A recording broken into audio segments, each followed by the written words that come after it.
Good morning, everyone. I'd like to reconvene the PAB for the session today. Just a note, the Secretariat has printed the voting members' name tags, so if everyone can kind of angle them a little towards the front so Andrea can make quick of everyone's names during the vote. Yeah, and there's some on the table in the back if you don't have yours in front of you. And also the Secretariat put out the minutes from yesterday. We're trying to streamline the reporting process. So everyone should have a copy in their inbox. So if you could maybe take a few moments this morning to sort of glance over what was completed yesterday so we can at least have that discussion to sort of speed up the process on getting the minutes approved would be helpful. So just picking up from yesterday's agenda, I think we just had one proposal, industry proposal to go over, and that was C2. And that coincided with area 2A. I don't know. Doesn't look like the 2A representative is here. You have some 2A folks here. Oh, you do? Sorry. Okay. We're state folks. Okay. If we can help, we're here to help. Okay, perfect. Hold on.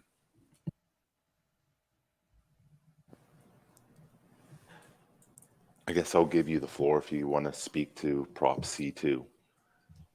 Proposal C2. Is that the 1.65? Yeah, it's the Scott, maybe better to okay. know. Sure. Where do you want me? Open mic, I guess, up at the front there. Roger. Today. Thank you.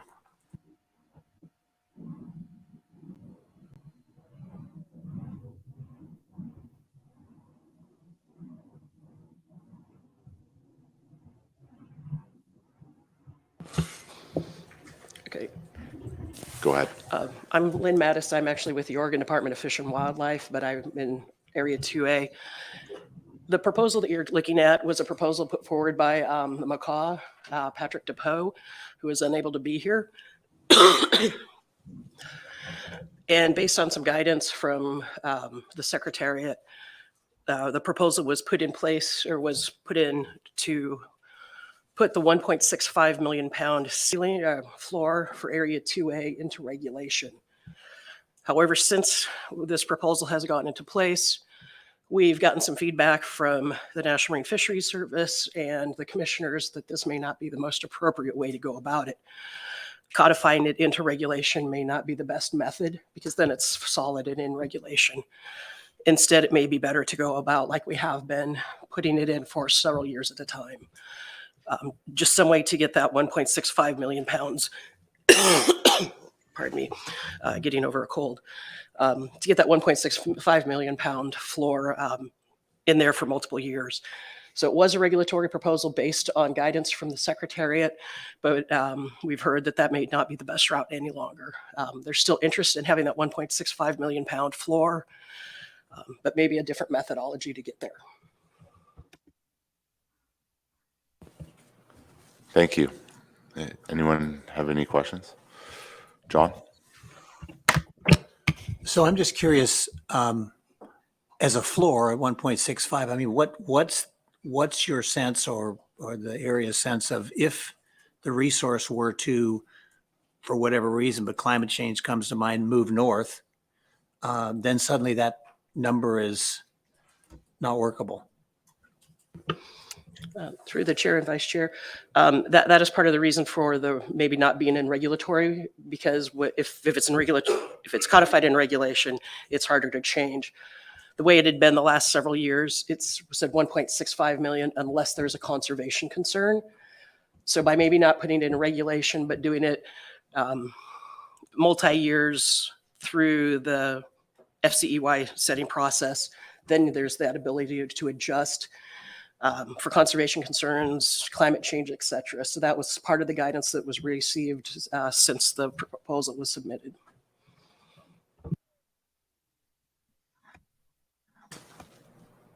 Thank you. Anyone else? Peggy? Thank you. So do you know why he wouldn't have just withdrawn that proposal? Through the chair, Ms. Parker, I do not. I'm not sure when this was brought up. I know I learned about it Monday morning when we had a 2A meeting, so some of it may be the timing. Part of it could be too, just to have it on the record that this was a methodology that was tried, and just trying to get that floor into the record and figure out what is the most appropriate process to get it there. And I'm trying not to speak for Mr. DePoe since he's unable to be here today, but to the best of my knowledge. Miles. Good morning. As a guy that buys a lot of 2A.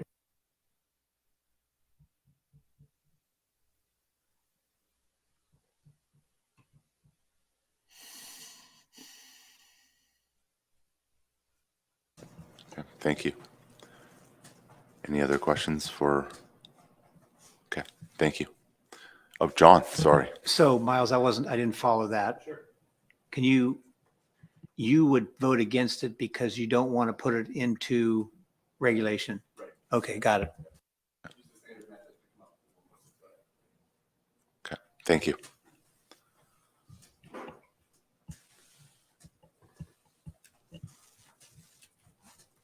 So move this along, Miles. Would you put a motion together based on your thought? Yep, my motion would be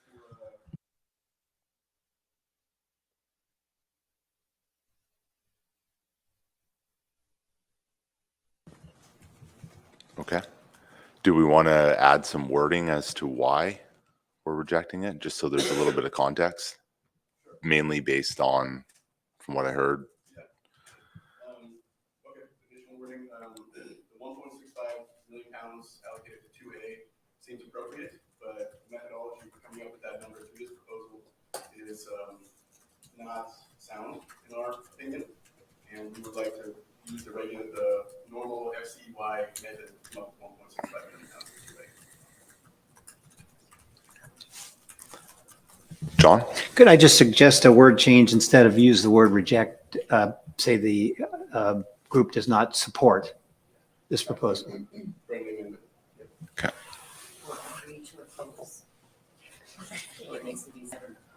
Okay.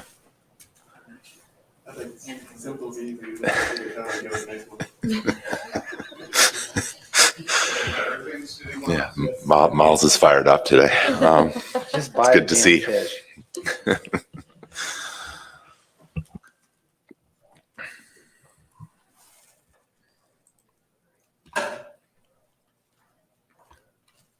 So do you have that, Andrea? Yeah, okay.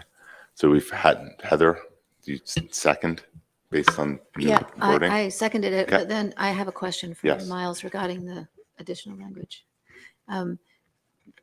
Could you just repeat that, please? You said that you thought the methodology for 1.65 was appropriate, the current methodology. Is that what you mean? I mean, the methodology for finding all the other allocated pounds for the catch areas, the FCY standard method, I think is appropriate. But this proposal, I don't think should be ratified. Okay, I was just checking on what you thought was appropriate. Thanks. Sounds good. Okay. Then we'll put it to vote. Is there any opposition? Okay, unanimous. Oh, Miles, I'm sorry, we didn't catch that online. For the online people, would you turn your mic on for the proposal? to have it read. That's what he's saying. Okay, let's try it again. So for this proposal, I don't think the methodology that they propose is correct. However, I do think the 1.65 million pounds allocated to 2A through the FCEY methodology is correct. So I would propose that we fail to adopt this proposal.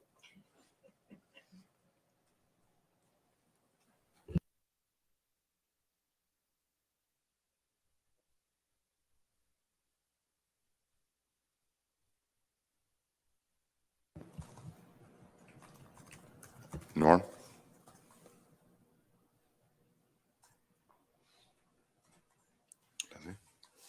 Carl, I wasn't trying to put my hand up. I didn't have a comment. I was just trying to agree. Thank you.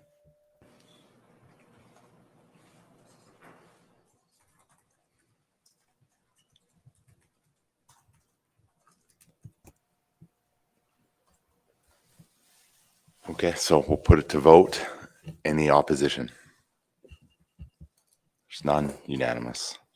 Thank you.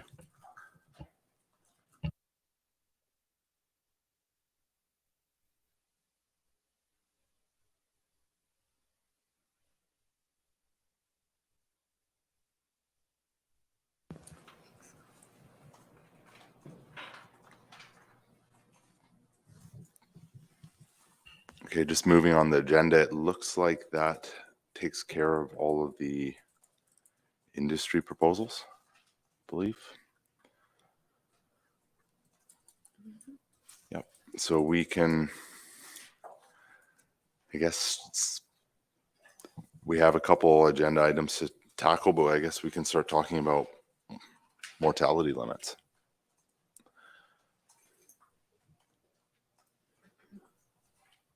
How do we want to start with this? Do we want to discuss overall TCEY and then look at individual areas, or do we just want to look at a TCEY as a whole and leave it to the commissioners to divvy it up? John?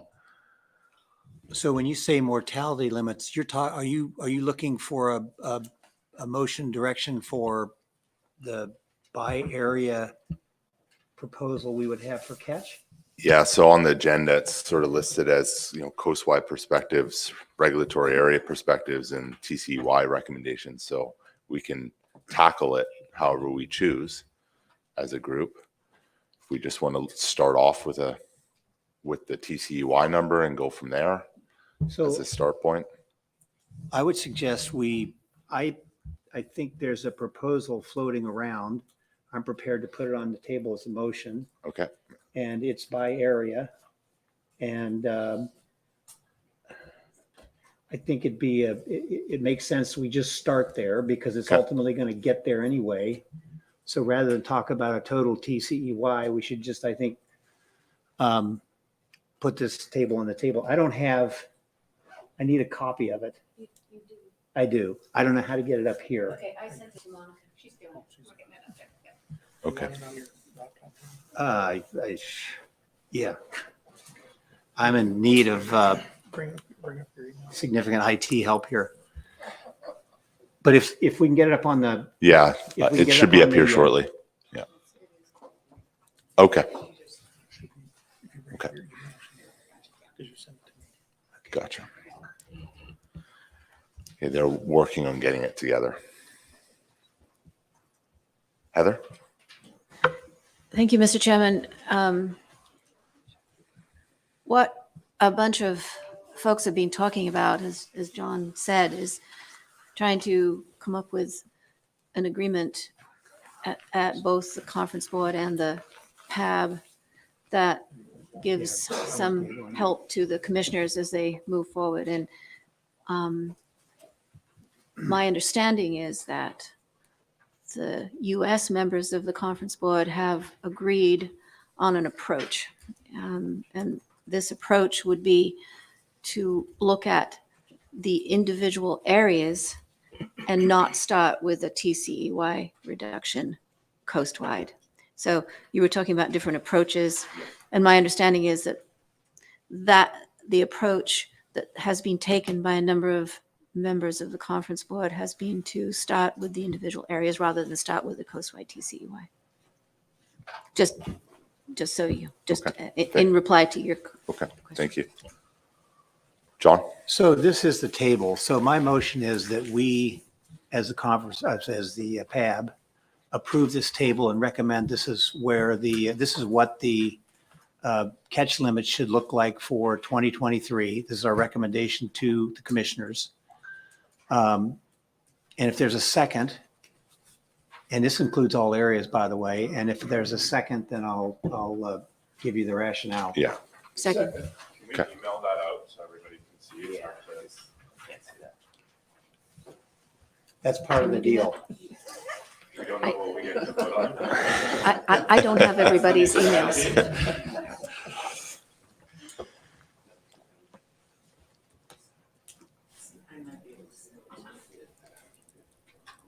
Okay, So we are- maybe, if Carl, if you want, I can speak to the rationale or we can wait for everybody to get the table.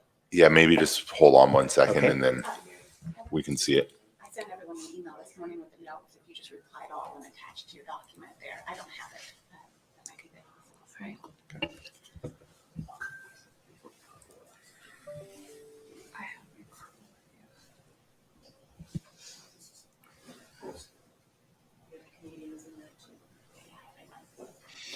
Hey, Don. How do I make this smaller so I get the whole screen?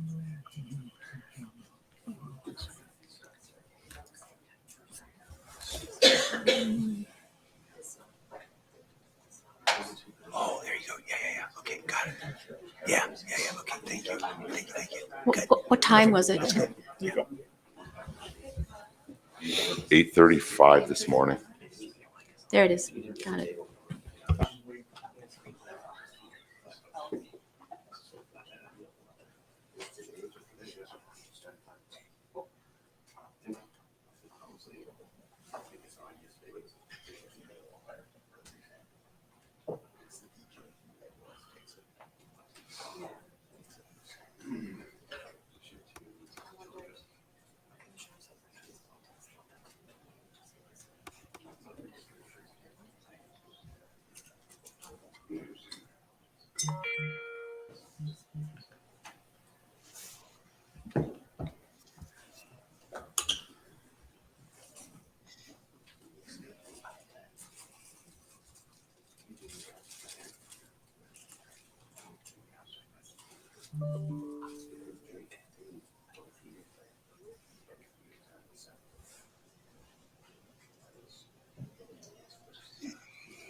Why don't you do it? Yeah, I'm just sort of saving it and doing that stuff. Sorry.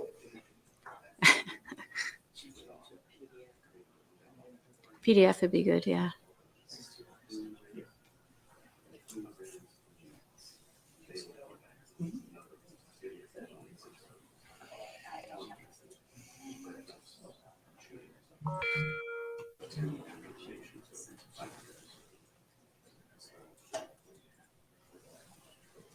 Did you say that you converted it to a PDF? I did. Would you send that one to me? I Yes. can't over here, so I'm just gonna send these out.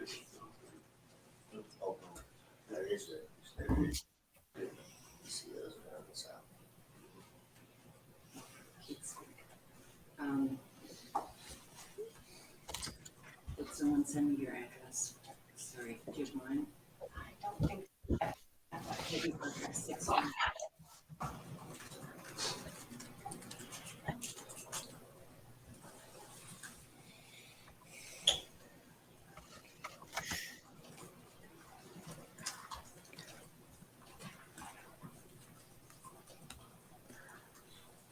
Okay, thank you. Oh, it's not you.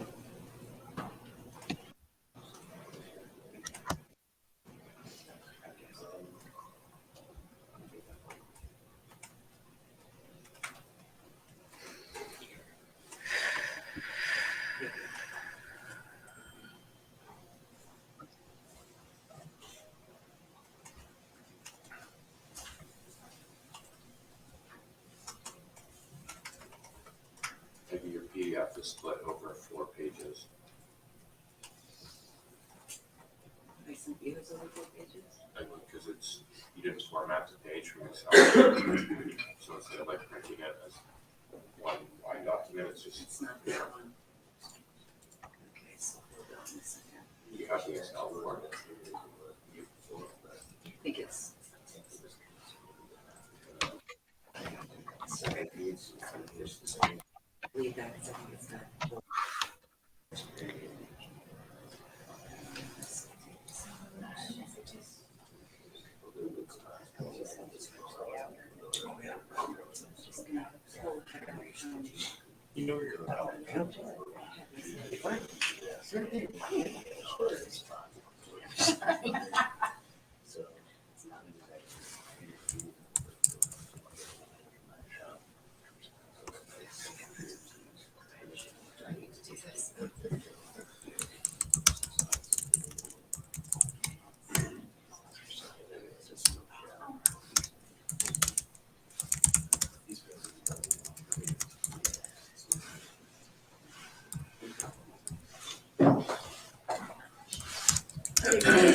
to us? And did you send it last night about 7? I don't know, Peggy. Do you want me to send it again? I've got a lot from you, but I don't think I have that one. Okay. They've got it. Thank you. I think they've got it from. It doesn't need to be a PDF. It's probably best that it's not, because if you want to change it, you can do it on the screen. So I got the one from the Halibut Coalition. But I think, let me just look at that. So I think non-PDF is best. Oh, that's it. Okay, sorry. So send us the Excel. I did Same not. one. I It's did got not. 2A totals. Reduction from 2022 is the last line. Okay. Okay. Let I just me- sent the Excel.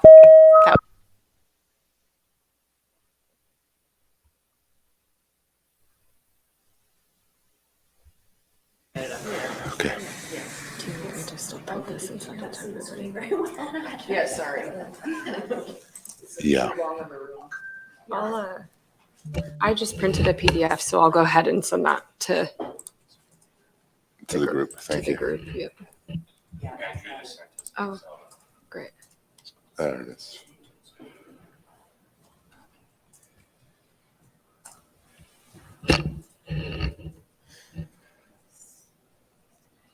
Yeah, you can have a lot of time to oh, we were converting over to, we have it now in a PDF as well. Yeah, Just took that long. I can send it to everybody. I have one that's just this also in landscape, which might be.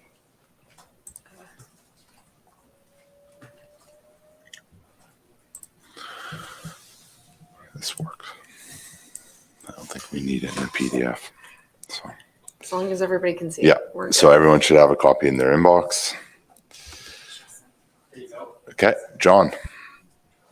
So my motion is to recommend this table to the commissioners as our plan for 2023. It shows you by area. Okay.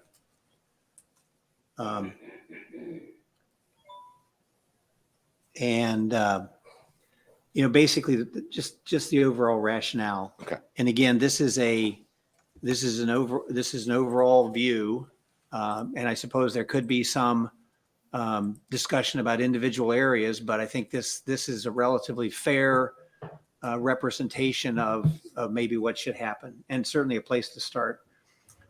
Represents an overall reduction of 8.4% in the TCEY. That's an important piece. We've heard just that this resource is in a somewhat questionable, in a questionable area relative to a growth rate and the year classes we see coming, although we could be coming out of that dark hole. It spreads, as I said earlier, it spreads the reduction, I think fairly equitably across, all the survey areas. It's based on the survey data, the downward trends based on the survey data by area.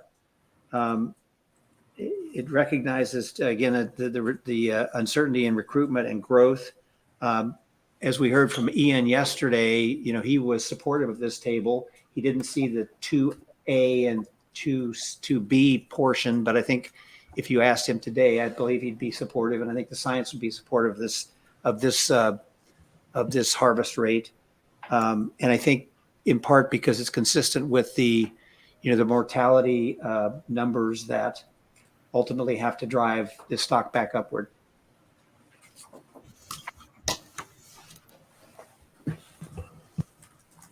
Thank you. Any questions, or it's still up for discussion? Nick? Looking at this table with the rationale and everything, I'm just curious. You guys are deciding to apply an 11% deduction to 2B due to the FISS survey. However, when you look at the deductions for 3A, 3B, 4A, which are minus 37%, minus 13%, minus 26%, the deduction that you guys are applying, is a 0.6% increase in 3B, less than half of that in 3A, and just over half in 4A. So I'm just curious what the rationale is for disproportionately punishing Canada in this one. John? Well, so 3B, last year, if you remember, 3B, there was fairly significant upside, as I recall. The group decided not to pursue that. And so that's why this year, instead of dropping 13%, the number could have been dropped last year. That is, the number could have been improved last year significantly. I don't remember what the actual percentage was, but as I recall, the survey showed that 3B had very significant increases in 2022, and that area was not increased dramatically as it could have been. And so that's the rationale for the 3B, what looks like an increase. If you look at it over a 2-year period, though, it would be still a decrease. And then the 4A and 3A, the thought process was that we should just drop it 15% as a max. I don't think that's a regulatory, or I don't think there's any rule to that effect, but that was the thought process, 15%. And I believe in 2C, and you can correct me if I'm wrong, but I believe in 2C, there are a couple things. One is the overall portion of 2C should be at 18, I think it's 18 point something percent. If this number comes out at 17.8%, so it's very close. And you could make the argument you want to go to 18.3, but I don't think you could make the argument you want to go above that. So, yeah, if there was a motion to take 2B to that 18 or 18.3% of the total FCEY or TCEY, that would probably be friendly. Heather? Does that answer your question? Or questions? Heather? Thank you, Mr. Chairman. The 15% max that was applied to 3A and 4A, that was one of the questions I asked Ian yesterday. Is it appropriate to do that from an MSE perspective? Because the MSAB had determined that it was appropriate to not change either up or down any one area more than 15%. They did it to coastwide, actually. And that's the question I asked him. Was that just applicable to coastwide, or was it applicable to each area? And he said they had just applied it to coastwide, so that it was a reasonable way to sort of limit massive changes either up or down in any one area. So the folks who initially discussed this sort of conceptually decided that because of the really outsized changes in 3A and 4A, that they would apply the 15% maximum change to those two areas. So, I think what people have been searching for, at least at the U.S., on the U.S. side, is a reasonable methodology to reduce the overall TCEY and to do it fairly to all areas, and decided to use the change in the FIS as the basis for those alterations. So recognizing that the commissioners have said publicly that they want to do a reduction in the coastwide TCEY, how do you do that area by area on a basis that can be justified and can be defended? And so this is the methodology that was arrived at in those discussions. With the 15% max applied, and then these corrections for 3B and 4B. In 4B, even though the FIS went up, as you all probably know, they had difficulty catching fish in 4B, and the representatives of 4B have indicated, at least some of them, that they didn't want any more fish in 4B, even though the FIS went up. So that's why that one didn't change. Thank you, Bruce. Yeah, thank you. I'd like to have maybe Dr. Stewart explain this to me a little bit. As John said, he hasn't seen the 2A and 2B part of this model. Now, my understanding is that the change in the catch last year was related to a revision in the model to do with discard mortality, and it wasn't to do with the deductions to do with the fixed gear charter. So, and I don't think the fixed gear charter went down by this percentage in the charter catches. I don't feel like we have our head around those numbers. I'd like to hear Ian talk about them.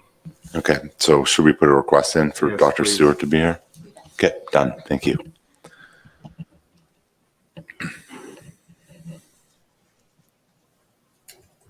Miles? Percentage of catch that Canadians landed out of their allocation last year? I think it was close to 95% when you account for the overage. I looked at it yesterday. It was close to 95%, give or take.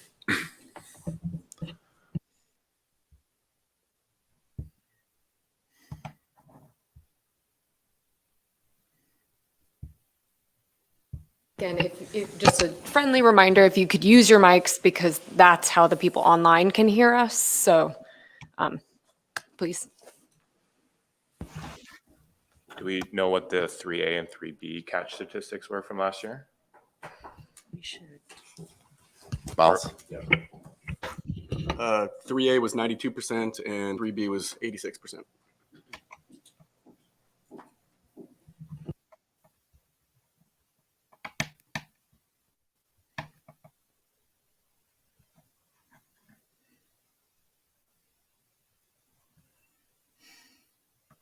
Nick? So just further to John's point, if 3B was at 86% catch rate from last year, now we're proposing another 4.6% increase. Does that not alarm anybody that they're struggling to get the fish out of the water and still they're getting an increase? I think if you ask 3B quota shareholders, they would tell you that fish is small there, it was far away, and value-wise, they decided at some point not to catch it. And I think Miles probably buys a lot more of that fish than I do and probably talks to more of those guys, so maybe he would know better. Or maybe there are others in the room that, you know, 3B fish tends to be, that's some of the smallest we see. So it has, you know, the average value is probably the lowest we see, and it's all being delivered to ports that are not as economically acceptable from the fresh perspective. That is, they've got to go from Kodiak to Anchorage and compete with fish that comes directly to Anchorage. And so it's more expensive to deal with that, et cetera. But again, there are probably others that are more able to speak to this. Miles? Thanks.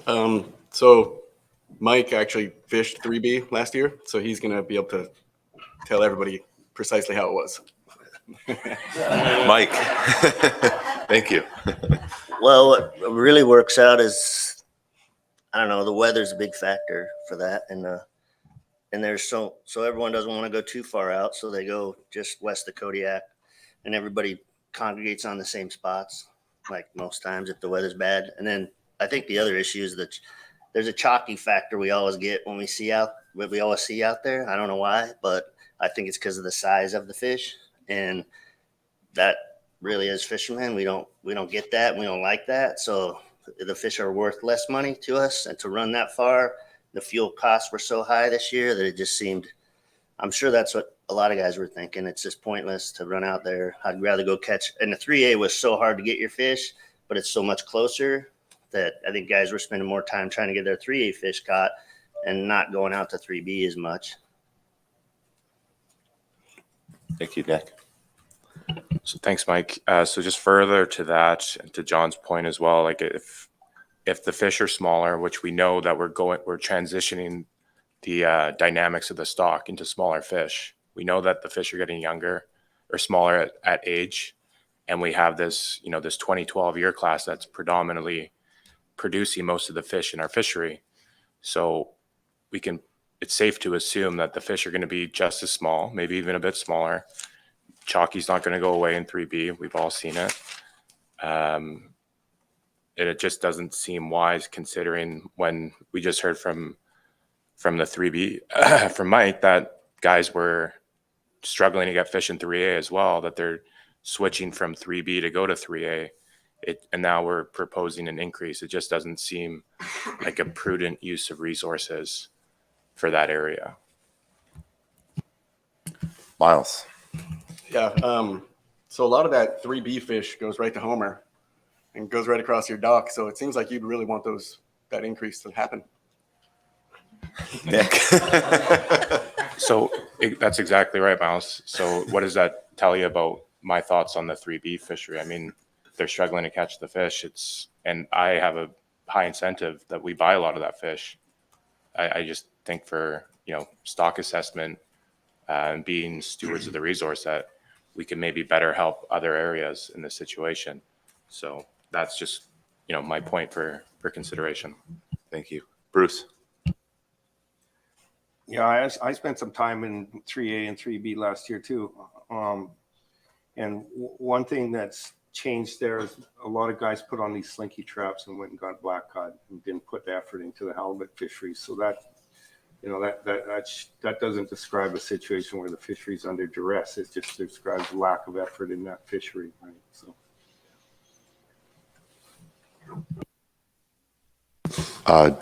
I'm just going to read Kit's comment here from online, and then you, John. Kit said, if there is a reduction in 3A, guys will be more likely to fish their 3B fish.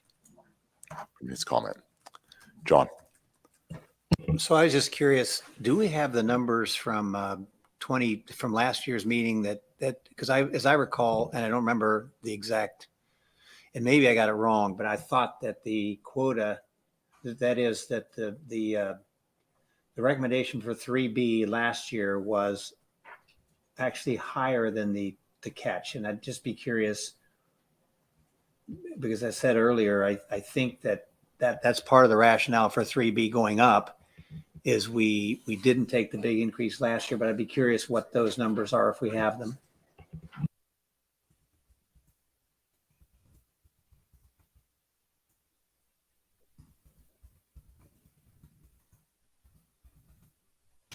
Oh, I can look for that number. Jessie. If I may, Chair, I may be reading this incorrectly, but if we scroll down a bit, Monica, on the Excel spreadsheet, there is some rationale under 3B, and I'm happy to read that since it's so far away. But maybe we're talking about this, John. The 032 distribution increasing for 5 years is estimated to be 20.2%, adjusted for 0.75 harvest rate of 17%.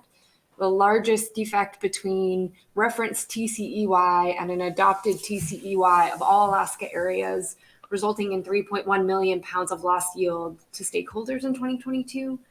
But that's not really directed at 3B.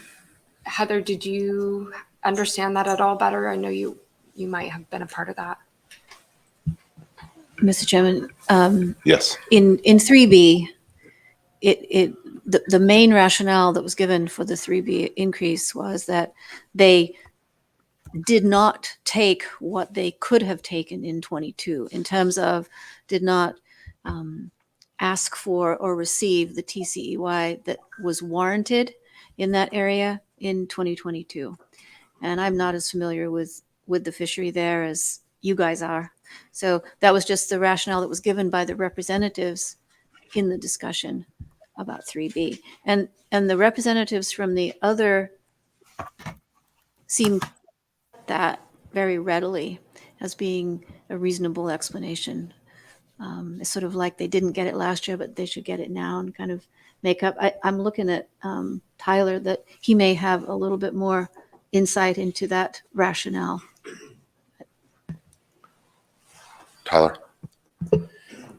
Yeah, so I think, I really wish I had that number, and I'm kind of digging for it now, but I think it's that was the big rationale that they were so far under last year that we want to realize that they want to realize some of it this year. And I think that's part of what the conversation was last year, that, hey, let's take a stair step up to kind of get to where we should be, as opposed to this big, huge jump all at once. And it's just kind of continuing that thought process of last year on 3B of let's get closer to where it should be,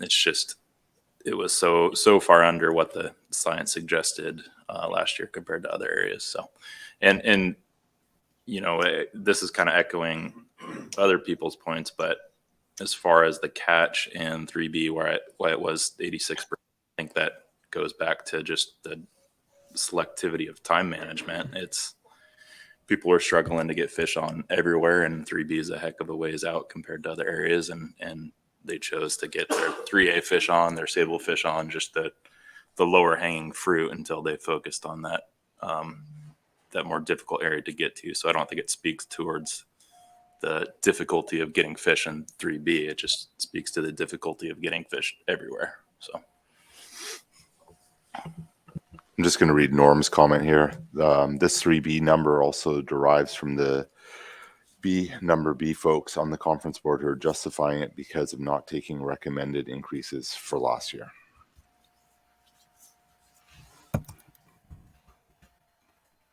Jessie. Ian Stewart is here. Dr. Stewart is here. Dr. Stewart, yeah, I believe there was a couple questions for you.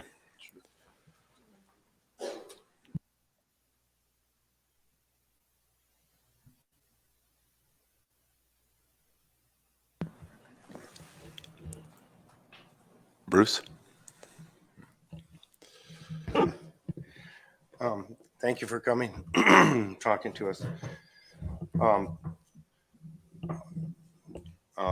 This has been, these are the numbers. Have you seen all of these numbers that have been put out by as an American proposal? I think John said that you hadn't seen 2A be added to this yet, or is that true? You've seen it all, or you haven't seen it all?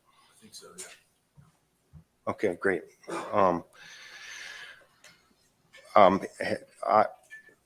I'm just going to go by what John said because he introduced this thing. Said that this reduction in 2B is based on the fixed gear charter numbers going down by that proportion this year relative to the other areas. My understanding was, and then it's been cited that BC or that 2B didn't go down much last year, and that this is sort of playing catch up for not taking a deduction last year. Take an acronym rehab clinic before I come to this thing every year. So you'll have to really dumb this down for me, please. I understood that the numbers were adjusted last year in 2C because of the discard mortality model, some changes to do with that. Maybe I'm wrong about that, but anyways, maybe you could talk to the changes in the charter numbers and see if they do correlate to a deduction this drastic relative to the other areas. Yeah, thanks for the question. You mean the adjustment to 2B for the accounting for U26? Yeah, maybe I could just refresh you all on what that calculation looks like. So the way that calculation works is we run these models with our best estimates of mortality. We project a 3-year average non-directed discard or bycatch mortality for the upcoming year. That calculation proceeds like this. I take the model that I would normally run and I take the U26 bycatch out.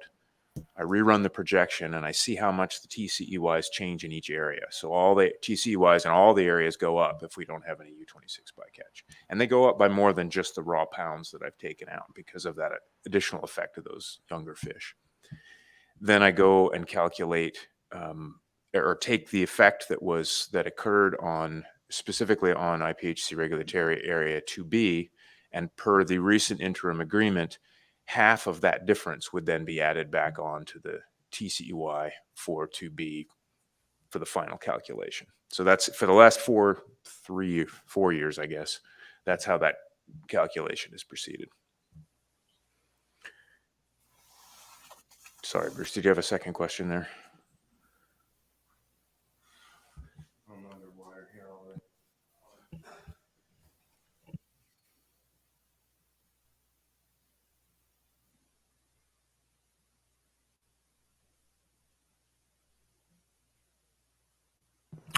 No. As I understand it, and I'm just looking over your shoulder, I'm pretty sure I've seen that alternative. I think I think that alternative corresponds to, at least in Alaskan areas, half of the change in the 032 weight per unit effort from 21 to 22, with a couple of exceptions of 3A being capped at a 15% decrease instead of the full decrease, and 4B, I believe, being a static, holding steady at the previous year's quotas. But other than just to verify that, you check the accounting, that's not a procedure that I developed. John first, and then Heather. Well, so Dr. Stewart, I think I asked you yesterday, and it was just the 2C and beyond chart that I think we were talking about. So it was not 2A, 2B, but I think what you said was you were comfortable with this TCEY relative to the health of the resource. That is, that this level of removals was acceptable. And I thought I heard that it's that F number, I believe it is, that the 4352, whatever it is, the mortality estimate, I thought you were comfortable with that as well. In fact, the mortality estimate number actually went up, which meant that the mortality itself was going down. This is all very simple stuff, I know, but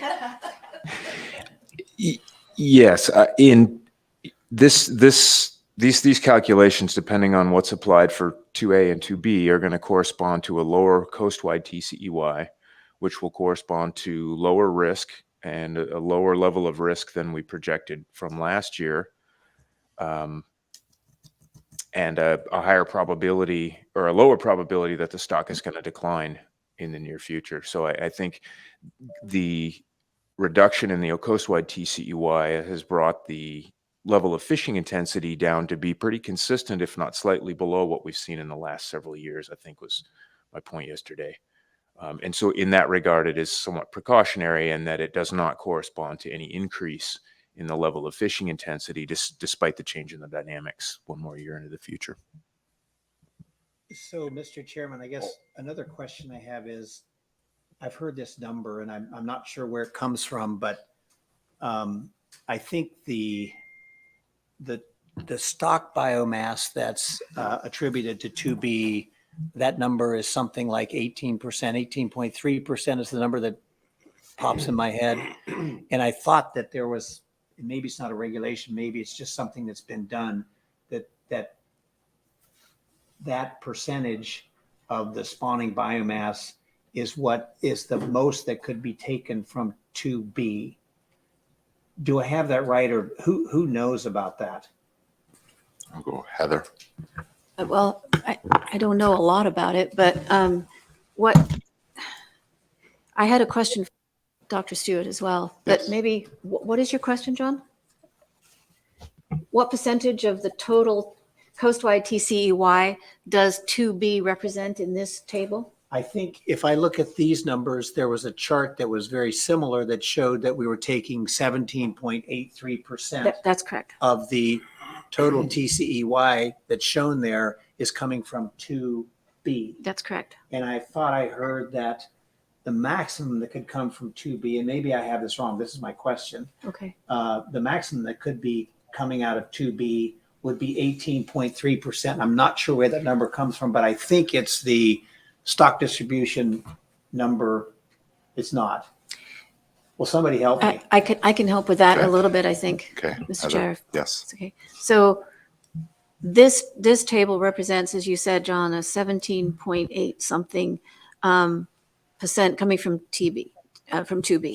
And so the 18.3%, I believe, represents what is currently coming from 2B.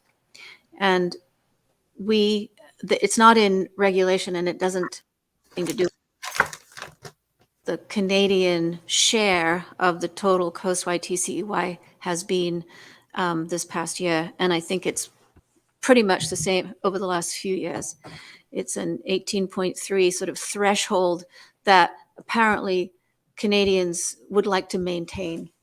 So it isn't biological, John, if that's your question. It's not biological. It's just, historically, the percentage of the total coastwide TCEY that Canada has been getting out of 2B. If that helps. John and then Nick. So I think I said this earlier. I mean, we're at 17.8.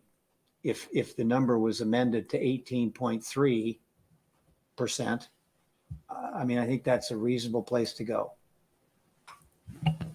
Thanks, John. That's a friendly amendment, and I would be on the supportive of that. And as well, I do have a quick question for Dr. Stewart. Ian, in the past, we've seen tables that show all the removals by the different sectors within the specific regulatory areas. I've been trying to find that online. Is there a place to go to see that? Like where it shows the commercial removals, the non-directed bycatch mortality, the sport removals, the subsistence removals, et cetera, et cetera. Is there a table that you could point me to online? Yeah, there is. We got that posted late last week. The delay this year was that in the absence of an interim agreement, we didn't have obvious default values to put into that table. Normally, we would populate that table with whatever the current agreement was, and it would already be calculated for you. On the IPHC's website, if you go to the main page at the very bottom, there's a small link called Sitemap. I think this is the quickest backdoor way in. You click that. That gives you a menu that has projection tool. And there you can put in TCEYs you put the coastwide TCEY in and the percent by each area, and that will provide the breakdown, the detailed sector by sector breakdown of the projected mortality limits. I'm also happy to calculate that if you would like to see an alternative here, if you're considering something and you want to see how that breaks down into the individual sectors. I'm happy to calculate that for you as well, depending on how much time you have. Okay, I'll go Peggy and then Heather. So I'm on of different categories. So would this be under fisheries management? If you go down that list, there should be one called projection tool. Yeah, it's just in the master list, Peggy. I think it's under data. Under data. I think it's right. It's Projection tool. Yeah, perfect. Okay. And you'll need to enter the coastwide TCEY, and then from these, you'll need to calculate the percent in each of the IPHC regulatory areas to put into those percentage blocks. And once you've populated the total and the percentages, scrolling down that page will provide you with the detailed breakdown. It's the tool. It's the same tool we had last year. It just isn't automatically calculating an interim agreement because there isn't one. And my apologies. We got that up late last week. We were waiting direction from the commissioners on what to put in there. And in the end, they opted for just an unpopulated tool for people's use. Heather. Thank you, Mr. Chairman. Ian, I just wanted to clarify one of the questions that you had earlier about the percent change in the FIS. The second row of numbers under the areas is the actual change between 22 and 23 in the FIS for each one of those areas. That's coming from the Secretariat, correct? I just wanted to make sure that that was clear. Percent change in FIS, 2A, 10% up, 2B, 11% down, 2C, 1% down, and so on. Yes, I believe that's correct. That is the percent change from the 032 in 032 weight per unit effort from the 2021 to 2022. Okay, thank you.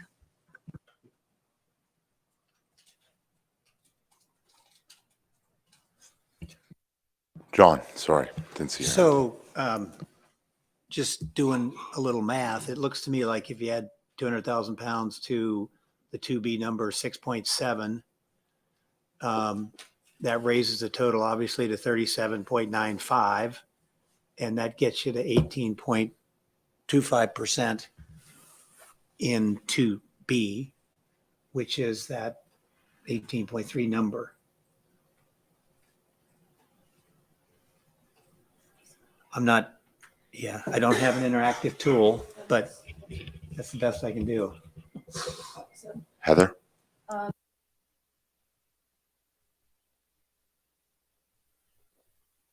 If you took 2B to the point where it would be 18.3% of the coastwide TCEY, the number for 23 would be 6.96. And the percent change from 22 would be minus 7.9% instead of minus 11%.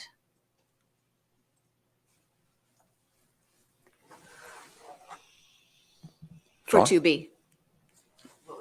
Oh, I'm not sure. Heather? Mr. Chairman, the 23 TCEY would be, okay, Maybe Monica can put this in the table as you're saying it. Okay. You can see okay, the number change on the screen. okay, That's- okay, yeah, that'd be. So, yeah, go ahead. So in the row 2023 TCEY for 2B, it would be 6.96.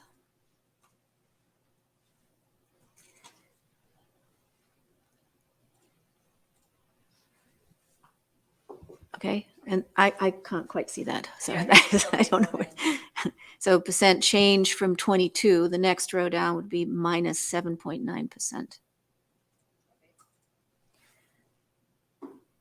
going to put it under unless you want me to edit the original ones. We can edit them back. I don't care. And then that would result in a reduction in pounds from 22 of 0.6. And then that would be an 18.3% of the total TCEY, coastwide TCEY. And frankly, these numbers may be slightly off because it's just kind of on the fly, but that's, I'm not 100%, wouldn't put my life on it. Okay. Okay. And that would result in a total TCEY reduction of, down to 37.997. So, okay, I just can't see what's happening up there. Jessie, yes. Perhaps Stuart can lead me, Dr. Stuart can lead me in the right direction, but I did kind of look at the old 3B. I don't know if we're still interested in that conversation, but the old 3B numbers from last year. And it did look like, based off of the recommended tables that were presented, that 3B could have had over 5 million pounds, but then ended up only taking 3.3 million. So it's close to about a 4.5% deduction that they didn't, they could have had 14.4% of the total coastwide, but only ended up with about 10. My math is probably wrong because I'm sure I'm using the wrong numbers, but that's what I was able to gather. Oh. Yeah, it was 2.04 million pounds below. Right. Yeah.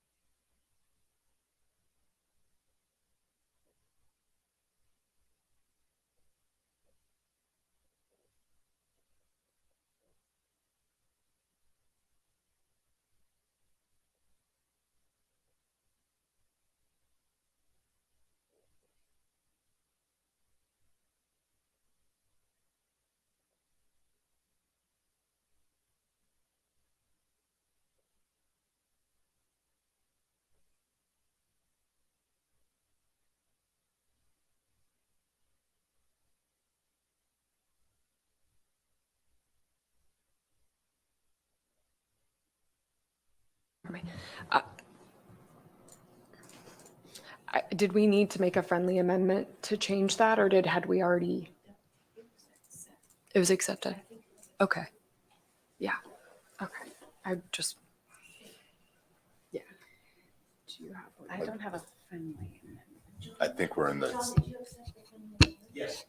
I think John made the amendment. he changed his own Yeah. amendment, so I'm not sure if we followed the rules of procedure there, but. Could John repeat that friendly amendment? John, could you please repeat your friendly amendment? So I think the friendly amendment is to change 2B TCEY from, I can't read that number, 6 point something to 6.96, which is a reduction of 7.9%, which raises their total portion of the Gulf-wide, coast-wide quota to 18.3 and raises the total TCEY to 37.997. I get 38 even when I add it all up. Okay, well, it's, I think it's around it. It looks like 37.997. You Yeah. may have to show your decimals.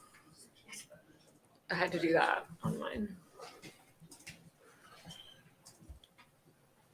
Did you get the original one? Yeah, I got 37,997. But that friendly Okay. amendment changed to be TCY to 6.9.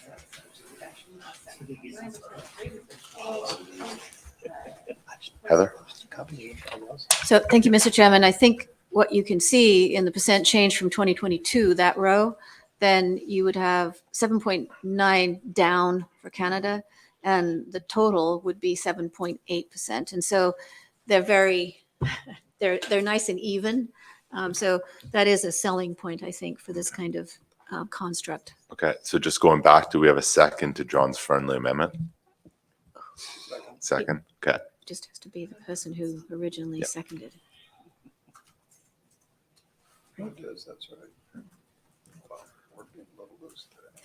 Any further discussion? Are there any questions for Dr. Stewart? Because I see him still sitting down there.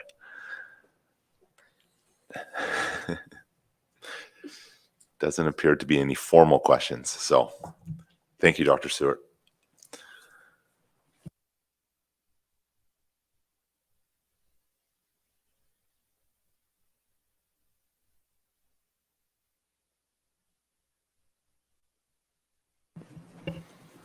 So we have a motion on the floor to put to vote. Is there anyone opposed to this amendment or to this motion, sorry? For the TCUY to be 37.997 million pounds?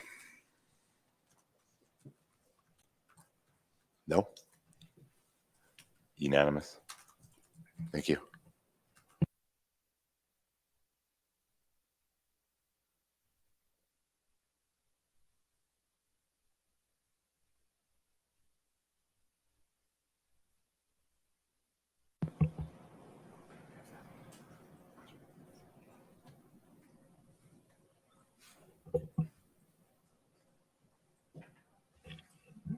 John?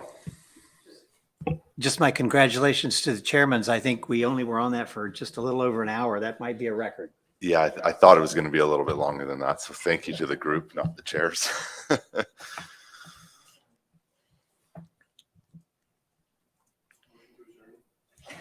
Yeah, unfortunately not. Do you know, I know Dr. Wilson, Dave wanted to, okay, we're summoning him. So we can, okay.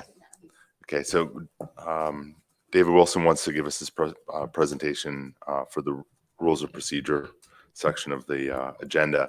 However, I know we did have some items listed under other business to discuss.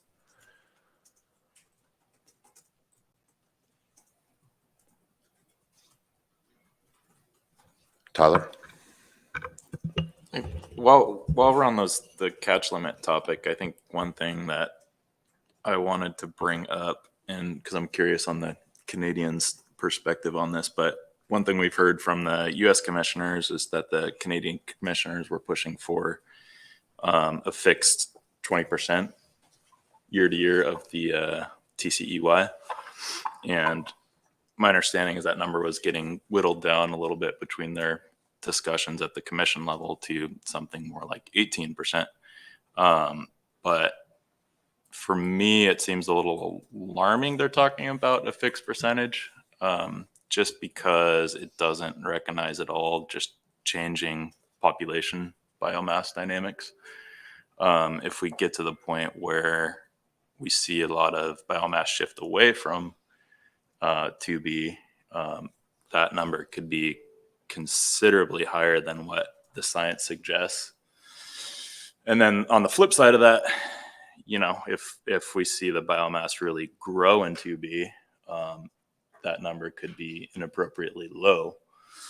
But it's a little alarming to me, I guess, that they're talking about a fixed percentage. I like the idea of a fixed parameter of sort that, you know, takes away some of the discussion and thought.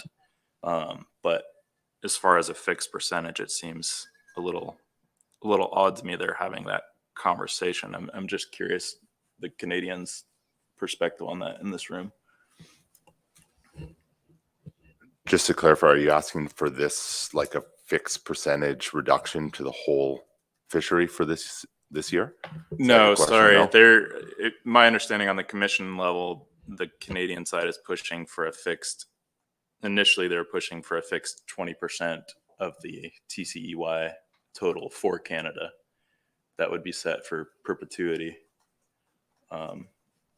Is my understanding what they're arguing for, and I wonder if you guys were looped into that discussion and in that thought process, or what? I didn't pick up on it. I don't know if Nick or Bruce picked up on that yesterday. I missed sort of the start of the delegation meeting, so I don't know if anything else was discussed or brought up to that matter. Okay, so yeah, we just heard it from the commissioner, and I guess it's maybe not something you guys looped in on. No, sorry, microphone. No, okay. But I'm just curious your guys' thoughts on it. Yeah, thanks, Tyler. I'll try to do my best Blake impression that I can, but Canada has never accepted apportionment. But no, that's just a joke. But it is true, and my Blake impression needs some work. But I think for Canadians, one of the things that we strongly believe in is good monitoring and validation. So we have cameras on board all the vessels that get audited. You know, it's a pretty costly expense to do so. Even all of our draggers have the same thing. So we know what mortality is coming out from the halibut bycatch for dragging. And, you know, we've always kind of believed as a country that that's probably a little bit lacking up in Alaska, especially with the draggers. So, you know, I know we've always thought that our share should be higher, and Area 2 is a different, you know, it's a much more fluid biomass that shifts around a lot. So it's, you know, it's just something that I believe that we've always felt shorted a little bit, right? Yeah. So that would probably just be my comment without knowing what the commissioners are thinking on a more personal level. Thank you. Tyler. Yeah, and I understand all that in a short term. I guess it's just alarming to hear them talking about discussing something that fixes a number into a box for a real extended period of time is the concern for me, because things could change over 10 years quite considerably, you know. But I don't know, maybe this is all a little bit inside baseball talk that wasn't out in the open, but that's just what I heard, that they were having those conversations, and maybe it's a little over our heads. I don't know. Heather. Thank you, Mr. Chairman. Tyler, I don't think it's inside baseball. I think it's kind of the elephant in the room, you know, and I think that a permanent agreement between the US and Canada is probably not going to happen this year like people were expecting or hoping, I guess. But on the short-term agreement front, my understanding also from the US commissioners is that, you know, from our delegation meeting that the Canadians had started at 20 and had gone down to 19 and then went down to 18 or 18 point something. But, you know, that would be for a short-term 1-year agreement. But that agreement hadn't been cut yet either. And so everything kind of comes from that. You know, it's kind of a existential piece of the puzzle. And so I think it's completely appropriate for this group to speak of it and to address it. So I'm really glad you brought it up.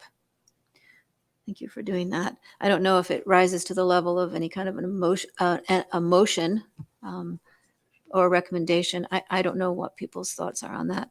I do see that there's a lot bigger number of U.S. people at the table, and I don't know exactly who's online, than there are Canadians. And any kind of emotion that gave direction would be, you know, therefore kind of one-sided. So I would say that, you know, emotion of that nature would not be appropriate. But that's, you know, just to be fair, it's not really fair to say, well, there's 10 of us and 2 of you or whatever. So wouldn't want to do that. But myself, that I do think it's important for people to recognize that these discussions are taking place and that they have a huge effect on everybody.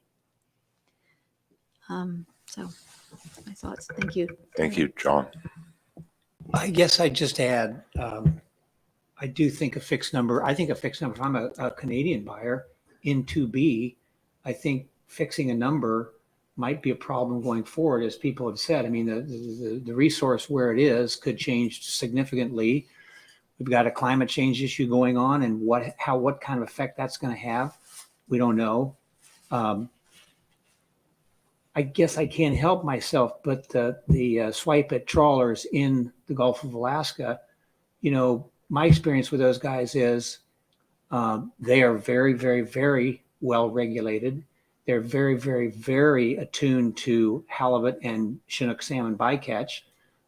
They are, in fact, the Gulf of Alaska pollock trawlers right now are standing down and waiting for later in the year so they can make sure their Chinook bycatch is a lower number. It stays within their limits. So I think that the trawl effort in the Gulf of Alaska and Bering Sea too is regulated well enough, and those folks are motivated well enough because they will be shut down if they exceed halibut and Chinook numbers. So I guess I know that's been a popular thing, and certainly you were channeling Blake with that comment. But I think that's a misstep. I think they don't deserve that, because I think they are doing a good job and very focused and trying to avoid. And I've said this many times. I wish the trawlers would go into the Gulf of Alaska and kill 20 million pounds of air-toothed flounder, because I think if they did, we'd suddenly see halibut numbers go up and we'd see size at age go up. Anyway, thank you. Yes, Heather. I'm sorry. No problem. So I would just mention that we do have Dr. Wilson in the room. So I see think that. This is a great discussion, but we may, I just wanted to let the Canadians know that, and everybody know that there is a likelihood of the Gulf trawlers being rationalized by the North Pacific Council. It's been on the table for a really long time. I don't know whether it'll happen soon, but I think it probably will happen.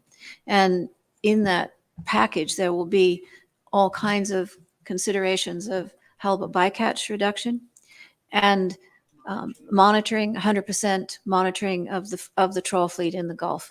So that's coming down the pike, just to let you know. Thank you.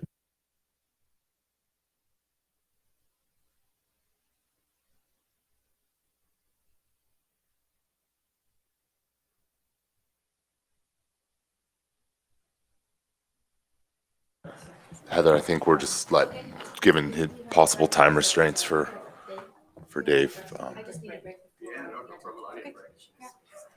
Yeah. We can take a break. Yeah. He's got time. Oh, okay. How, 10 minutes? 10 minutes, yeah. Okay, we'll adjourn for 10 minutes. Thank you. Thanks.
Okay, I'd like to call the session back from break.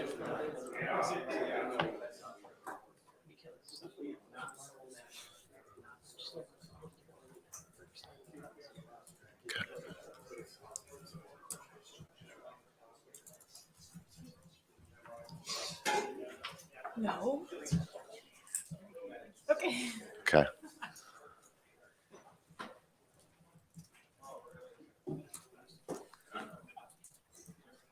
Okay, thank you. Dr. Wilson? All right. Well, good morning, everybody, and thank you. I think this is agenda item 9, isn't it? I'm now going to experience what presenters are encountering, where I'm going to have my head on a swivel. So if I fade in and out, please forgive me. So what we have this morning is the presentation on the rules of procedure. So to sort of put it in context, we provide the rules of procedure, and I'm going to go through a little bit of the process in just a moment of how we get to this meeting. We provide the rules of procedure for consideration at the Finance and Administration Committee and Commission meeting for adoption each year, depending on the number and I guess volume of interested edits to each of the rules of procedure, both from the Commission but also from its subsidiary bodies. And I sat with the chairs, chair and vice chair last night or yesterday evening, and there was also a request to put a little bit more information about the process. And so I put together a little presentation that sort of just hopefully will remind everybody about how we get to this point each year.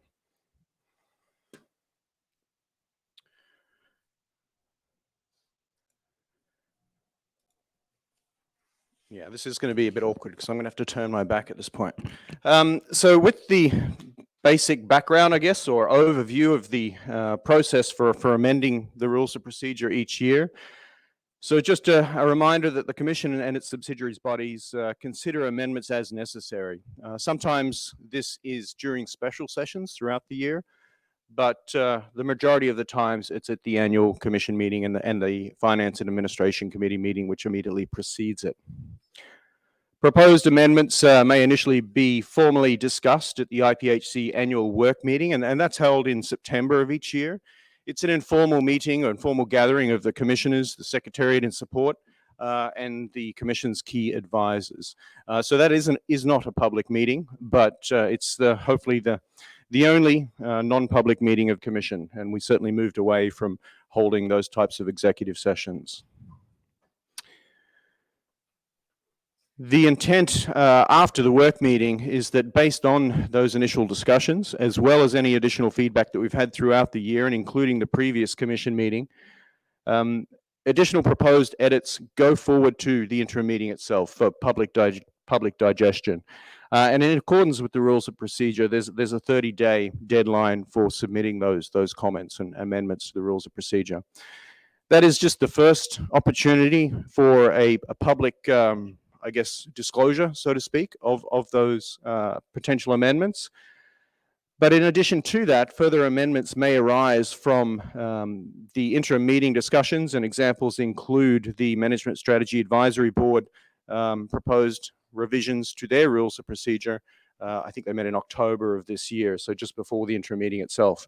Subsequent or at the interim meeting, the Commission may well suggest that the Secretariat work with certain parties to further refine those rules of procedure. Again, the rules of procedure dictate that there's a 30-day deadline before the Commission meeting. So before the Commission meeting starts, and I think the official deadline was the 24th of December this year. And in the case of these current rules of procedure amendments, it was submitted on the 22nd of December and published on the website for the FAC. To give you an idea of what happens at the Finance and Administration Committee meeting, I know it's not a priority for most people to attend, is that the FAC will go through those rules of procedure from an administrative and also a fiscal point of view, and potentially make further amendments. And in this case, the commissioners, who are the members of the Finance and Administration Committee, go through step by step and give an indication of whether they're leaning towards adopting a particular rules of procedure or not. In addition to that, as you can see from the text from last year's FAC meeting, after the paper number itself, it says, while taking into consideration any additional discussion at the annual meeting on the proposed amendments, and that includes the Processor Advisory Board and Conference Board discussion. I don't know if you've had a chance to read the Finance and Administration Committee report for this year, but the text is essentially exactly the same. It's saying that the FAC is recommending that the Commission adopts the rules of procedure as proposed, while taking into consideration amendments that are discussed and presented during the annual meeting. So the FAC report was presented to the Commission Tuesday afternoon, and as I said, that's the similar text that arose from the FAC to the Commission. In the specific case of the Processor Advisory Board, the PAB considers proposed amendments formally in session, so at this meeting, and this is what we're about to do. And the PAB report is then written and presented to the Commission on Thursday afternoon, and whether that's before the Conference Board depends on when the reports are finalized and published. The Commission then considers whether to adopt amendments at the current annual meeting, and that typically takes place on Friday morning. So it will take into consideration the recommendations from the FAC, from the Conference Board, and then also the Processor Advisory Board. In some cases, the Commission decides that further amendments or further work is needed on specific proposed amendments to the rules of procedure, and it recommends an intersessional process over the coming year to further refine those amendments. And so once adopted, the process starts all over again, and it is at least a year-long process for any amendments. So before I jump into any specifics, are there any questions on the particular process that I've just outlined? John. Thank you, Dr. Wilson. I appreciate this. So did I understand this correctly? The Finance and Administrative Committee, that is all the commissioners, correct? Yes, through the chair. That's one of those anomalies in our commission where the FAC is the commissioners themselves. And is that the length and breadth of the committee, or are there more folks on it as well? So the length and breadth of the committee is the other commissioners, and they have their advisors in support. And my other question is, the FAC report that was Tuesday afternoon, is that open to the general public? Yes, we have moved, I think in 2017 was the last time that the FAC was not a public meeting. So since 2017, all meetings of the Commission are public, whether they're special sessions, with the exception of the work meeting, which isn't considered a formal session of the Commission. And it's just an opportunity for us, the Secretariat, to really brief the Commissioners on what we've been up to and give them a heads up on any trends in the fishery, for example. And so unfortunately for us, I mean, we started our session as the PAB Tuesday afternoon, so we missed that. I guess I was unaware that was happening, but anyway, I appreciate that. Thank you. Jessie. Yeah. John, this year it was actually held on Monday morning, and me and Miles both attended the. Oh, sorry. Oh, I'm so sorry. I'm so sorry. Just to clarify though, really hope I'm not getting sick. Just to clarify, yeah, thanks, Heather, you might want to lean back. Just to clarify as well, so the FAC meeting is run over those 3 hours Monday morning. The Commission pretty much makes all of the motions clear, and so if you attend that meeting, you know what's going to be in the report. There's no surprises there. We do typically, because it's only a 3-hour period, then adopt the report via correspondence, so just email over the next 24 hours and publish it just before it's presented to the Commission. And at that point, it's really perfunctory. It's a matter of putting the report up that they have just adopted as the FAC, because it's the same people. And I think it took about 8 minutes to go through that presentation. So you're really not missing much in that context. The commissioners are acutely aware of any other particular issues that are going on. You've had your national delegation meetings, so they're obviously aware of the rules of procedure for the Processor Advisory Board and the MSAB that were being proposed. And they're very eager to hear the commentary, not only from the Conference Board, who have also commented on other rules of procedure, but also yourselves specifically on your rules of procedure, and I'll walk through that in just a moment. But obviously holding fire until Friday before they make any decision. And that's the process that we've been following for many years. Yeah, Peggy. Thank you so much, Dr. Wilson. This has really, really been helpful. So thanks to the chairs and vice chair for asking for it. Is there a copy of this that you could leave with Andrea so we would be able to refer to it? Just this is a little bit of information after getting a lot of information about the catch limits. So thank you. Yeah, thanks, Peggy, and through the chairs. So predicting that would be requested, it's available on the website. It's been published this morning. So it's associated now with the Rules of Procedure Paper 09 on the Processor Advisory Board meeting website. So you can access both the paper and this presentation in full.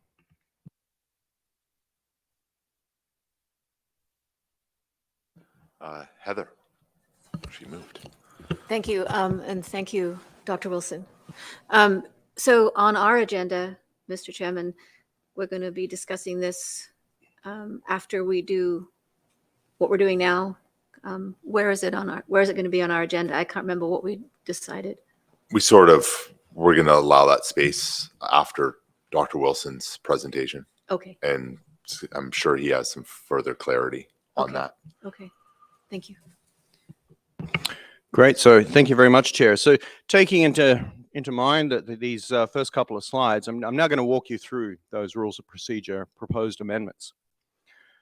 So to give you a little bit of background about the consultation that has been undertaken, and I know that some of you have swapped representatives, so you may or may not have received this information, and I can certainly dig that out and give an indication of who it was sent to.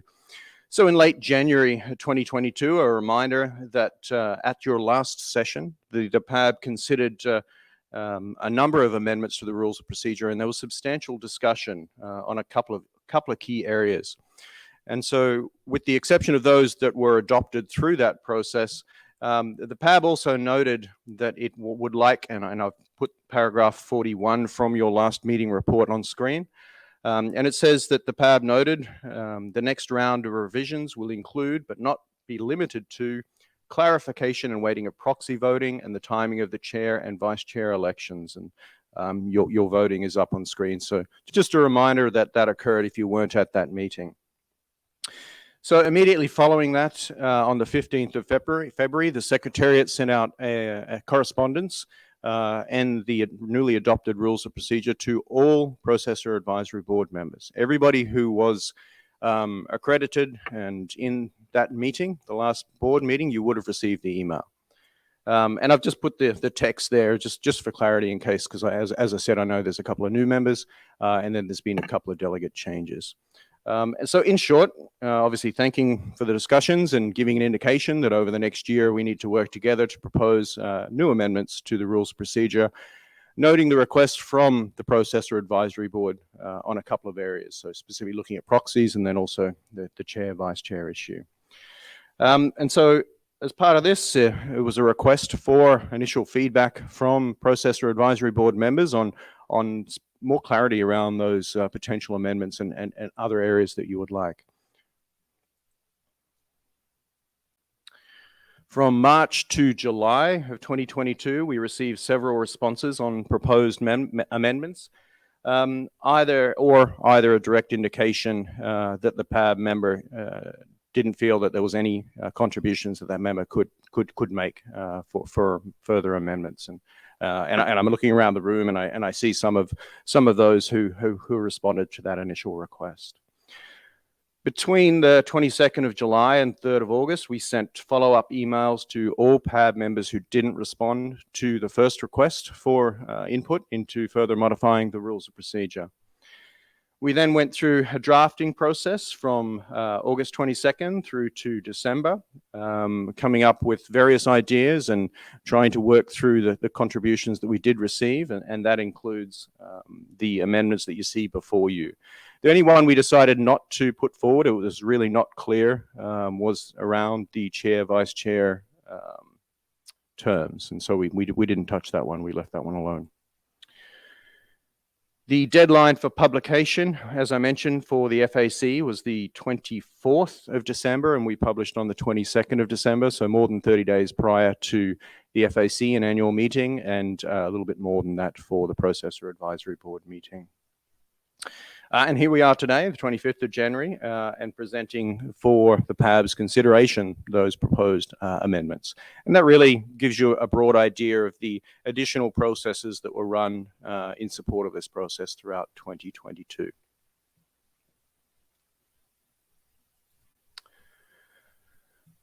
So as provided at Appendix 4 of the Rules of Procedure and attached to Paper 09 for the FAC, we've provided a number of edits for your consideration. And the overall aim, and it's always the overall aim, is to try and streamline the process for, in this case, mostly the pre-meeting processes, but then also the accreditation documentation processes. We have also provided edits relating to the accreditation through the IPHC website, now that the Secretariat manages that process, proposing extending terms for accreditation from 1 to 5 years. And this is something that the Conference Board adopted a couple of years ago to try and simplify this previously annual accreditation process, which I'm sure that becomes more and more challenging as your board numbers grow. In addition to the ability for proxy voting, to propose removing that, noting that the meetings are now being, I heard you had some challenges yesterday, but the intention is to try and hold all IPHC meetings, including the commission meetings themselves, in a hybrid format, which now allows everybody to attend remotely as well as in person. An example of Monday's meeting was that some of the delegates from St. Paul had challenges getting out of St. Paul due to weather. Rarely happens, and they were still able to join the meeting and participate, which is a big plus. Had they not been able to get down, they would have not been able to participate and cast their votes for any motions at the Conference Board or Processor Advisory Board. And so for us, this is a big plus, and it's something the Commission is very supportive of. So I'm going to walk you through all of the amendments because I know you're interested. The first amendment is a new paragraph. And so this is paragraph under Section 2 of the Rules of Procedure relating to representation. I am going to read it for you, so bear with me. It says that the PAB regulates its membership by accrediting members at the beginning of each PAB session. Accreditation is documented using the accreditation questionnaire through the PAB accreditation portal on the IPHC website. The PAB members shall compose nationals from Canada and the United States. Now, we put this paragraph together because that's what I'm hearing is the sentiment from the PAB. And noting that this is something that we developed throughout the year with feedback from some of you, not all of you. And also it's been validated in many respects from some of the discussions that I heard yesterday that you want to be directly involved in that accreditation process. And I think this meets it. The only thing that I was reading again late last night, the only question I have for you specifically, and obviously you're going to comment on it, the rest of it, is whether the membership should be limited to nationals from Canada and the USA. And I ask that simply because I'm not familiar enough with the processors and whether or not you have or are able to bring in foreign nationals to work under various visas within your companies, and you may be giving them representation for the PAB. So that's more a question for you. I'm not familiar enough to say whether the word nationals should or shouldn't be there. But if it is left there and you do hire a foreign national and wish to accredit them, you won't be able to under this wording. So please take that into consideration. So before I get to the next, I think I'll pause there, chairs, and ask if there's any comments and potential amendments to this new paragraph. Thanks, Chair. Thank you. Any questions? Jessie. Sure, if I may. So just to clarify, this would speak of the people actually attending the meetings and not the companies that they represent. I think we don't necessarily have to have people at the meeting that are from the US or Canada, but if the companies that they represent, I believe, do need to be from Canada or the United States. So can you clarify on that? Yes, that's correct in terms of the members. The members need to be the companies. So the companies or associations who are directly involved in, and then I think you know the rest of the paragraph. So if that's the intent, then I'd recommend changing it to the PAB members shall compose companies and associations in accordance with whatever paragraph that is, rather than nationals. Thank you. John?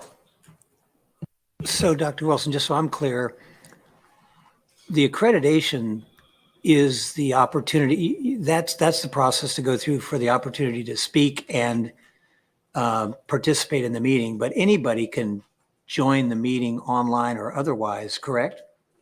I'm sure that's right. Correct.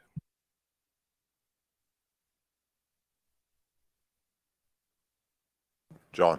And one more question. Several companies will come with more than one representative, and I assume that in this process, that is in this meeting, any one of those representatives could be, could speak, but there's obviously only one vote. But anyone here from, say, if there are multiple people here from Dana Besco Company, they could all participate in the meeting. Yeah, that's correct, and it's really up to the chairs to sort of navigate and facilitate that discussion.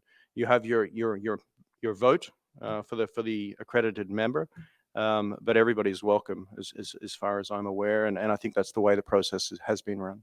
Yeah. Okay, you can move on. Great, thank you very much.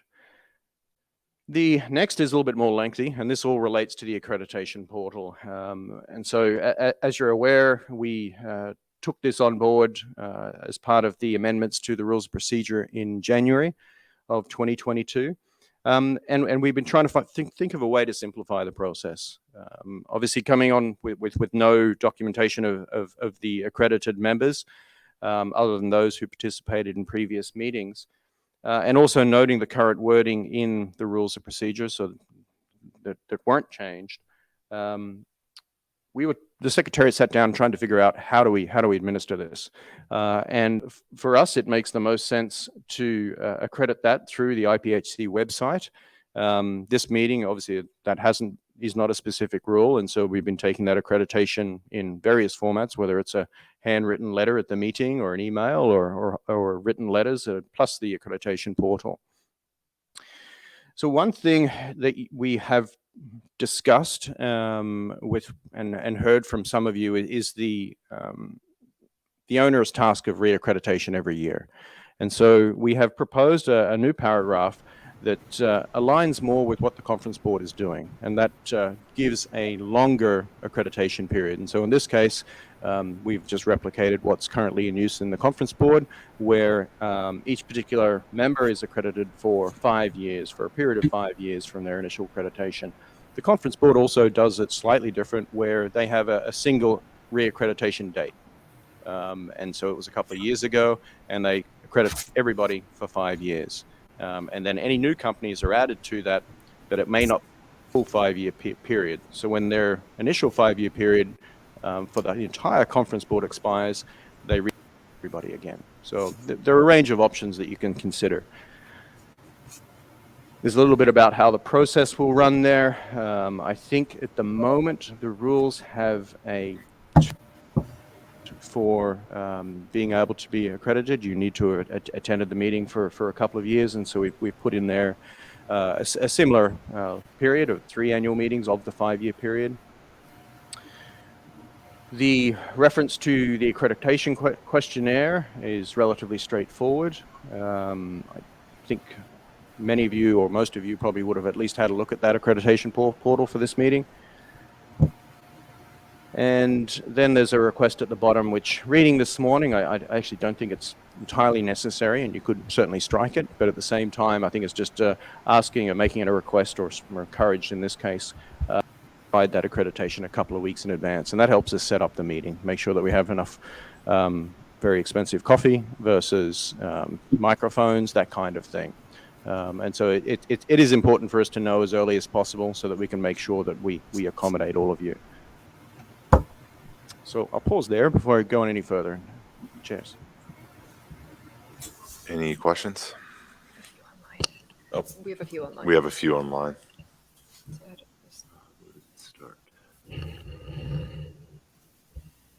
Kit reads, is attending the meeting virtually considered participated in an annual meeting? Yes, it is, through the chair. Thank you. And then Norm has his hand up as well. Thank you, Mr. Chairman. Dr. Wilson, just a quick comment. The staff, I'm one of those people that's not been involved for 3 years, so I have to fill out the accreditation questionnaire. And staff may consider some simple wording changes in there to describe what it is that you need to provide to for that information. I was told it was simple as a credit card, or I mean a business card, which was very easy to do. But when you initially read through that, it's unclear what it is that you're asking for. It was for me anyway, so I would just wanted to put that out there. Thank you. Hey, Dave. Yeah, thanks, Norm. And it's fantastic that you've been able to join us remotely. I guess the only thing I'd request is that it has been the first meeting that we've tried to implement this accreditation form, and all edits are very welcome. So if anyone else does have some suggestions as well of, look, this is unnecessary, or you need these additional, particularly as you think about what you're going to do next year. And so what do you need to go through that previous paragraph at the start of a meeting and say, yeah, you're an eligible member or not. We obviously do that process prior to the meeting based on the rules of procedure, and we'll indicate that yes, this association is eligible or not. And those who are eligible, obviously we're going to indicate, yeah, you're working with the chairs, you can come. What you want to avoid is a meeting where you have a number of pre-accredited members who then are told to leave the room, particularly if they've spent travel costs and the like. So have a think about that accreditation form and see if there's things you want or you don't want. That'd be good. Yeah, moving on. Unless there's any other questions. Yeah, Peggy. So I have a couple of questions about the accreditation and the form. One of them might be easiest to ask is, what are the minimal requirements that you would like, just as the secretariat that is handling this pre-meeting task? Ours is a long form. It's like 6 pages or something. I've looked at the CB's form and find that far easier, more efficient. I don't understand why we wouldn't use that. I don't see any reason why we wouldn't use that except for one reason, and that is there's less people involved in this, and there are it gets a little bit into the language that the CB uses, but they are accrediting associations. And what does that mean? Is that 2 people? Is that 5 people? So they're running into a little bit of that now. We don't have that problem. And in the past, I want to preface this by saying I really appreciate and think it's a great thing that the IPHC is taking this over and doing this. But I wonder what your minimal needs are for accreditation, given that for 27 years, basically, well, less, we have not had accreditation, and we've had only one requirement for new members, which is to submit the eligibility for their membership in PAB in a letter that states that 2 things, that their company is a direct buyer and that they have been designated by their company to represent the company at PAB. That letter was it would be now sent to the Secretariat and accredited to have met those requirements based on our tour. And then they would be sent to the chairs, and then the body itself would vote on it if there was a new member. So that puts the authority of accepting any new members squarely with the PAB. So I'm wondering if that is something that you would not like to have happen, or if you'd have a problem if we kept doing that. So that's one specific question. There will be, in fact, shortly here, we are going to be discussing changes that we would like to the PAB and taking these ones that you've gone through. And I really appreciate you spending the time with us on that, specifically to look at. So can I ask you if there's just a minimal requirement for accrediting, not just new members, but every member? It's a little unclear who would be having to accredit themselves again next year. So if you could help with any of that, that would be great. Dr. Wilson. Sure, through the chair. The short answer is whatever's necessary to meet the rules of procedure wording.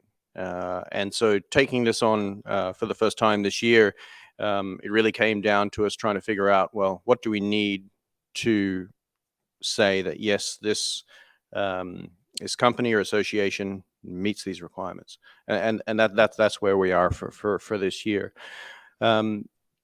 In terms of what the minimum requirements could be, I guess that's something that the PAB should discuss and sort of give an indication of, well, we read this paragraph of who's eligible to be a member. It's deficient in this way, and therefore we need to modify it, and in doing so, we need this supporting documentation for an application to be a member. And I think you're all best place to do that. And so I would just encourage you to review the rules of procedure, have a think about who should and shouldn't be a member of this board. Have a look at the accreditation form, and then make your recommendations as part of the report to the commission. And once we get direction from the commission, we can make those potential amendments. And so I would just listening in yesterday to the recording of the meeting, some of the I guess confusion, obviously, about the process, but also about who's a member and who's not a member. It all comes down to what the rules say. And so if you want to propose an amendment to do that, you should do that. My recommendation on top of that is really think ahead. Think of what it means. Think of what when you change the wording to incorporate another group or another set of groups or companies, what's that going to mean? Because we don't want to be in a situation where we are receiving the accreditation material, tick, tick, tick, tick. Yes, you should come to the meeting and participate. And then first day of the meeting, the PAB members are going, no, no, no, even though they meet the rules of procedure. That's something that's the risk you run of voting on accreditation at the meeting. And that's why the paragraph, I think it was the previous one, is risky. You can alienate potentially very useful contributors to the PAB process. And I would certainly hate to go to a meeting of another organization after thinking that I'm invited, sit down at the table and being told, sorry, out you go. So you need to think about that, is my only recommendation. Be very careful about the wording changes that you might make. Jessie. Oh, excuse me, Carl. So just to clarify, Dr. Wilson, you would like the online accreditation form to have something that would potentially prevent someone from showing up here in person. Like, as you mentioned, maybe a document that they need to provide that's more than just a letter from their business owner. So that way we don't have a situation where people arrive to the meeting. I guess I'm confused between us being able to be a part of the accreditation process. And in the past, that does happen at the beginning of the meeting. But if people are being accredited online and do believe that they can be here and then show up, and then we do the accreditation process with the members, then we may run into that issue. So some clarification there might be nice. Yeah, thank you, through the chair. Again, it really comes down to what the rules of procedure say. And at the moment, the accreditation form is structured very clearly to require checkboxes that you're this, you're that, you're this. Obviously, a company can tick a wrong box, and that happens from time to time. As part of that, we're also, I think there was the request for the letter as well. We then get that information and review it. And we'll do a little bit of spot checking to figure out, yes, this company exists and it's not whatever. That in theory should be enough. And so I guess it's a question for the PAB about whether you think you cannot set up the rules and the accreditation form in such a way that it becomes clear who's eligible and who's not. If the answer is that you can't do that, then we need to change the form and the rules again. It's obviously much better to try and automate that process rather than constantly running that risk. You can accept them formally and welcome new members at the start of the meeting, but I would really hesitate to have a process that's set up that isn't clear enough, where somebody can turn up, they've met all the requirements that you've set, and then you say, no, you can't be a member. So it's more of a set it up beforehand so it's clear, and then it's just routine. Thank you. Peggy. That is really helpful. Thank you, Dr. Wilson. So in the past, we have had a few examples of someone coming in thinking that they were eligible to be members of the PAB and had not been. And a few came before I was involved with the PAB. And I think only one has happened since then.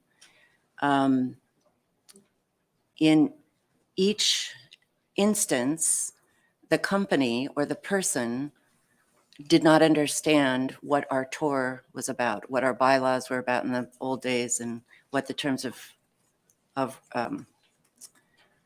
reference are now. So we explained it to them and they left. So I just wanted to follow up on Jessie's question with a specific question of just process. Would it be possible, I think we really like the portal and like the registration online and like the hybrid meetings, but would it be possible for the Secretariat to get a list to the chairs like 2 weeks in advance, and then the chair could electronically send it to the members, would be from the year before, of course, but should cover everyone, to see if they have any problems with these people. The example from before my time was that the company was involved in a lawsuit, and that was something that was only known by colleague companies. And I think it may have been before almost anyone's time here except John. Thank you. So it was, and I only got the word from Sherry, so it's secondhand. But in that case, having the PAB look at it and be able to weigh in on who should be a bona fide processor to attend the PAB would be helpful. You think we could work on something with that, like that? Dr. Wilson. Yeah, through the chair, and certainly that's what the inclination is or intention of at least putting this last sentence in, where we're asking for that accreditation, and it's just encouraged at this point. We weren't sure if the PAB's ready to require it, make it this is a 2-week cutoff, and I think that'd be really the only way to fix the issue that you're referring to, is that you had a hard cutoff for accreditation. And I think of 2001 when we had Wild Legacy Seafoods not being accredited in session because they hadn't provided any material prior to the meeting. But if they'd provided it, they would have ticked all the boxes. And so I think at the moment we've taken a soft approach by saying encouraged. Maybe the PAB wants to put a hard deadline. 14 days prior to the start of the Processor Advisory Board meeting, accreditation of new members is due, something like that.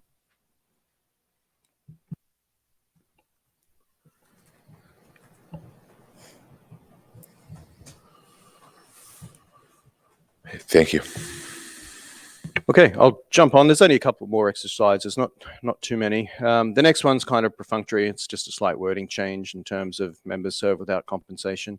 And membership is renewed each year upon attending the PAB annual meeting. And so that's removed because of the previous paragraph where we're trying to extend it to a more broader period, whether it's 3 or 5 years. So more just editorial in nature. And then something that's a bit more of a topic for discussion is the section 4, which is on the session of the PAB and specifically refers to proxies. And so we're proposing to delete paragraphs. Now I can't remember what the mother paragraph was. Subparagraphs B, C, D, and E. And the reason for this is all around that we're moving to a hybrid format and means that anybody can attend the meeting remotely or in person, in part or in full. And so with that in mind, and that none of the other subsidiary bodies of the Commission or the Commission itself allows proxies, it was felt that this is a reasonable thing to propose for consideration, noting that anybody can participate and vote electronically. And so it's up for discussion. I know I've had discussions with many of you, including the chair and vice chair, and there's differing opinions on whether this is something you want to carry forward or not. It certainly simplifies the process if you don't have it. And I think with some of our online participants who would have had to previously send in a proxy now don't need to do so. I'll pause there and have some discussion. Thanks, Chair. Any questions? John? So the issue of proxies, I think, is that I can come to this meeting with my vote, with OBI's vote, and I could come with 2 other votes as well, as long as I have their proxy. Correct? I mean, I think that's the way we've done it, right? Correct. That's been the previous process, yes. Okay. Well, so this makes sense to me because you can join online. And that proxy thing, when it happened in the past, was I want to call it a scam, but it was an opportunity to kind of beat the rules, if you will.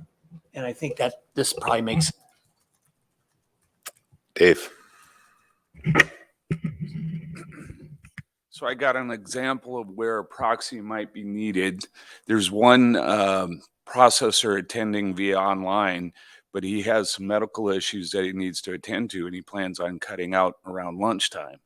So would that be an exception to the rule? Thank you. Through the chair, that member is participating in the meeting, and so they can, for example, send in what their decision is or their vote is on any topic, even before they had to step out. And so that's a pseudo proxy in a way. You're letting the chair and vice chair know that on regulatory proposal 6, my vote's no. I've got to go for 2 hours.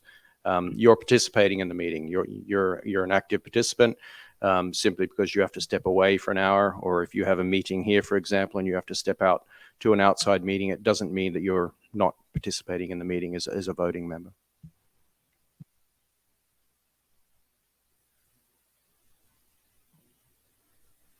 Okay, any other questions on this?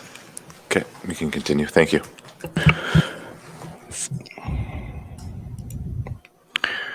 And then the very last one is just a very minor edit. It's purely editorial. I don't think it really needs discussion. It's just changing some of the terminology to standardize from current to annual. Just makes it a little bit simpler. And so that's the edits in a nutshell this year. Relatively straightforward, we feel. The accreditation one is probably that which requires a bit more thought and discussion, particularly around if you want to set a deadline for accreditation. That really does make sense to us, and that's why we put the text in there that we would request it's 2 weeks in advance. And then a little bit more thought around the membership eligibility and how we can validate that through accreditation documentation on the website, what's really needed. Yeah, and I'll finish there. Thanks, Jeff. Okay. Thank you very much, Dr. Wilson. Thank you. John. So, Dr. Wilson, I very much appreciate this presentation. I know the rules. I mean, from what I've heard, the rules and procedures have been in place for a while. That's good to know. I mean, I have certainly haven't followed them. I think the issue we've had here at this meeting is just, how do we add someone who is an association, but very much a part of the process, has been part of the process, knows more about the process than probably the rest of us, and certainly knows about the issues as well or more than the rest of us. So, and I understand that the way the rules are written currently, that there's no eligibility here. In the past, I think the PAB would have made this decision sort of on their own. Correct me if I'm wrong, but I think that's what we would have done. So I get the path. I understand that the path is to make a recommendation that this be changed in a way that allows this kind of representation, because I think the PAB as a group needs it, because I think very, very valuable points of view are brought to the table as a result. Anyway, I guess it's just up to us to look at the rules and make a recommendation based on where we are right now. But I do appreciate, I appreciate your coming, and I think we all do. And I appreciate the opportunity to hear where this stuff is going. So thank you. Yeah, Dr. Wilson. Yeah, thanks, John. I think you summed it up very well, and obviously we're acutely aware of the issues, and I think this really comes down to the PAB needing to think about not only the wording in the rules of procedure, as I said, and how we accredit or how you accredit and how we can verify that accreditation, and what are the implications of any wording changes you're going to make. Really think about it, so that, as I said, we don't end up accrediting potential members that you don't feel are eligible or should be participating, because it's very easy to do so. And look, we'll be direct. And if we were to change the wording that would allow an association that's not directly involved in ABC, what are the implications of that for other associations that aren't being considered as part of this current discussion? So just have a think about it and be very deliberate in the wording changes that you make or recommend to the commission.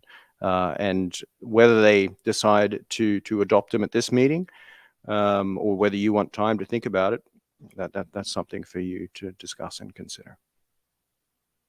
John? So I guess I should too as well, because there was some sharp conversation yesterday. It was directed to the ladies at the end of the room who are part of your staff. And I apologize for because you guys were the direction of the heat and you shouldn't have been probably.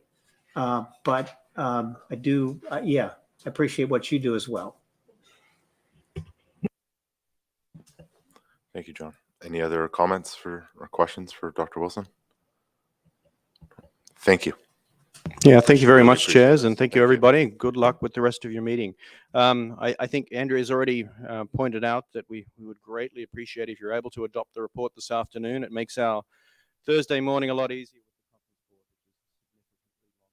Take the time you need, obviously, to make sure you get your deliberations correct. John, I really do appreciate that. I am listening to the audio recording last night. It was, I think the team works extremely hard to support the PAB, and there's certainly some issues with the interaction yesterday. So I really appreciate that, and I look forward to a very congenial PAB engagement moving forward. Thank you. Heather. Thank you, Mr. Chairman. I too regret if I caused any hard feelings. I think that one of the things that strikes me looking at our agenda, it strikes me that perhaps it's not quite clear enough as to what is expected of the PAB on these kinds of issues. And so the questions I had were as a result of not knowing exactly when and how the PAB was expected to review these changes and what was expected from us as a recommendation. So I just not being critical, but maybe the agenda could be a little bit more clear on those kinds of things. Just a suggestion. Dr. Wilson? Yeah, thank you. And maybe that's a over time process that's become a less clear, because we don't expect anything of the PAB. It's the PAB's role to decide what you want to put forward. We will provide you with all the information that we possibly can to help you make the various motions that you need to make. And with the rules of procedure, whenever there are amendments or proposed amendments to the PAB's rules of procedure, we're going to try and get those to you as early as possible throughout the year, work closely with you, and then just because the commission's processes themselves have tightened up over the last number of years, always know that any amendments are going to be published 30 days before the commission meeting starts, which means that more than 30 days before this meeting. And so maybe that's something that we can just try and flag earlier. If you see it on the rules, on the agenda, you know that there's amendments coming. We put them up on the website, and that's something that we started a couple of years ago, specifically for the PAB, and they're just links to papers that we think are useful for you. But more than that, we don't expect anything of the PAB. It's the PAB's role to decide what you expect of each other and would like to put forward to the commission. I hope I've made that clearer. Yeah, thank you.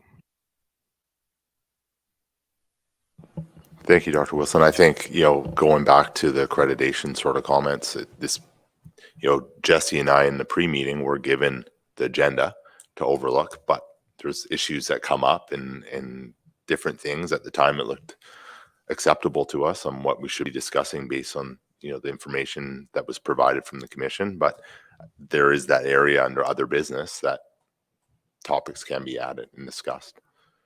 But maybe same thing, a couple weeks before, here's the agenda. Is there anything prior that anyone wants to discuss? It can get sent out to the membership group as an idea. Yeah. Thank you. Yeah, and just to wrap up, typically we leave that to the chair. So once we do have that drafted and tentatively agreed from the chair, we typically publish the agenda for the meeting 90 days out as the first preliminary draft. So not typically, we're required to. So you'll see the draft, the provisional agenda for any IPHC meeting published on the website 90 days in advance. And through that's usually a replication of the previous year with any other key issues that we think are coming up, such as rules of procedure. And then we go through that direct consultation process with the chairs of the subsidiary bodies. And at that point, it's the subsidiary body chairs, vice chairs, who take carriage of that process and then feed it back. And I think we have a 45-day deadline written into the Commission's rules of procedure, which also applies to the PAB, where we request those edits to come in. Doesn't mean you can't amend it on the day of or even during your meeting. It's just, again, it's like, let's get this information to everybody as early as possible. So just remember those deadlines. 90 days, you're going to know what the agenda is. 45 days, try and have some suggestions to us so we can modify that agenda through the chairs. And 30 days out, we will publish the final draft agenda. And then first day of the meeting, you can modify it again as you see fit. But again, it's that 3-month period where we try and give you as much advance notice. Thanks. Thank you.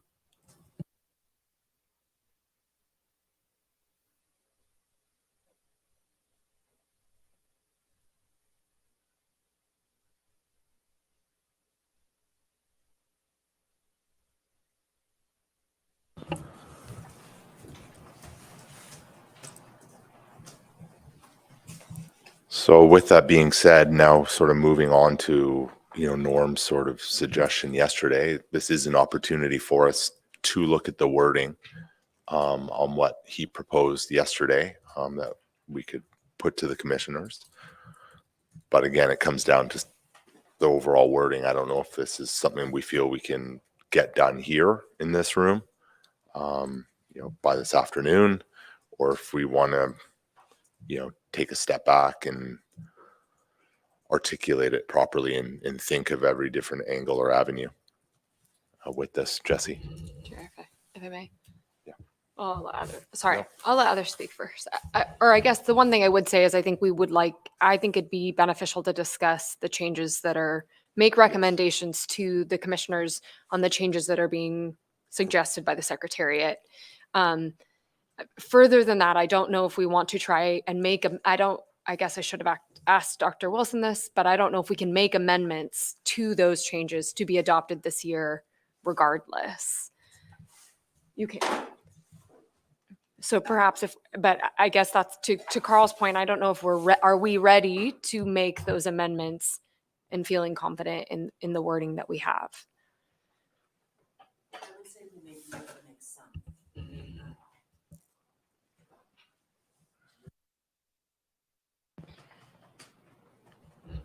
Heather?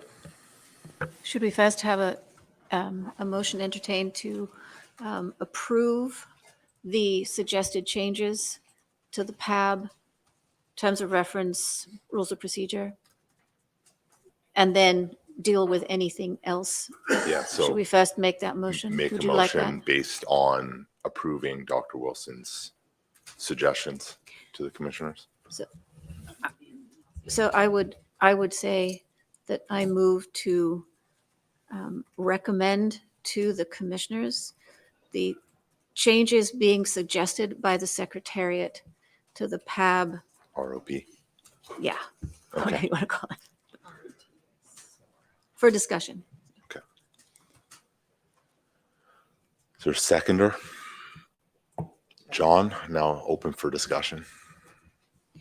So just to speak to the motion, Yes. I tend to agree with John Woodruff regarding the proxy element.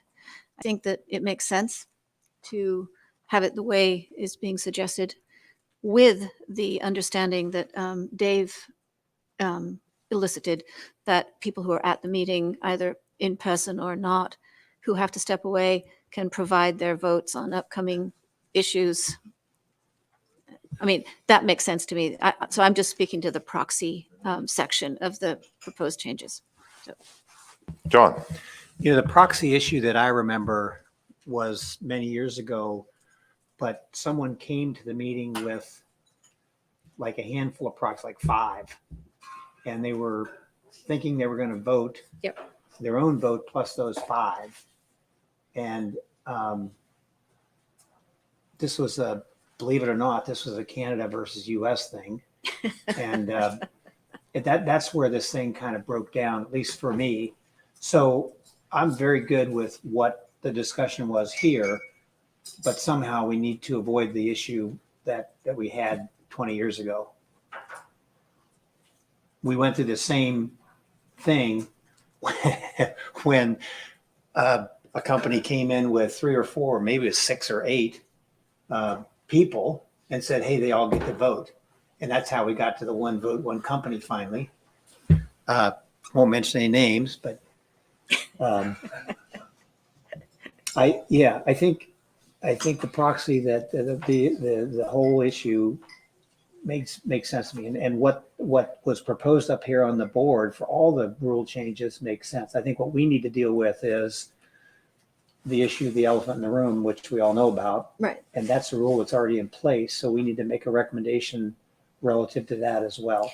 Right. And this is just the proposed changes right now. Peggy? So I'm going to play devil's advocate a little bit with this and follow up on what Dave suggested for an exception to the proxy. The problem with that is that the person who cannot attend does not have the benefit of the discussion during the discussion of the motion. So he may have an absolute certain idea about how he would vote for a number in a regulatory area. But on a proposal, he may not understand it all completely, and it's the discussion that happens before the vote that helps people understand that. So having the benefit of that would be taken away if he couldn't use a proxy with someone he trusted or she trusted. The other example that is troublesome is Tom McLaughlin usually was in China about this time, and he had to give a proxy to someone because even during Wi-Fi time, he couldn't get on a Wi-Fi and on the internet, and that's the case in Alaska in places too. So I say all this with the understanding that we are a small group getting smaller just because of mergers and acquisitions.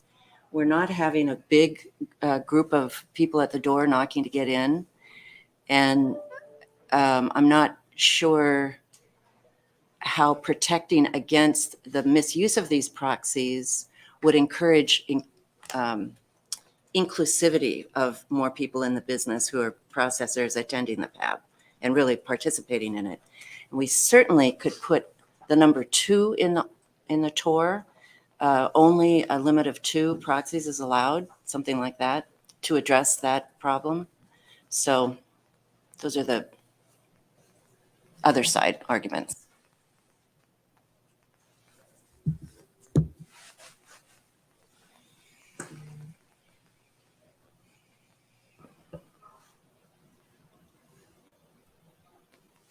So that would kind of go against, the proxy issue that Peggy brought forward. Heather? So if somebody wanted to make an amendment to Yeah. the motion in that regard, that would be the way to deal with that. Okay. John? So I'm not sure I'm going to get this, but I'll make the amendment that would allow a proxy to be held by someone, a single proxy. I would not make it 2. I would make it a single proxy. So if I come to a meeting, I might have my own vote and someone else's. And I think the other piece of that is that the PAG should approve the use of that proxy, because I think limiting to 1 sort of pulls away the opportunity to play the system. But at the same time, I think we all know who's a buyer and who's not. Right. I think that you can't just show up to the meeting with the proxy. You have to, the proxy has to be submitted to the Secretariat, and it would be noted there who has the proxy. That's fine. Yeah. I'm good with that. Okay. I just think it should be a single, if Okay. there's someone here voting, they could have a single additional vote with a proxy. Okay. Bruce? Yeah, I agree 100% with everything John said. We don't want to see it abused, but to just say no proxy seems a bit extreme to me too. There are situations where we want them, and we don't want someone coming here with a mitt full of proxies. We all been in meetings where that happens. But Peggy makes a great point, and it's something we struggle with in this business, to bring new people and young people into these, and they won't come. Maybe the proxy creates a threshold where we can get them involved a little bit more, or get them involved. And but I think just having 1 could prevent it from being abused. So I agree with everybody. Heather? Yeah, I think that's good. I'm just looking at the language, and I'm thinking that whoever's taking notes is going to want exact language Yes. regarding what's being crossed out in section number 15. So I would suggest that if you're making an, that you would provide specific language so that we can pass that on to the commissioners. Does everyone have access to the changes in red? Should I send it? It's right here. It's on the website.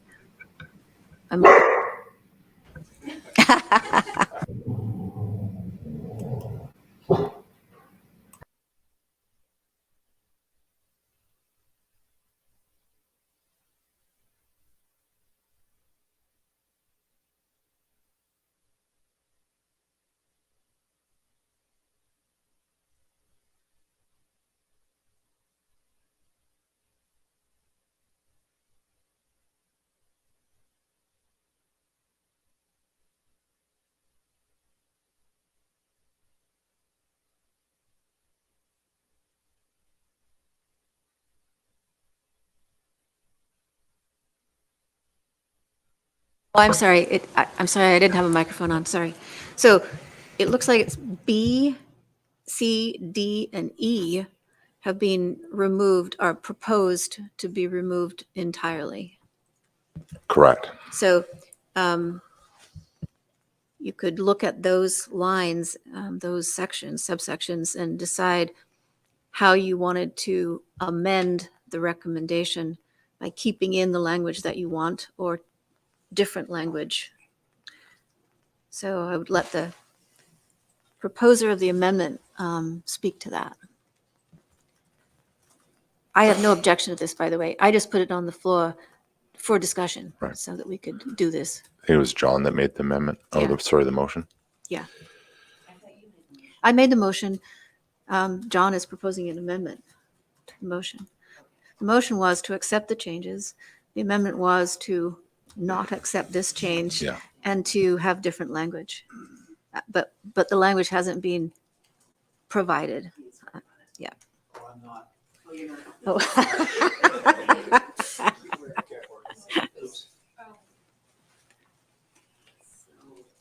So I guess the first one we want to start with is B. Proxies are allowed only for members who have attended the last 2 sequential meetings of the PAB. Is that something we would like to keep? No. As long as they're accredited and within their 5-year accreditation, we are good to move forward. So this is the document you should probably be reading from, and I can show you what it is.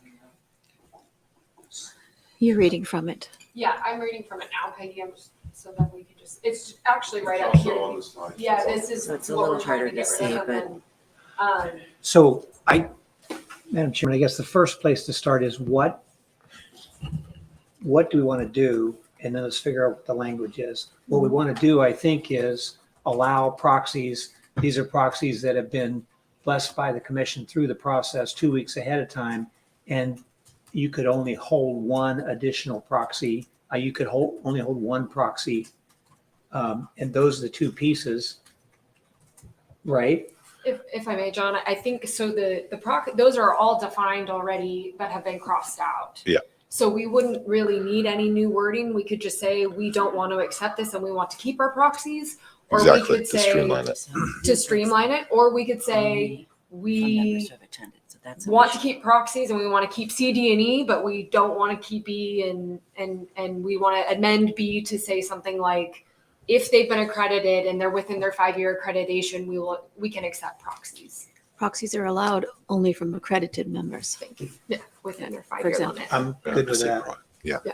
So Okay. just, Did you get all that? I'm so sorry. Yeah, I typed them out really quick so I can read them. Awesome. Yeah, so I think we're gonna keep C, D, and E. I didn't get a chance to read all the way through E. I don't know if anybody has any changes So keeping C, D, and E. at this point. Yes, and Changing B. Changing B to read proxies are allowed from accredited only members. from accredited members. I think that's what he Yes. intends. Yes. and Andrew, I may ask for some help that we're doing this the correct way.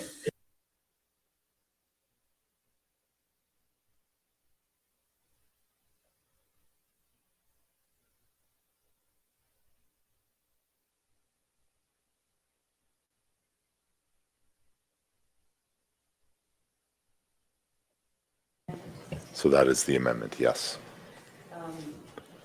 So did we go to C yet? We got the whole thing. And someone will read it out loud. Yeah, so we accept, yes.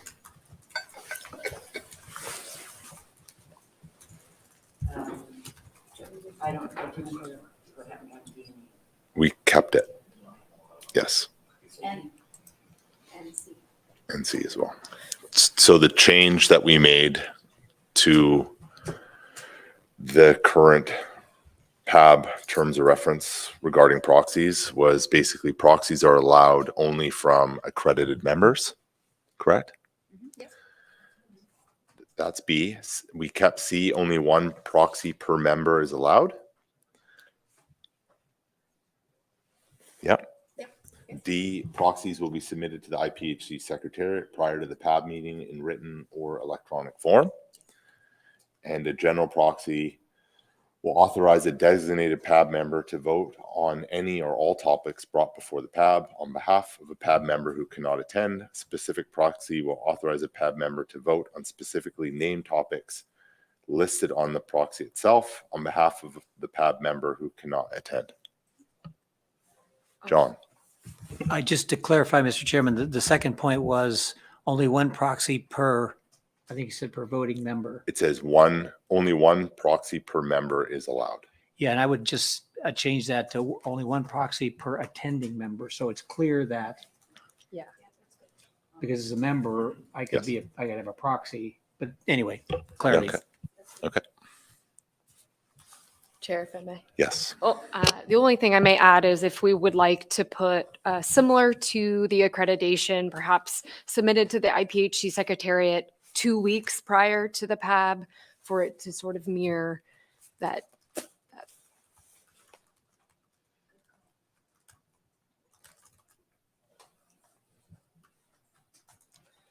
adding that to D. Yes, please.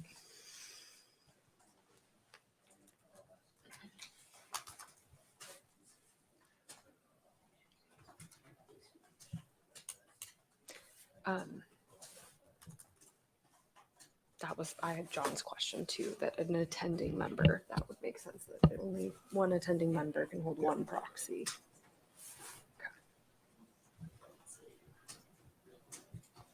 Yeah, it's what Norm said as well, basically.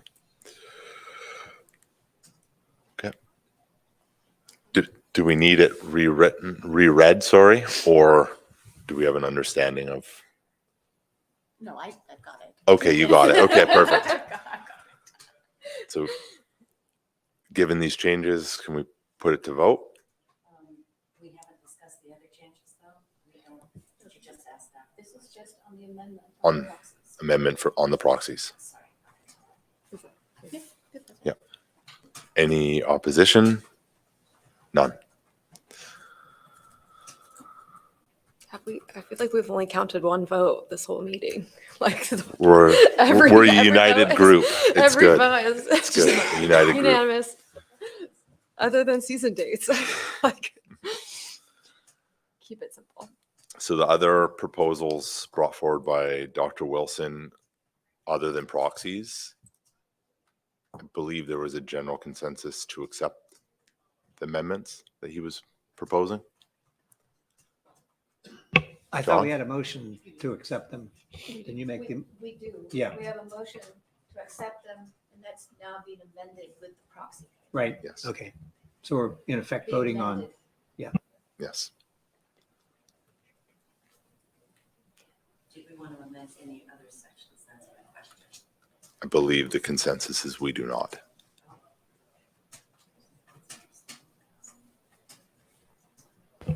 John? We're going to wait till next PAB meeting to do that. We're just addressing what Dave brought forward right now for his presentation. That was my motion. Yes. So the only other.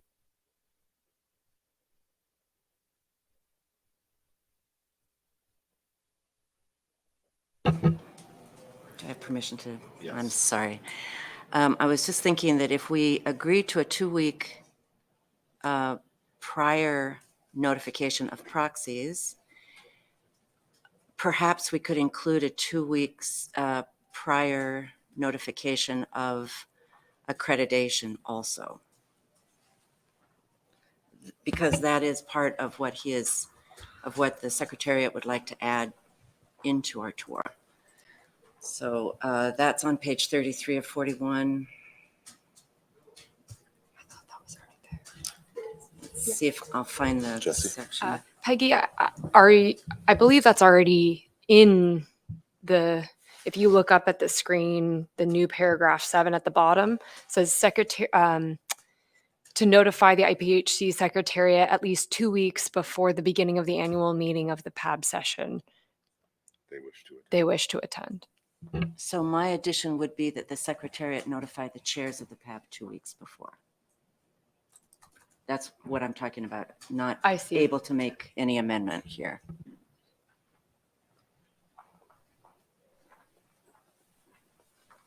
It's the inclusion of the PAB in the knowledge of who the companies are that have requested accreditation. I see.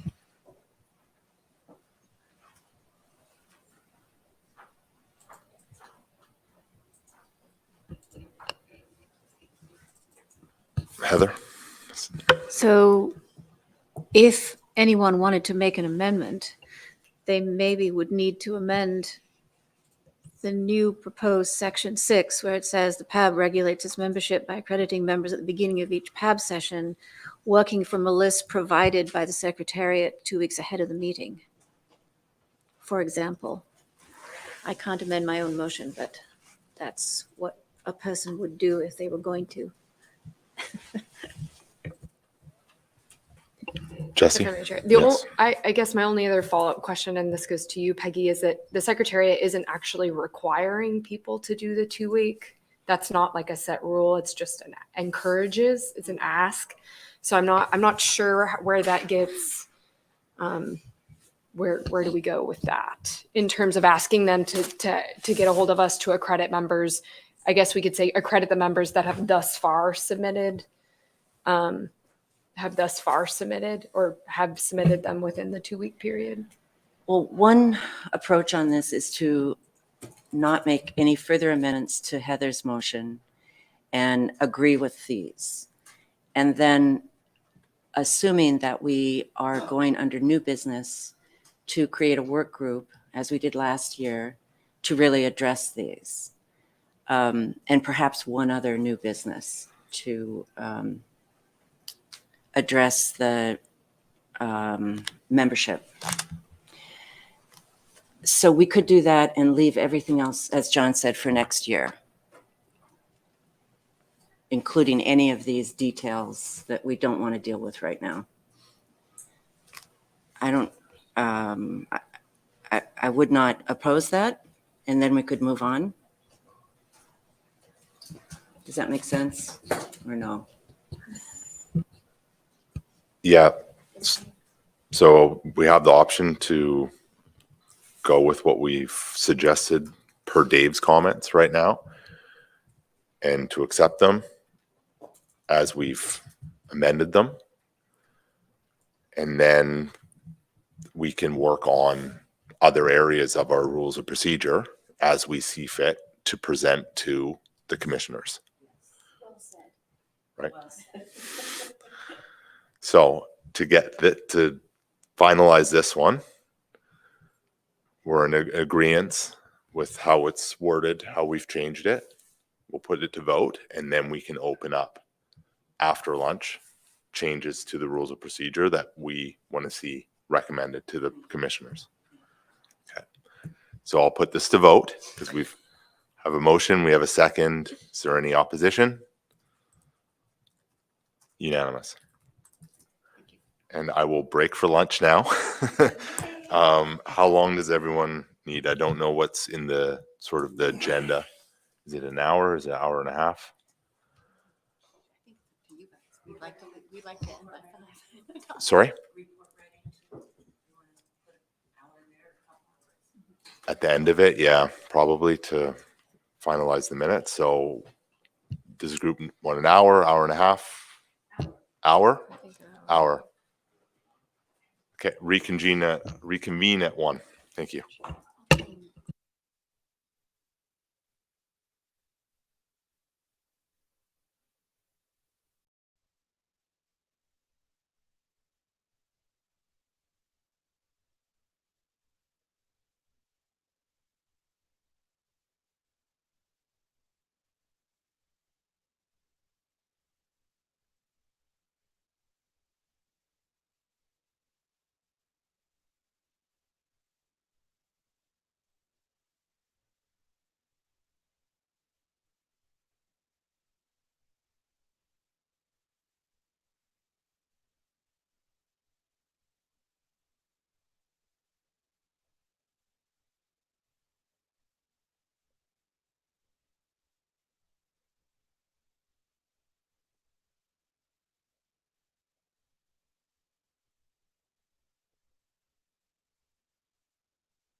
Okay.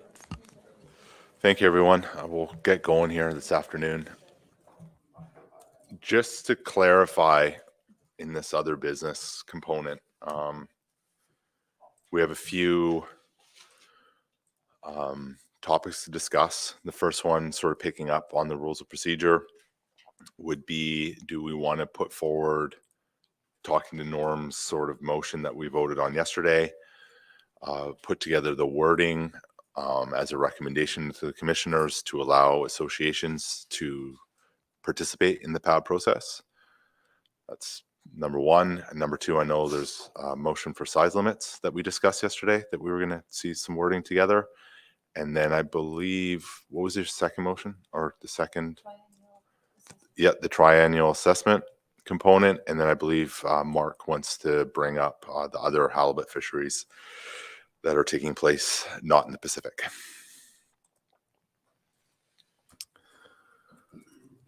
So picking up to the rules of procedure recommendation. The current rule states, and the Secretariat can confirm, but sorry, I have my email.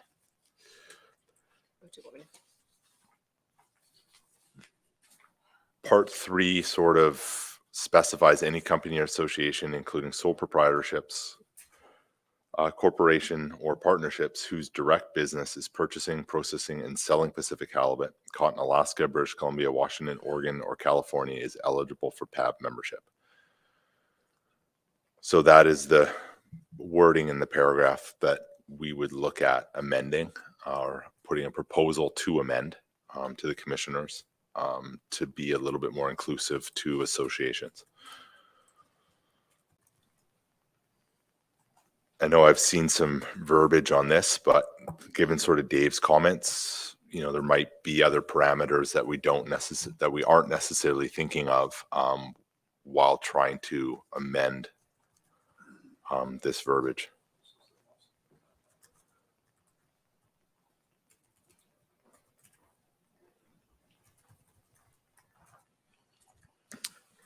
So all that being said, I don't know if Norm wants to speak to this a little bit more, because he was the originator of the motion yesterday. John.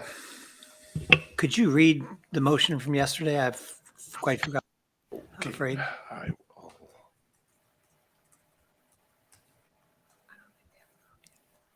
Was there?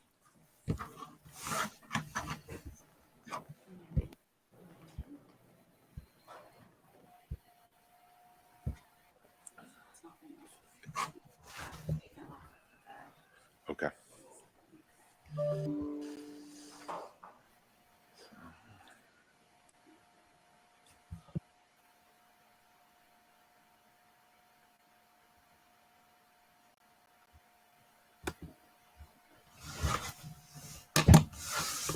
Okay. 1 second, we're just finding it.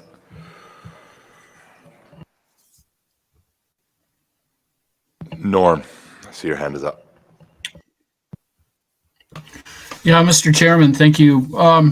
I would be amenable to, I mean, we've pretty well gotten through a meeting, and this is something to think about. And there's a lot of, you know, probably review that needs to be done. And I don't know that we would need to get it accomplished here, but maybe I'd be amenable to just tabling this decision until we get some, you know, can digest this, what this entails and get the wording right.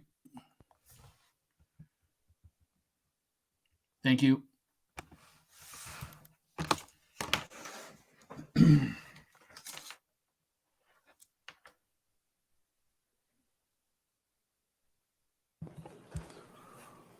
So normally you're sort of suggesting more of a working group to look at the whole rules of procedure in its entirety to sort of see if there's other areas that we want changed?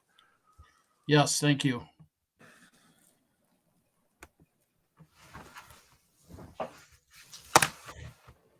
John. So, Jen, I think, did we vote on the motion, or did we just? Pass. We did? Voted unanimously. So I'd just still be curious here. I tried to look. I couldn't find it, but I'd be curious to know what the motion was and what we agreed to focus on. Please. All right. So I have the official language. It just said John makes a motion to accept industry associations for accreditation. Heather seconded the motion, and then the discussion ensued. Motion passes unanimously. Oh, no. John. Okay, so I'm good with Norm's motion to, I think it was the table or whether it's table or have a discussion group. I'm good with that. Because I think coming just to accept associations, someone could come with 3 or 4 associations. I mean, if there's an issue that's important to somebody, we've seen this at least a couple times in the past. So maybe it makes some sense to get a group together and sort of figure out how we do what we want to do.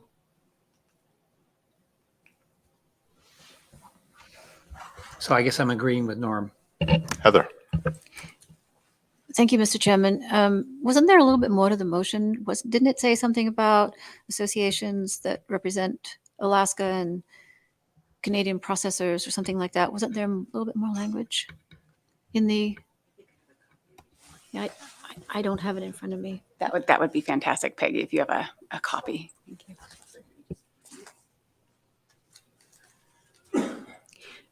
And Mr. Chairman, while we're waiting, it seemed to me that was a very specific subset of associations that was being recommended. And I assume that was because there's only one association that, as far as I know, though I could be wrong, that fits that description. Currently, that what we are aware of, yes, Okay. but it's also, this would open the door to the possibility of other associations joining. Mhm. And that's what we would need to be open to with this Right. change. Right. So I'll read the motion and let you know the area that Heather is worried about. And I agree with her that it is exclusive, not inclusive. Okay. So just a change of one word would fix that, I think. Norm's motion was, I would move that the IPHC Processors Advisory Board vote to approve accreditation for industry associations that represent halibut processors from both Canada, this is the word, and the US as members with voting participation. That means any association that represented Canada and the US. So I don't think that's what we mean. We mean a more inclusive one might be an association that just represents us, processors in 3A, for instance, or processors, who knows? So this is all speculation here, but I think that we want to say and or sort of include both. But the rest of the motion went and the US as members with voting participation. And I think he used this section as no, he included it in the motion. For as far back as I can remember, these associations have always been allowed to be members of the PAB, and I see no reason to change that policy at this time. These groups play an important role in providing pertinent information regarding meetings and dates, communication of issues and concerns in the fishery, as well as assisting in introducing processing participants to the IPHC process and each other. That was the end of the motion. Yes, please. Peggy, could I just ask that you send that to me? I can't type as fast as you talk. Thank you. So We'll go Heather. I just want to comment on that. I think in other groups that many of us are part of that work with fishery regulatory issues and including allocations and so on, those groups always, I can't think of any that don't include associations as part of the mix of people who are groups who are knowledgeable and who participate in that decision making. They are a relatively important part of fishery regulation bodies that I'm familiar with. And so I just wanted to say that if people want to put off this conversation until later,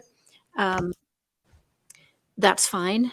But I just wanted to say that I agree with the idea of including associations, whether it be HANA or whether it be other legitimate associations that represent processors in this case. I think it's an important part of the business environment, and I would think that that would be something we would want to do. I don't have any fears that we would be faced with sort of fake associations, because I think that would become pretty clear in the accreditation process. So I think that's a little bit of a red herring, to be honest. Though I understand the concern, I think it's probably not a concern for all of us in the same way. So it wouldn't be for me. I think the accreditation process would take care of that. Jessie. My only concern about relying on the accreditation process is that right now that's not very, even with the wording that I think we agreed upon with Dr. Wilson, I don't know if the accreditation process is with the with having them send us the list 2 weeks in advance and our ability to be, it just seems like Dr. Wilson wants us to be able to set that accreditation process like online. And it doesn't sound like we have that currently. Am I making sense? That we don't have the current, he's relying on the ROP to allow people to direct our accreditation. And so I guess that would only be coupled with also making sure that we adjust the accreditation to what exactly we want. I get nervous about leaving it on accreditation because I think that's what happened this year, and it's a bit confusing. Just in response, I think you're right. That's a really good point, that we perhaps don't need to just work on this particular issue, but also the whole accreditation process as well. That's kind of what you're saying? Yeah. Yes. Yeah, and that might be a bit much to bite off right now. So yeah, I get your point. Thank you. Mark. I had a question about the accreditation. Is for a group like HANA is directly involved in halibut or totally involved in halibut, would this be open to other groups that do other things besides, to Heather's point, that to go into regulatory process, that would be open to other fisheries that they're involved in as well? Or the accreditation would focus on the halibut and then it would be okay? So we don't have to worry about what they talk about other stuff. Okay. That's my thing. Yeah, that's what makes sense. Because I thought there was a term, directed business is Alaskan or North Pacific halibut. I thought there was some wording in there, but. There is. Okay.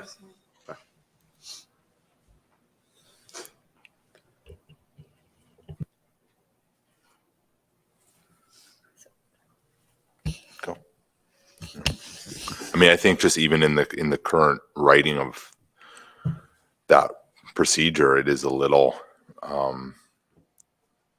confusing. Is it all three? Is it 1 out of 3? Like there,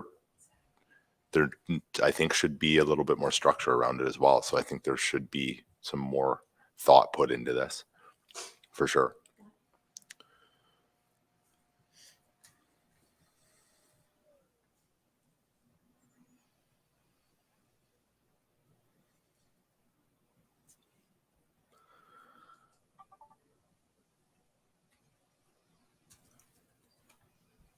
Heather? So do you need a motion to form a work group then? I think with Norm, Or you got that already? Yeah, he basically put a motion forward to Okay. or amend his. No. Right, no.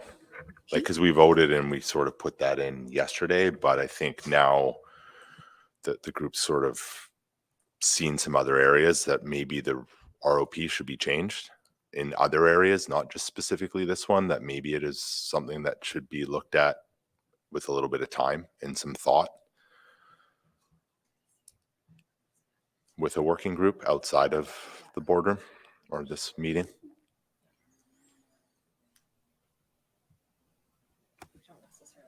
Norm?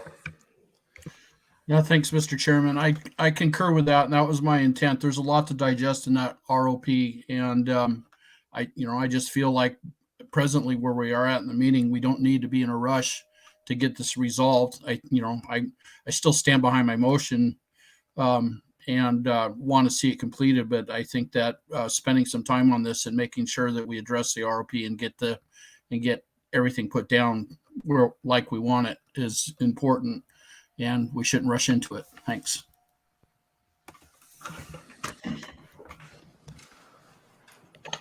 Can kind of maybe add to what you said, or like what we voted on earlier, that we would like to see associations that represent Pacific halibut buyers seated at the PAB, but we want to take a further look at the rules of procedures to see what else needs amending when proposing this change.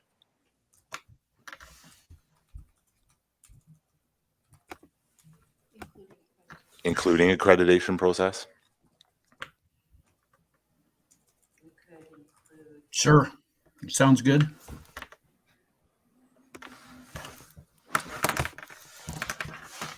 Because even when we talked about the 2-week, time frame that the membership list goes out, like there's other things that we can use this opportunity to make a few more changes that we would like to see.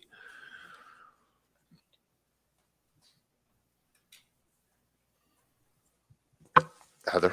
It'd be good if the minutes could capture those areas that we are looking to look again at, very specifically. I think that really helped the last time when we had the work group process and it was determined that these were the areas that need to be looked at. Right. So it'd be really good to have that captured. I think Okay. you did a good job. Okay.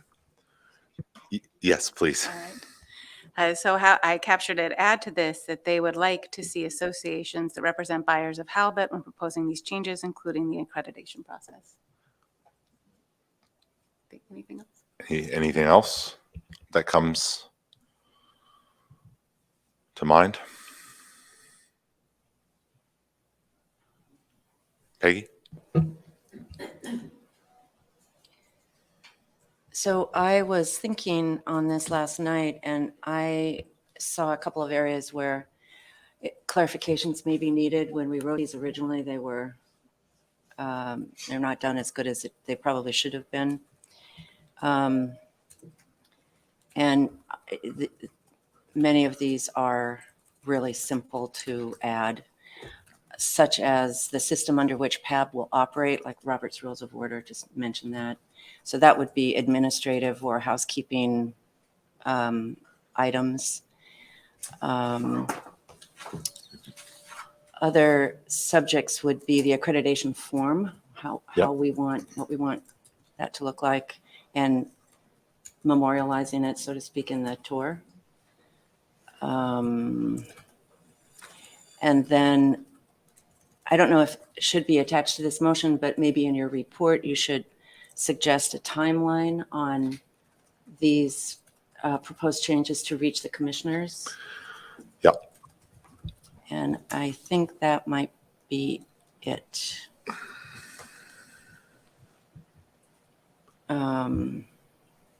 Yes, and the voting on members. That's it.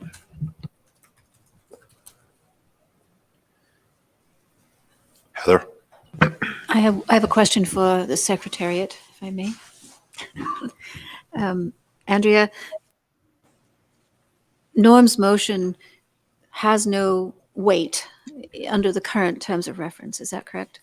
And so there is no change that can be made without changing the terms of reference. I may be oversimplifying it, but I just wanted to hear that again, if you could. So that's what has to happen first? Okay. Okay. Thank you.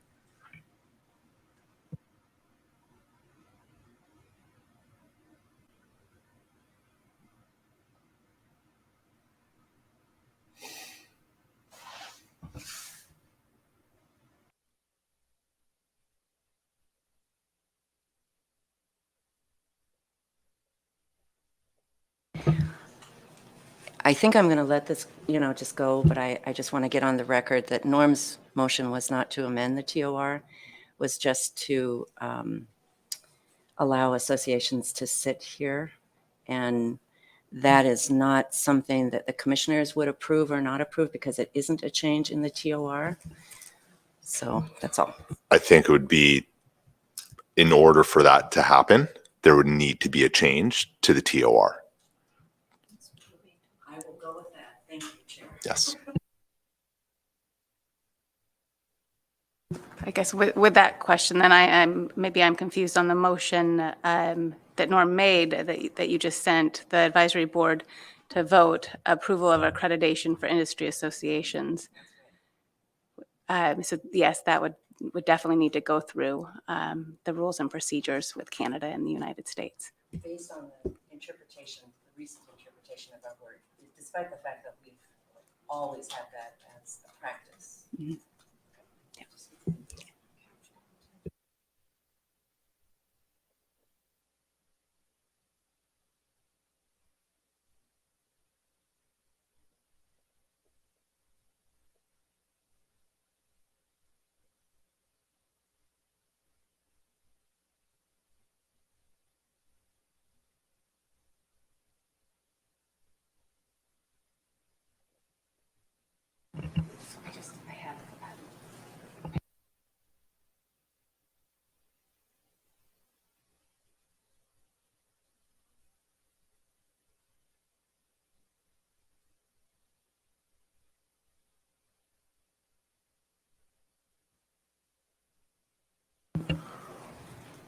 So I guess because we voted on and approved Norm's prior motion, there needs to be a new motion. I mean, that'd be my. Yes.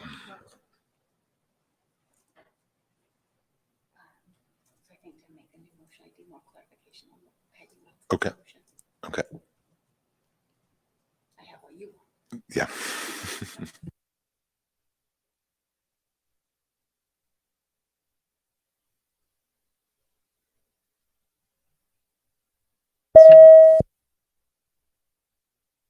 Just, I think the motion needs to come from a voting member. Right. Yeah.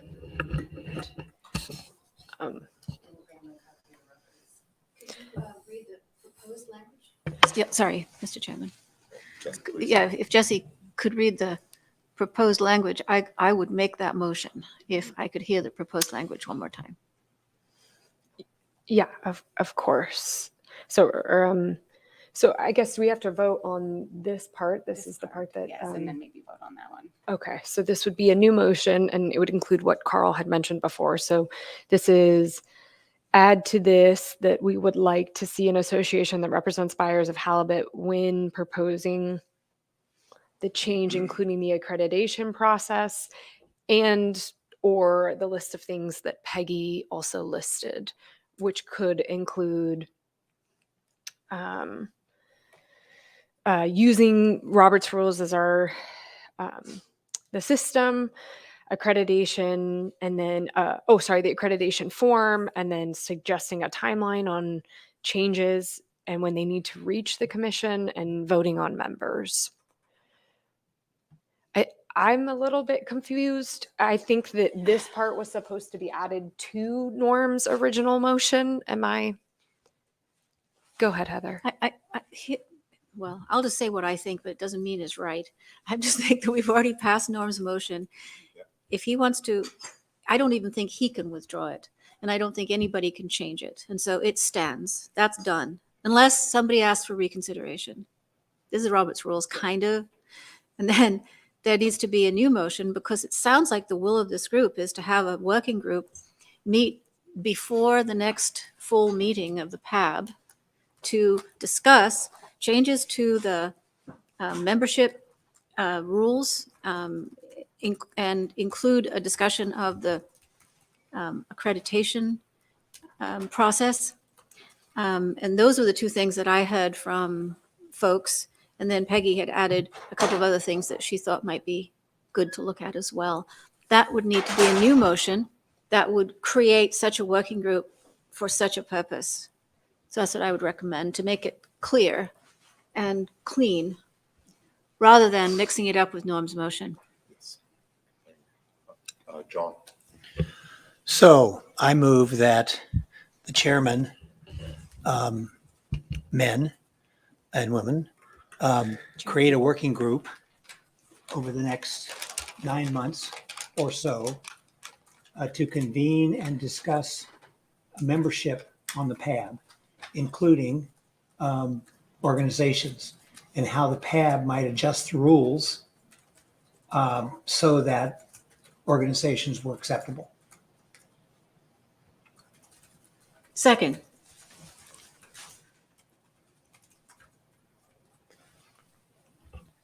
But there was a few other housekeeping items that we could look at during that review of rules of procedure. So that's where the sort of specific items that these areas are going to be looked at. John? So if that's a friendly amendment, it's accepted. Okay. I accept that too as a second. So I need to do the math. John, I also have maybe perhaps a friendly amendment, but just to mention that we have to get these amendments ideally to the commissioners 90 days before our meeting. So perhaps put a little bit of a timeline, have a work group within the next 6 months so we can give the ROP the amendments 90 days, so the commissioners can see it 90 days beforehand. Also friendly accepted. And I had one other, I think you just said organizations. I think maybe we should say halibut or organizations representing buyers of Pacific halibut. That would be my only other clarification in there. Good enough. Are you done? Yeah. I'm sorry. Very friendly.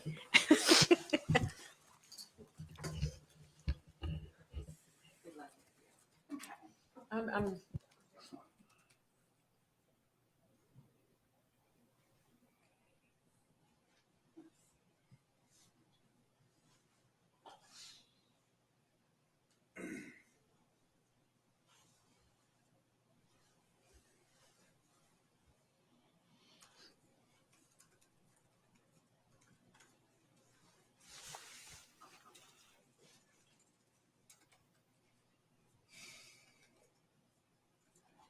John? Carl, you said after this, we have just the a potential motion to about minimum size and then also the triennial evaluation. Is Yeah, that what we have left? and then I believe Yes, one Mark of the wanted open to talk about- discussion just yes. on Okay. other halibut fisheries I'm just affecting curious this what's halibut left. fishery. Yeah.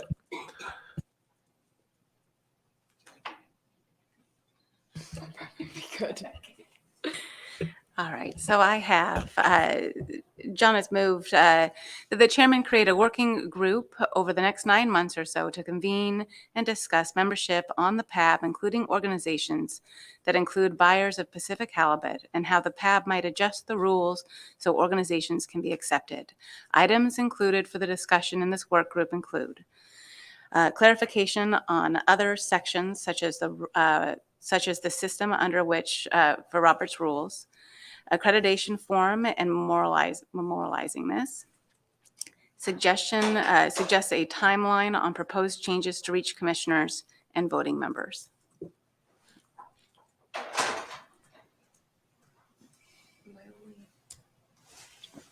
Just for clarification, because I think there's been lots of discussion back and forth on this, would buyers of Pacific halibut designate as people who buy halibut in Alaska or BC, or is that anybody who buys halibut? Anybody who buys Pacific halibut? I was going to say there's a big Pacific halibut. Right. IPHC is Pacific halibut. Sure. Pacific, or I guess, but there could be a company in Texas that buys Pacific halibut. So any association that represents them could be a part of the PAB. These are precisely the issues that we should discuss. That we need to define. I Yeah, guess that I agree completely. Before we move, I'm so sorry to nitpick on this, but I feel like this has been the whole conversation with Dave about being very concise. So I'm not sure of the wording to make that more clear, but open to. I spent hours last night thinking about the wording to make that clear, and I didn't feel comfortable with presenting anything here just because everyone needs input. So I think that is for the working group. Yep. To define what the PAB membership is, or what the accreditation to the PAB membership is. And my suggestion is that the working group report back to the full PAB and the PAB approve it as if in an intersessional meeting, if necessary, electronically. And then we send it to the commissioners through the secretariat as usual. Maybe we could do it in time for them to do it at their interim meeting so that we'd be all set for January. But just a thought. You don't think we could arrange this to have a meeting in Palm Springs? Yes, we could. Okay, I'm on. That's what I'm hoping for. Second concurs. Thank you. Andrea just gave us some nice clarification. It's 90 days before the interim meeting. So it would need to be before August at that point then, in terms of the end of November. Let's try it before salmon season.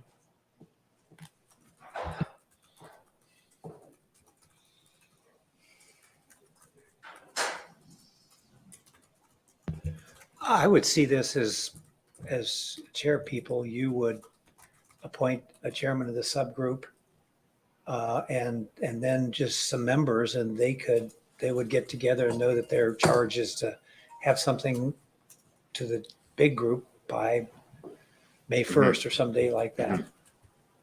I think you all could do that just in terms of creating the committee. Yeah, it would be on us to facilitate.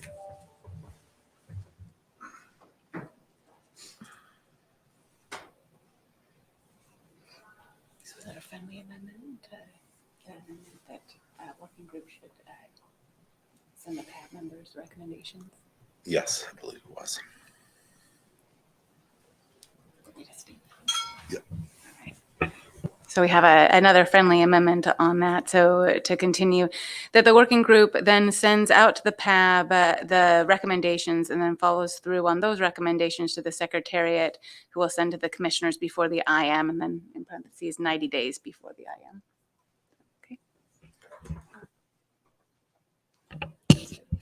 Maybe the only other thing is you guys still have like 9 months, and I think we're going to make that more like 6 months. That would be my only other.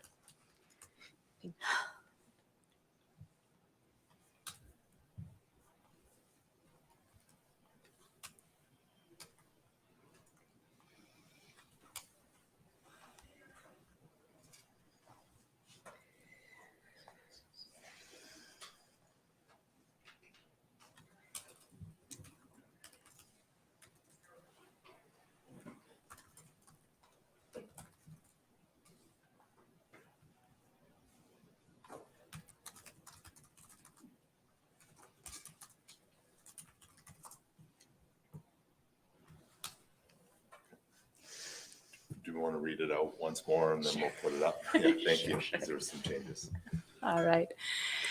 All right, so John, I move that the chairman create a working group over the next 6 months or so to convene and discuss membership on the PAB, including organizations that include buyers of Pacific halibut, and how the PAB might adjust the rules so that the organizations can be accepted. Items included for discussion in the working group include PAB rules of operation under Robert's rules, accreditation form and memorializing this, suggests a timeline of proposed changes to reach the commissioners and voting members.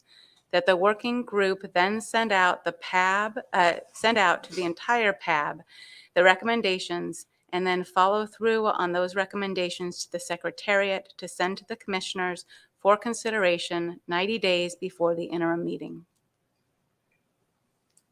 That last sentence is a little redundant. We only need to send it to the commissioners once through the secretariat. Yes, but Sorry, I'm not sure if you guys want to, I know that IPHC and myself would probably like to be very clear that it is a 90-day deadline. I can definitely remove it, but I don't want you guys to miss the 90-day deadline because it sneaks up on people. Yeah. Nice work.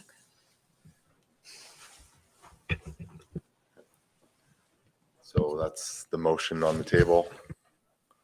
Is there a second? Well, it was a second. So, okay, perfect. That's what I meant. Okay. Put it to vote. Is there any objection?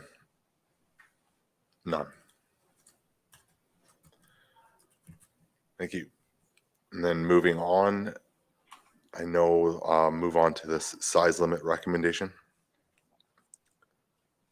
John? So this follows up our discussion yesterday, and I guess some of what was presented in the meeting on Tuesday morning.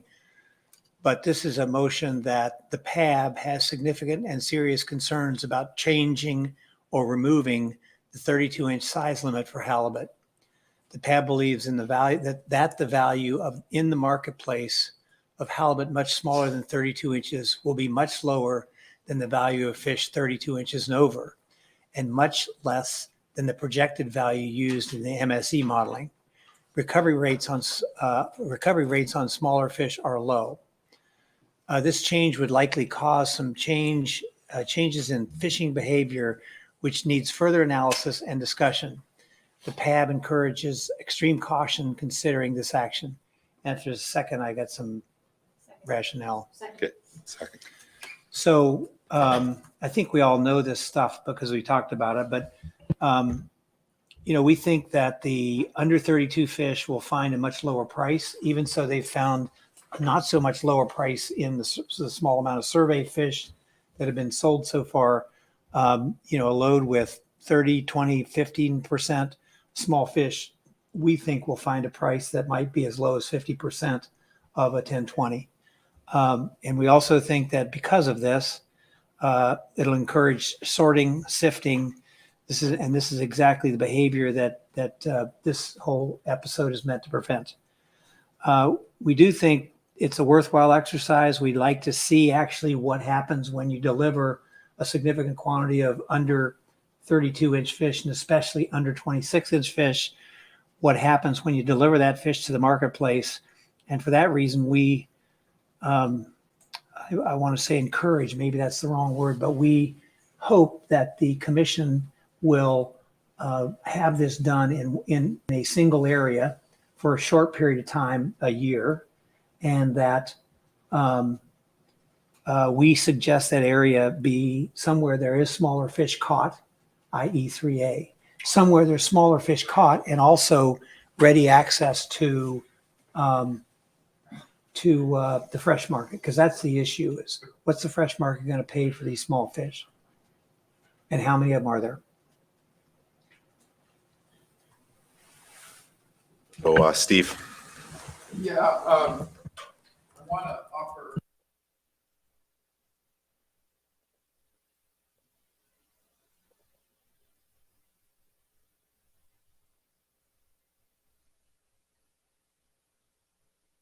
Steve, can you turn your mic on, please? Thank you. Yeah, John, you had me all the way until that last bit about maybe trying this on a small scale in 3A, because I think once this door is open, you can't close it again. And I'm just very concerned about this. In fact, I think what you'll see is other areas demanding it pretty quickly. So that's the only point I'm having trouble with. I'll let Heather speak, and then. I'd like to clarify that whether that's part of the motion or whether it's just part of something else, because I seconded the original motion. I did not think that there was a part that talked about a trial, because I heard from many members that they thought a trial, even in a small place in a small time, may not be a good idea. So I did not second that part of the motion. John, I'm sorry. I didn't know that. So I know you're good at this. I am totally. So I'd like to know what's actually in the motion before I second it. So I'd like to withdraw my second in order to be more clear on what the motion actually is. Yeah, please. So John had made the motion, which is up on the screen. Thank you, Heather, for sending that over to us, and then stop the motion to provide rationale. So he provided the motion, you seconded it, and then discussion. So this is under discussion. So the trial period is not part of the actual motion. It's only your language. Okay. John? Well, so I have to disagree with you both. I think I think that this would be our opposition to this thing is this fish is going to be small. It's not going to have value. I don't think we know that. I don't think we know how much is going to get caught. Anyway, I don't have a problem either way. I'm just thinking, though, that this would be a great opportunity to see what a 6-pound halibut's worth. And you'll see it on some boats, how much gets actually caught. Because I have some question about, depending on the hook size you use, how much fish under 8 pounds are you actually going to catch? Anyway, I have no problem if you don't put that part of the rationale in there. Dave? I pretty much agree with John, other than the area in which he thinks we should harvest it from. I think the potential of big loads of U-32s could come in from 3A. If we were going to do a test, or if the commission felt it was something they wanted to do, I would suggest either 2B or 2C. And it would limit the volumes coming in. It would give us time to actually develop markets, if there is such a thing. But it would be pretty difficult with 30,000 pounds of under 32s. That's just, that's my thought. My problem with 2C, and I don't know about 2B, but 2C, the average size there is about 30 pounds. So you're not going to get this situation where you have a very small number of these small fish, and you're not going to find out what that market really is. Yeah, I guess you will find out on the selling end. 3A makes sense to me because I'm curious to know what the fresh market would do with those fish. And 3B fish, you guys, some of you know better than me, but I think some of that fish, or a lot of that fish, might go west instead of east, and wouldn't wind up in Kodiak. And you're not going to send fresh out of anywhere west. But I don't have any problem if you pull that out. But you got Seward. I mean, that's a fresh port. You would see fish there. Homer, Kodiak, we still move fresh out of Kodiak. I mean, it's going to be a struggle with any kind of volume.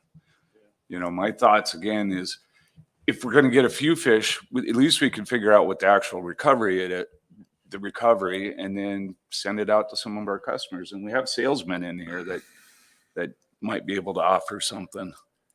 Isn't the IPHC testing the market right now with bringing the small fish in from the surveys? And we're telling them to a degree that it is worth way less than what you're getting now. I mean, they are sort of letting us test the market with these small fish, and we're not having great success with it. Do you want to push it with larger quantities? Like, we know it's going to be a struggle to sell it. But I thought what I heard yesterday, Carl, was that somebody here had bought that fish. There was a very small amount. And so they went back to the prior sale and just added a nickel to the under whatever it was. Maybe I'm wrong about that, but I thought that's what you said. Or me, yeah, Nick. Yeah, that's exactly right. But that, and then Dave even commented, like, we're basically amortizing that fish at zero cost. So yeah, we want to win the bid, right? So that's a whole different pricing strategy. But I think we got 700 or 800 pounds of that fish on one IPHC charter. We had nothing to do with it. We gave it to staff. Like, nobody wanted it. Just couldn't move it. And I would be strongly opposed to a trial fishery where we're now telling guys it's okay to bring this in. I think that's just a really bad can of worms that we're thinking about opening. We don't want the fish that we've got, 3 or 4% on an IPHC charter of these 6-7 pounders. What's going to happen when they're 10 to 20%? They're just going to pile up in the freezer, and you're going to sell it for pet food or compete with frozen soles or whatever. There's going to be so little value in it. It's very worrisome. Mike? Yeah, what's going to happen is exactly what happens with black cod.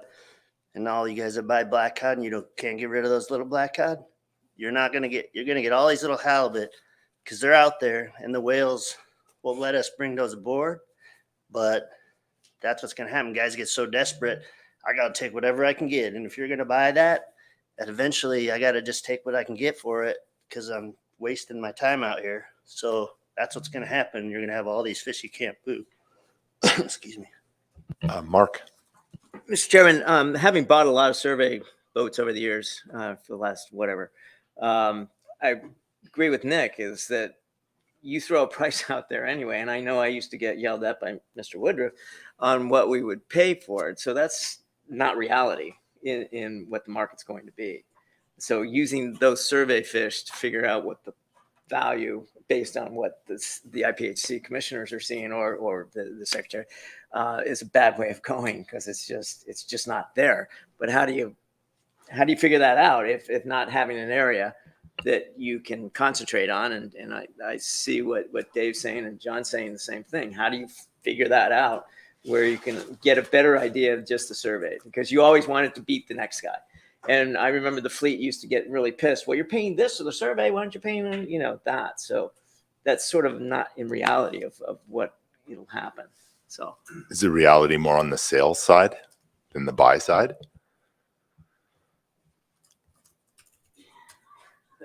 yes.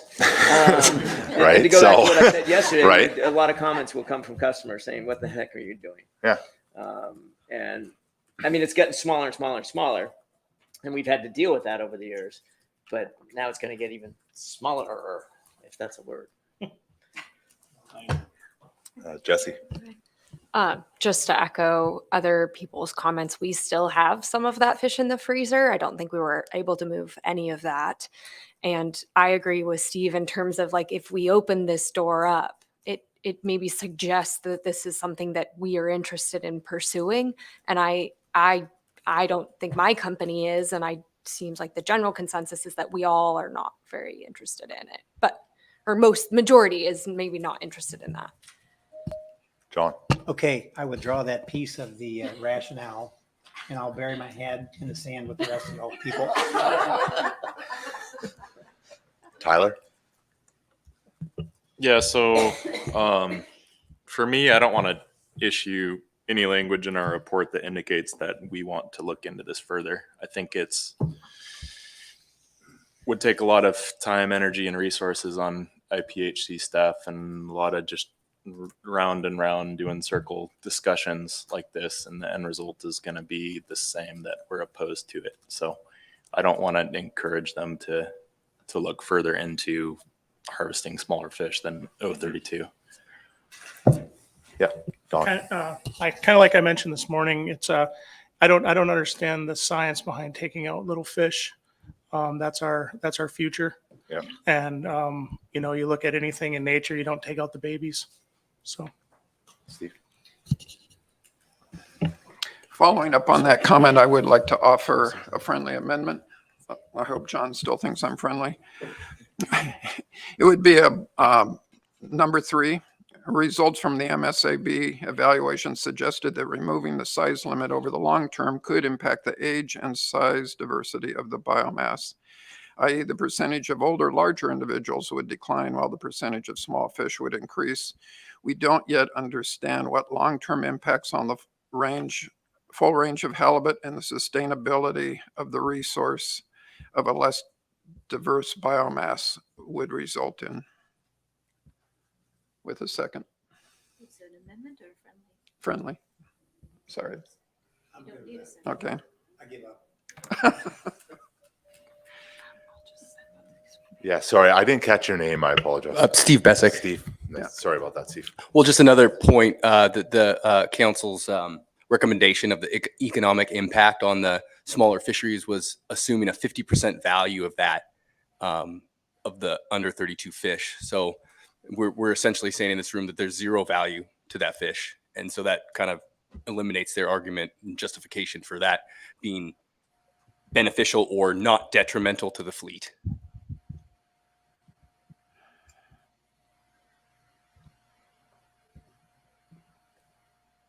Thank you. Are we adding the third point to the friendly? Okay, perfect. Okay. John, Well, I don't know. He's glowering at me right now. He's glowering at me too. I did accept it. Yeah.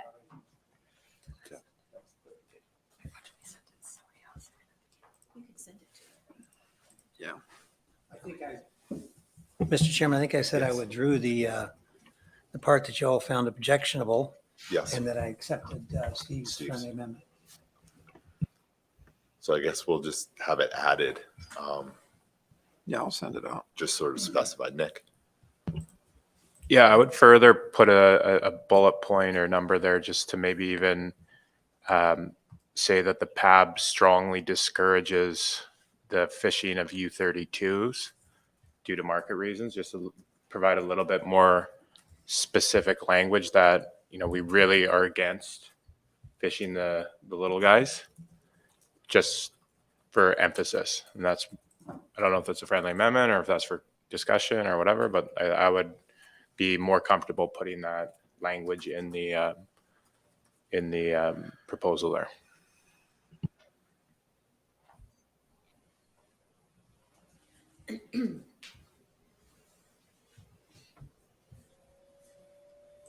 You should all have that now.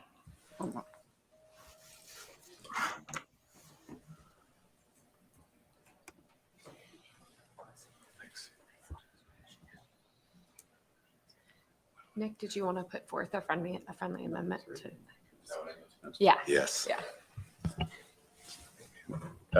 Mr. and Mrs. Chair, may I put forth a friendly amendment for that?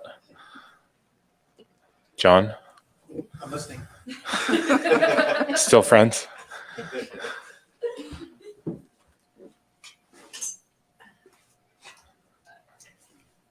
I don't, I mean, whatever you just said was fine with me. I'll have you say it again. So another friendly amendment.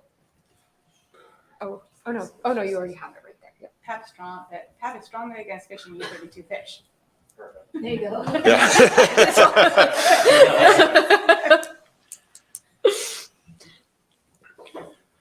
And then are we adding, we're going to add the resource, the Steve and Dawn's idea of, yeah.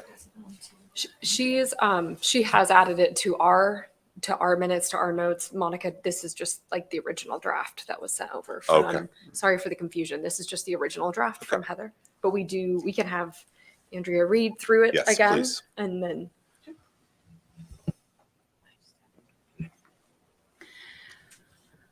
Okay, the motion from John is the PAB has significant and serious concerns about changing or removing the 32-inch size limit for halibut.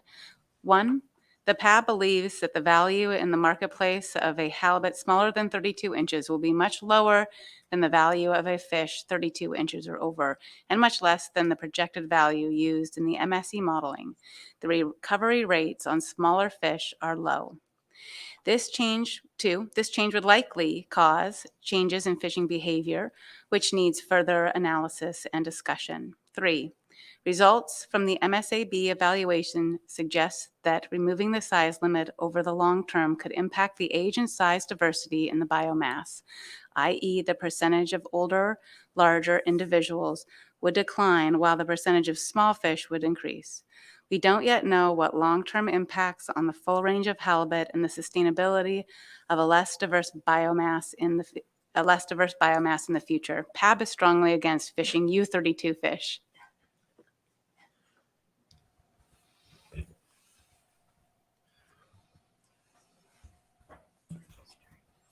Sorry, Steve, yes. My only question is the wording of much lower. And I just wonder if we want to put that a little stronger, because what I'm hearing is it's essentially 0. Much lower, is it 70 or is it 30% less? Is it 50% less? Just a thought. Significantly lower? Sorry if that's too down in the weeds, but. Yeah, I'm not sure how we get there. I mean, we've talked about it a lot, and I mean, it'll still have a market, but we're going to be competing against flounder. I mean, what sort of number do you want to put on that? I mean, yeah, if you're looking at a flounder versus a halibut, it's, going to be 70 or more % less value, right? Yeah.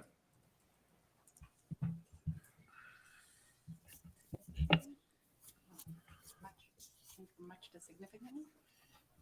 It's a little stronger. Without putting a defining percentage. Norm also wants to say something. Okay. Norm? Thank you, Mr. Chairman. Everything that I had to say has already been said. I had my hand up a while ago, but just to kind of, I strongly oppose this idea and opening this door. We don't want to try and be moving these fish. And to echo what Mike was saying earlier, that, knowing something about how fishermen think, if they're allowed the opportunity to harvest these fish, it'll happen. And they have up against, I think about the black cod that was mentioned at all. People, had a lot of those fish to catch, so they just fished them. They just caught them. And the same thing will happen with this. Guys have other fisheries they need to get to or other areas, and they'll bring in whatever they catch if they're allowed the opportunity. So the potential for seeing a lot of this product is probably fairly high. So that's my comments. Thanks. Thank you. Bruce? I think it's important that industry gets the word to the fishermen, especially like more on the Canadian side, but there's leases as part of our business. And if the fishermen understand that they're going to be into a net zero or negative for a portion of their catch, they should take it seriously looking at that. And, that's not a conservation issue, but it's a big deal. Yeah, I don't know how you'd even be able to lease if they're catching. It's a direct deduction off their income, 100%.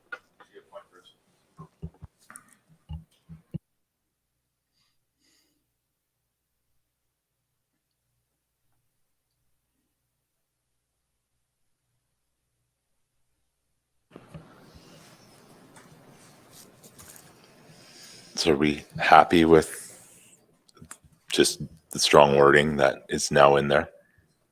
Okay. Okay. Okay. And strong. Okay. Do you want to put it to vote? Any opposition? None. Okay.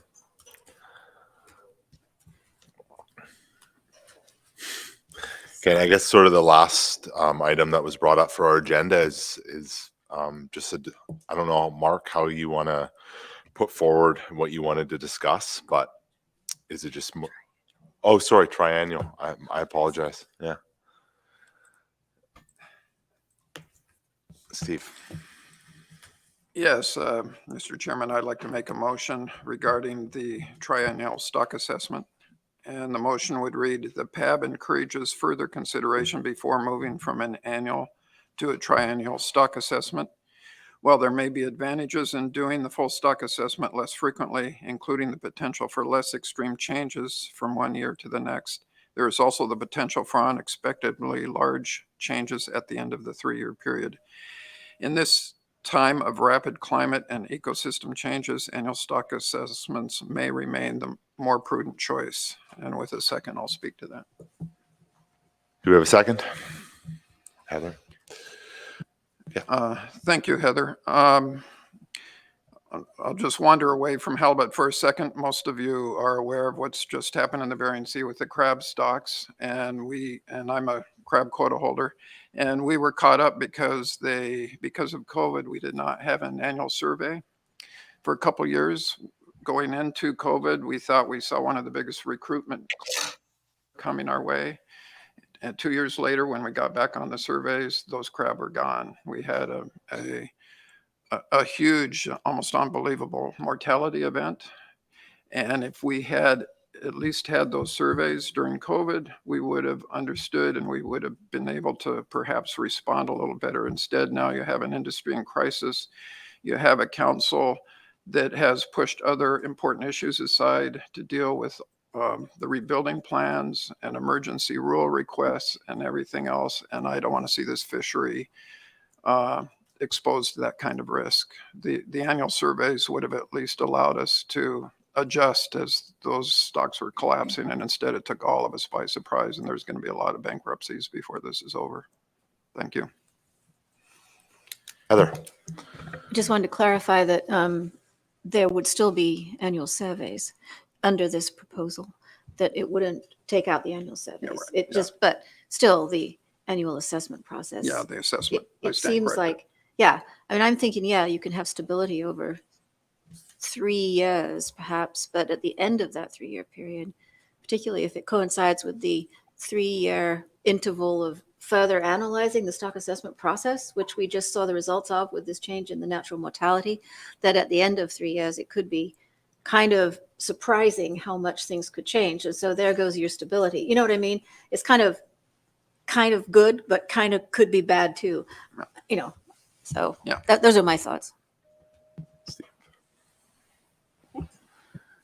I agree with both of you guys. We see some pretty significant changes in the layout of the surveys this year, and clearly there's some economic considerations have gone into those changes, which doesn't address the management concerns and the assessment concerns. But the biggest one is the Dutch Harbor Charter has gone from 49 stations to 16 stations. So I just wonder if someone could explain the criteria for the changes, and if it is economic, then they've balanced that. They've sacrificed a stock assessment data for economics. I'd like someone to explain how they weight that, because it seems to change from year to year when the fish revenue goes up and down. Now the charters are going to go up and down with the fish revenues. It's like, I'd like to understand the methodology a little bit, because there's two kind of conflicting inputs into how these charters are structured. Okay, perfect. Yeah. Or Secretariat's working on bringing someone in for that person. Oh, thank you. Peggy? I just wanted to comment that I'm trying to save time and anxiety when we give this presentation to the commissioners on this motion. Your motion started out encouraging further investigation into, and this particular issue has been looked at the MSAB. So it has gotten a lot of consideration already. I'm not sure if there's a way to clarify that as to a certain investigation type that you'd like to see the commissioners put this through, or just make a more of a judgment statement about it. Yeah, through the chair.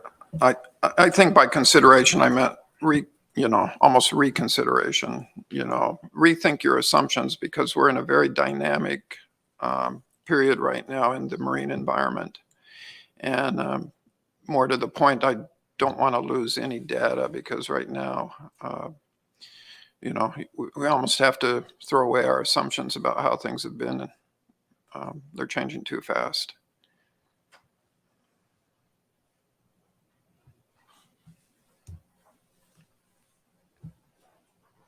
Yeah, Don. I just wonder about if there's maybe a way they could work in something if they see a significant threshold shift in the biomass. If they see that, maybe they can, instead of doing it every 3 years, they can work it into, oh man, I should probably look at this. I know it's not supposed to be for another 2 years, but wow, we just saw a 30% drop or 40% drop or something like that. Just kind of like a fail safe. Just a thought. Thank you. Okay, perfect.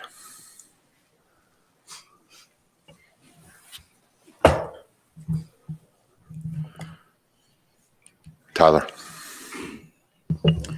I'm trying to understand the challenges, I guess, of doing the stock assessment every year. I mean, where they're saving time and resources.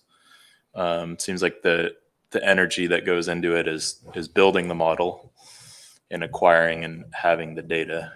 I don't get why you don't follow through and have a stock assessment. I know there's plenty that goes on behind the scenes that I don't understand, but it'd be nice to understand, what kind of time saving and resource saving they have. Is it mostly just actually presenting the data to us? Is that where the resources are saved? It'd be nice to know and understand that rationale.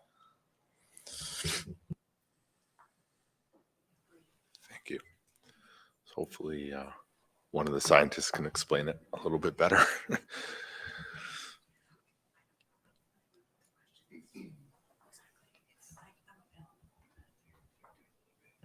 So I know Steve Don suggested like a fail-safe put in. Would that be a friendly amendment, or how would you like that incorporated in what's being discussed right now? It was more than a Discussion point? Okay. I just think that, you know, things like this can happen really quickly. And if we don't have something in place where they could react, then maybe we'll miss a possible, you know, something. Yeah. Yeah. Yeah. Thanks. Yep. Steve.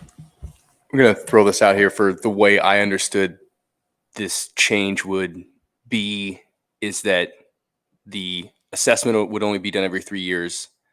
The survey would still be done every year. And then changes would be made to each individual area based on the percentage of the survey. So everyone would get moved equally. And I think that part of what has been talked about here is the potential for, as we've seen this year, even as an example, that there could be, after that 3-year period, there could be a drastic drop in certain areas where it would be more gradual with a yearly assessment. You could kind of see that trend, potentially better prepare and maybe better mitigate those issues instead of waiting till that 3rd year where then you could all of a sudden the floor is out from under you.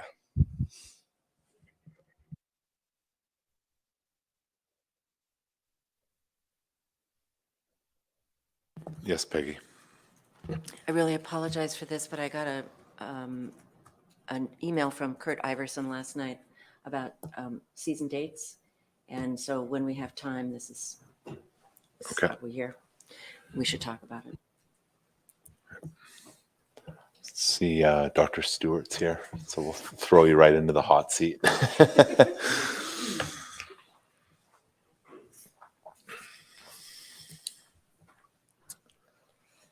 And then I'll turn it to Bruce to ask your question.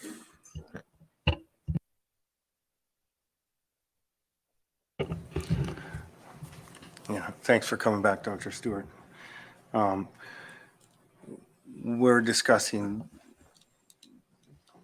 some of the changes in the considerations around the 3 years or 1 year on the not on the assessment, not on the surveys. And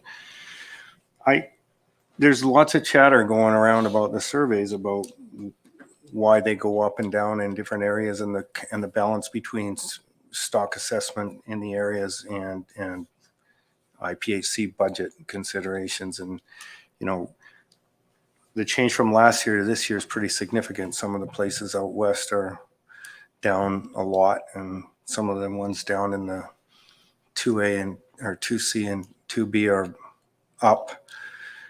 And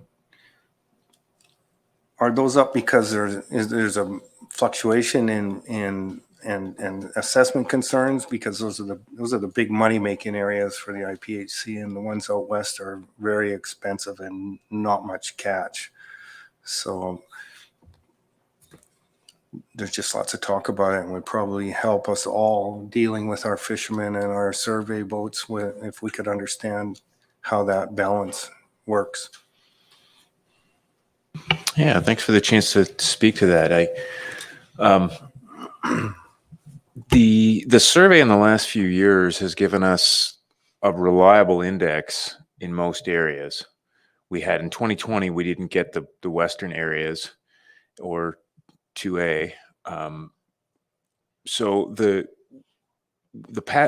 ups and downs that we've seen in the survey have largely been real ups and downs. Like, I don't think that that's measurement error. I don't think it's just variability in the survey from year to year. I think we are tracking real variability in the stock.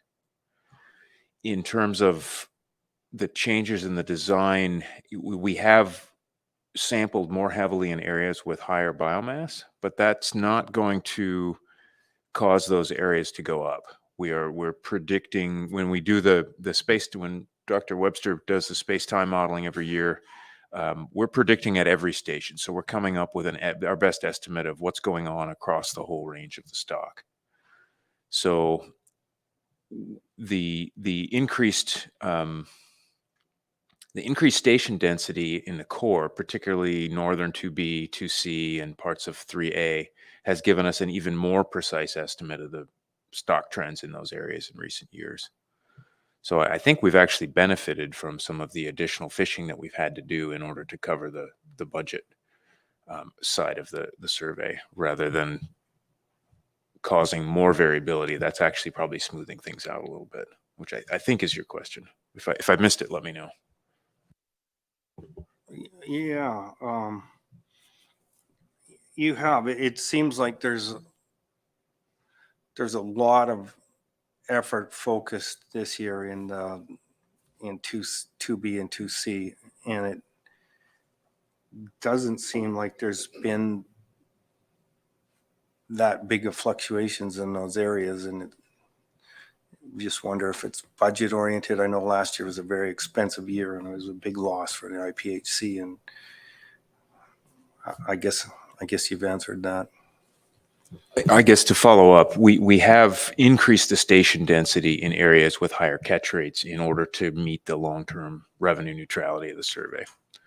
So the reason it's not that the survey is more consistent because we've been putting more effort there necessarily. We're putting more effort there because that's where the higher catch rates are, and that's how we're paying the bills for the whole survey design at the moment. But historically, we had a much broader section of the core that was able to produce catch rates that would help to offset the overall cost of the survey. The ends of the survey, the Bering Sea, the Aleutians, and 2A have always been losses for the survey. We've always had funded those through stations in the core, but at current catch rates, that core area that's producing positive revenue catch rates is, as you note, it's as small as it's been.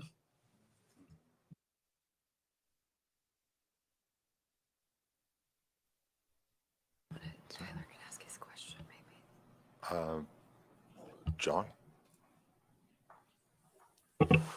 So, Ian, at issue, I think here is this potential, this idea of going to a triennial evaluation, doing the survey year to year, but doing a triennial evaluation.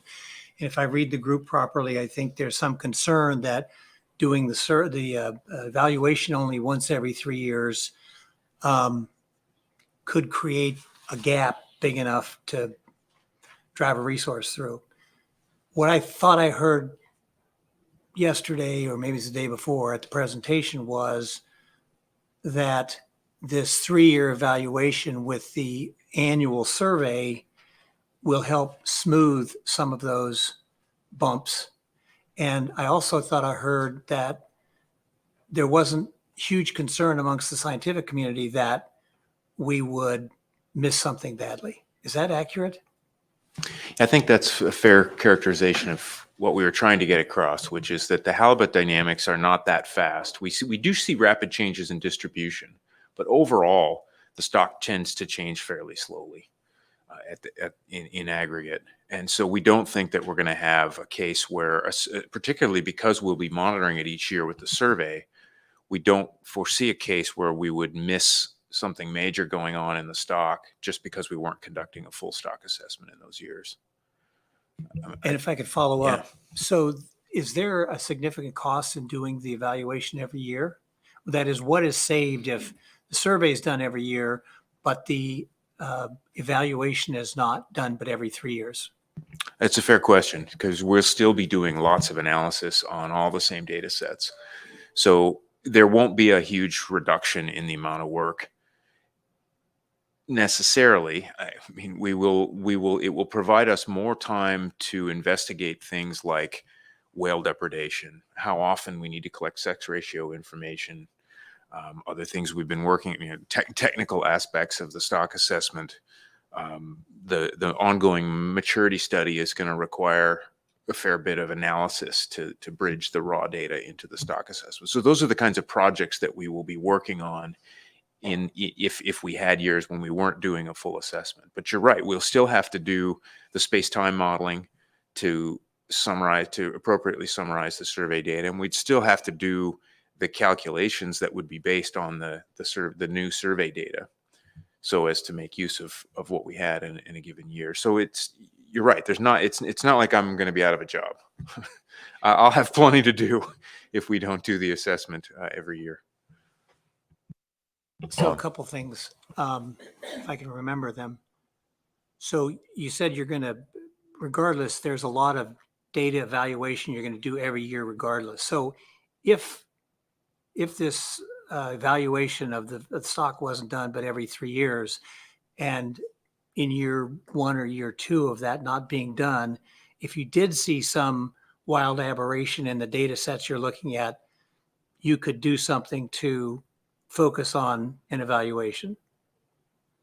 Yeah, I think we would definitely be watching closely the various indices, and if something was well outside of what we were expecting to see, I think we would end up probably doing a full assessment, even if it wasn't an on year. Sorry, I forgot I was going to make one more comment about variability. I know there's some concern that if we wait 3 years, it's just going to be even more change in the stock assessment. And I want to be clear that the changes that we make in the stock assessment are things that we think are improvements to the stock assessment. So I know it's jarring to the system to have big changes, but they are progress in the sense that we're improving our methods over time. So it is challenging for the management system to deal with change in the assessment, but in the long term, it's a good thing. I mean, we're not always carrying the same cell phones we had 15 years ago. We have to keep updating things to keep up and make those improvements. But that said, some of the change in the assessment year to year is noise. There's estimation variability where we get a new data set and it pulls things up, and then next year we get a data set and it pulls things back down. And some of that year to year fluctuation, we actually stand to gain by only doing an assessment every 3 years, because we're not chasing the noise up and down on a year to year basis. We're really so I think my guess is that we won't see appreciably more change than we do now. We're already on a 3-year full stock assessment cycle, and we may actually see those years in between be even more stable if we weren't doing the assessment but just tracking the survey. Okay, John. So just one more, I think. So what we heard at this meeting was, Ian, there's a change in the mortality rate, and that has given us more biomass, if you will. A change like that, is that something you're going to miss over a 3-year period, or how would that work? That is, if that went the other way and suddenly the mortality rate went up instead of down, if we missed that the first year and didn't do the evaluation, would you be concerned that after 3 years you looked at this thing and said, oh my goodness? No, I think that's the sort of change that we would only make at this point on the 3-year full assessment anyway. So you'll recall the last big change like this was when we added the sex ratio information for the commercial catch in 2019. And 2019 was the last time we did a full evaluation. We don't make major changes without going through the full review process. And so in the intervening years, when we're just updating the assessment, we're really mainly just updating the data sources. If there are small technical changes, we bring those to the scientific review, we propose them, we get their opinion on whether that really represents a small change that we can do in an off year, in an update year, or whether we should really save that for a full assessment year. So effectively, we're already on a full 3-year cycle for major changes to the stock assessment. That said, if we uncovered some surprise, some sort of error or some new information that really changed our perception of the stock, I have no doubt we would just take action on that and do what we needed to do in a particular year. Okay, I'll go for Steve, Bruce, and Heather. Yeah, thank you.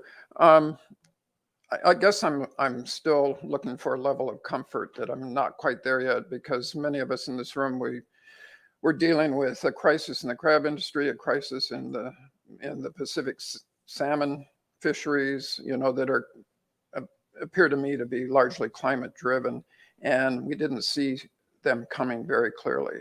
And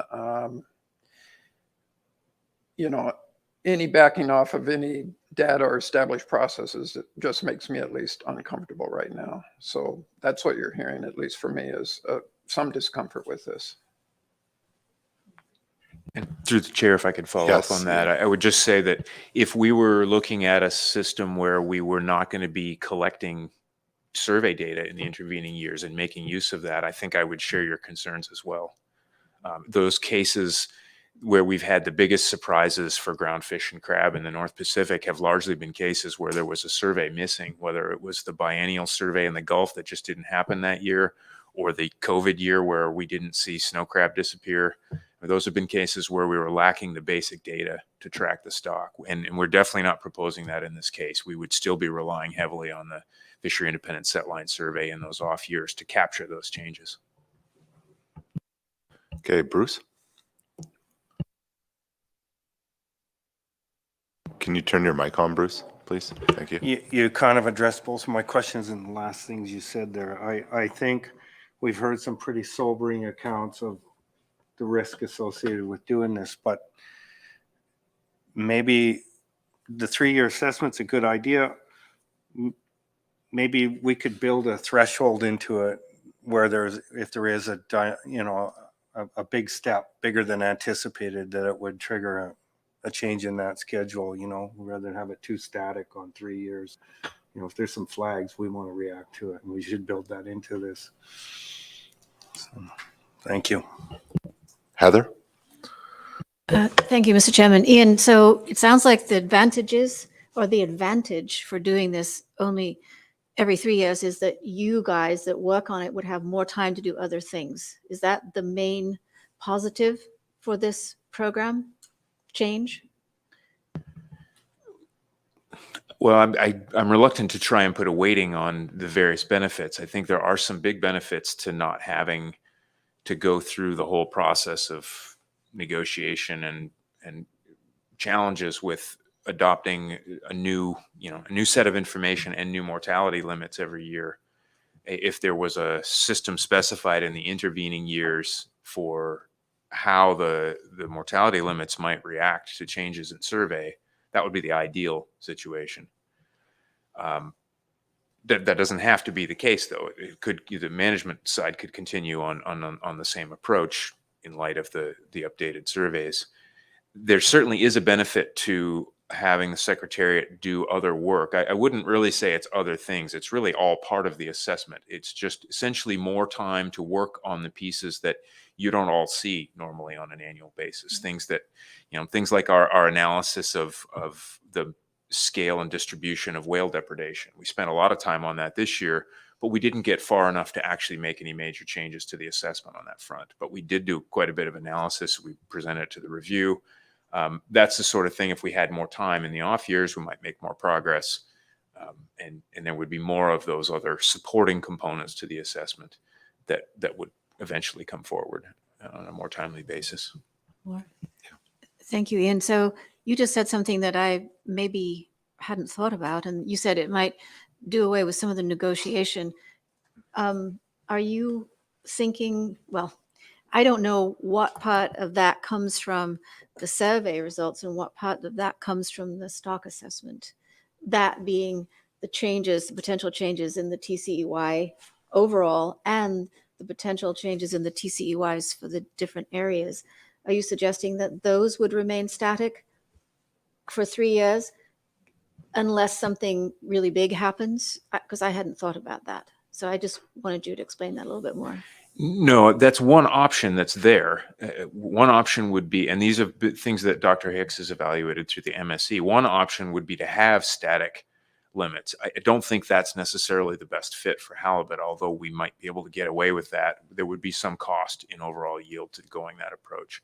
Another option would be to specify a management procedure that was based on the change in the survey to fill in those intervening years. What we won't have in front of us in those years is a new SPR calculation. So detailed response to levels of fishing intensity wouldn't be available in those intervening years. But I should be clear that a change to a 2 or a 3 year assessment cycle doesn't necessarily necessitate that kind of a change. It's just that those are options that are there if under that 3 year approach. Okay, one final Heather, question, yes. if I could. So I have a question that's very specific.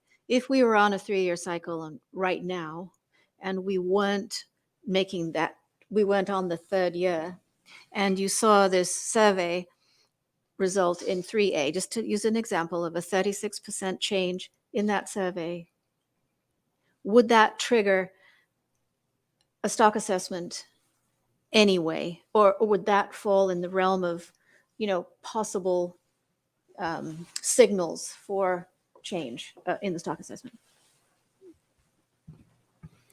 It's a fair question. I think I haven't thought about triggers at the individual regulatory area level. I think that overall the results from 2022 were actually largely consistent with our projections from previous years. You'll recall that we've been projecting a declining stock for several years now running. It was certainly a more abrupt decline in 3A than I expected, but we also have fairly low predictability in the distribution of the stock from year to year, especially right now with these younger year classes. So I guess to answer your question, I'm not sure. I think the coast-wide indices were pretty consistent with what we projected from last year's stock assessment, but the 3A drop was certainly large, and it would be something worth considering. I think that Bruce's comment about having fairly clear sideboards where, okay, if we've passed a trigger, then we'll do a full assessment that everybody's comfortable with is a good idea. And it wouldn't just be the comfort level of the analysts. I think we could have sideboards that were on several different components that were important to us in terms of the science. If we saw something that was outside the scientific envelope, but there could also be some triggers that were built in terms of the management response. If we're looking at an area whose quota is going to change by more than a certain percent, then that might be a trigger as well. Okay, Peggy. I have a quick question about the survey, because Bruce mentioned that there were some stations that were no longer being used up near Dutch Harbor, and I understand the financial side of it, but I was just curious, is there a threshold, and are we reaching it where Ray's space and time model will need every single piece of data that you can give him from the survey to estimate abundance in an area or in a regulatory area? What would that threshold be? Yeah, I didn't hear the previous comment, so I'm not exactly sure the context, but we haven't dropped anything out of our 1,890 station design. We have 1,890 stations which are in our design, and that's going to be the design moving forward. We're not occupying many of those stations, approximately half of them in 2023. Similar to the discussion that we had in 2020 about, well, what does it mean when we do this reduced survey? We can get by on a reduced survey for a short time period. So I don't have any huge reservations about our design for 2023, even though we're not sampling really much at all out west and very little in the south, because we had a pretty strong survey this year in 2022. And I anticipate we're going to get back to a better design moving forward. If we were to be discussing the 2023 design as the best we're going to do moving forward, then I think your term of we'll take any station we can get would be very relevant. This is not, the design for 2023 is not a design that we think would be sustainable for the long term. We will need to sample those western areas again at a higher density. We will need to sample 2A again. But because of the stability that we do see in catch rates, in terms of the spatial stability, we will have indices that provide a robust estimate for next year's stock assessment. As I mentioned, I don't know if it might have been in the conference board, my apologies if it was, but the one thing we will be lacking in 2023, particularly at the ends of the stock, is as much precision in the stock distribution estimates as we've become accustomed to. So with the light sampling in 4B and 4A and 2A, our estimate of the percent of the stock distributed in those areas next year is going to be considerably less precise than we've grown accustomed to. And I think that's going to be a source of uncertainty moving into next year's management decisions. John.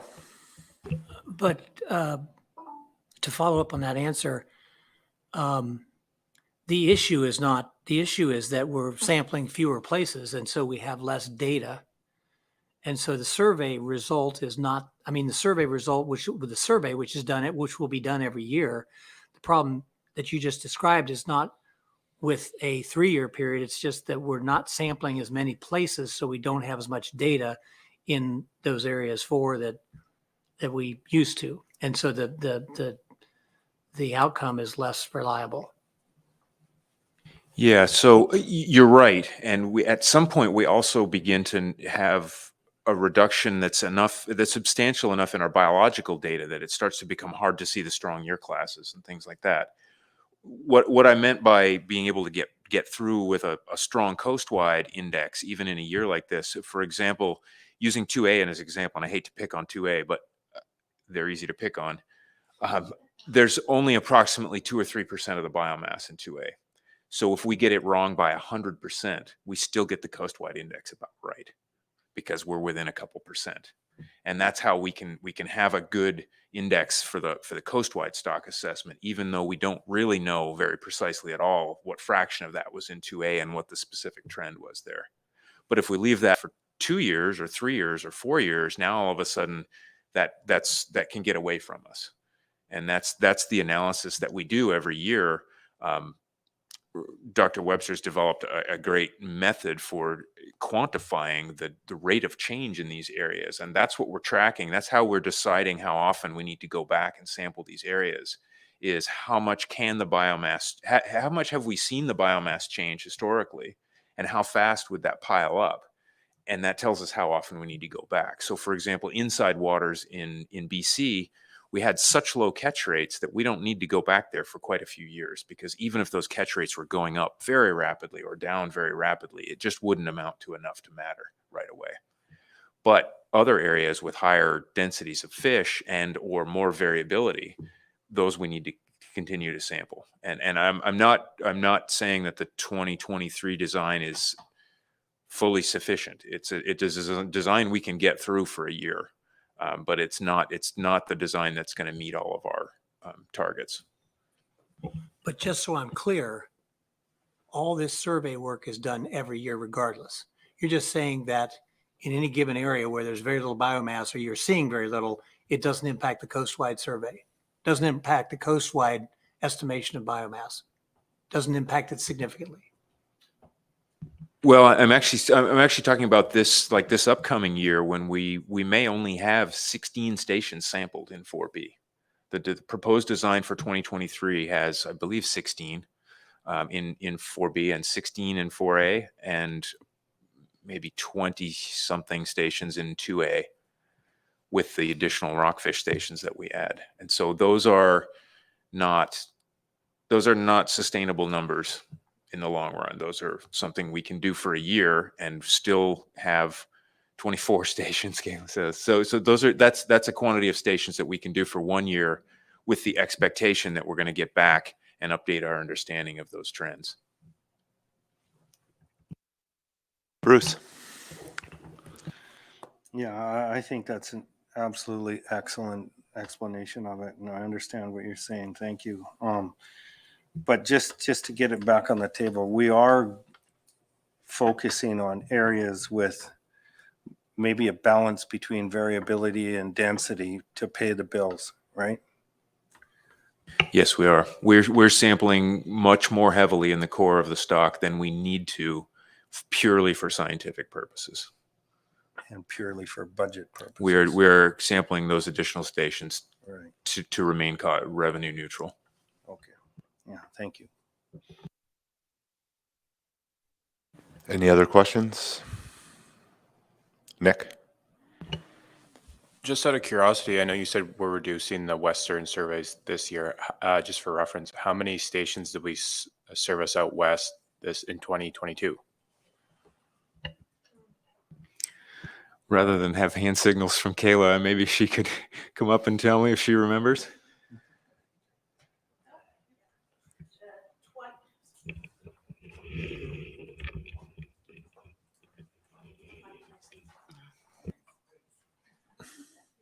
I know there was the 24 stations east of Kiska were sampled for the ADAC area this past year. And then all stations that were in the design for, for ADAC were sampled, and then the 24 stations east in the Attu area were sampled. And I don't recall, and again, Ray, maybe you recall, but I don't recall the exact number of the stations that were in the design for ADAC, but I know that all stations that were planned were sampled in that area. Yeah, I believe it's in the order of 70-something stations. Yeah, yes. In full Yeah, bloom. correct.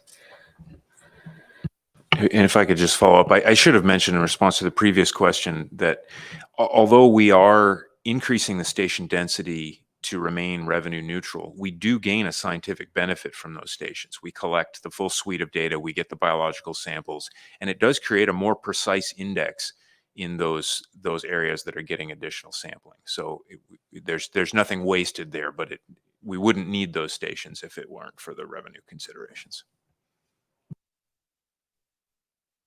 Thank you. Any last comments, questions for Dr. Stewart? Thank you.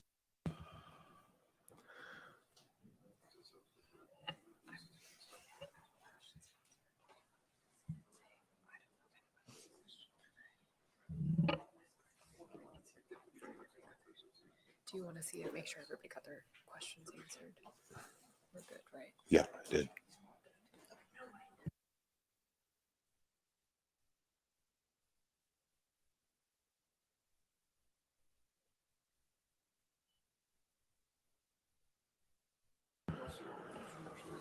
So with the proposal or the motion that's on the table right now,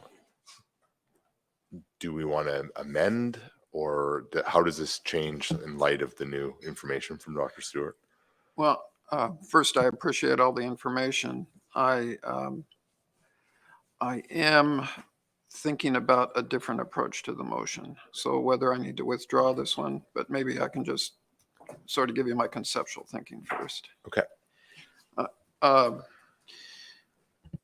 I'm still not at my 100% comfort level because the one thing I heard, which is important, I think, to all of us, is that even the current models, in terms of the predictability of the distribution of the stock on an annual basis, are not very good, and that's what we're all concerned about. How much is the fish moving from area to area? So I like the idea. I'm going to steal from everybody else at this point. Of course. Of suggesting that we have triggers at the area level, and if an area hits whatever that low number is, whether it's a percentage or whatever that trigger looks like, it results in an assessment that year, an out-of-cycle assessment, basically. I think that's where I'm trying to go conceptually.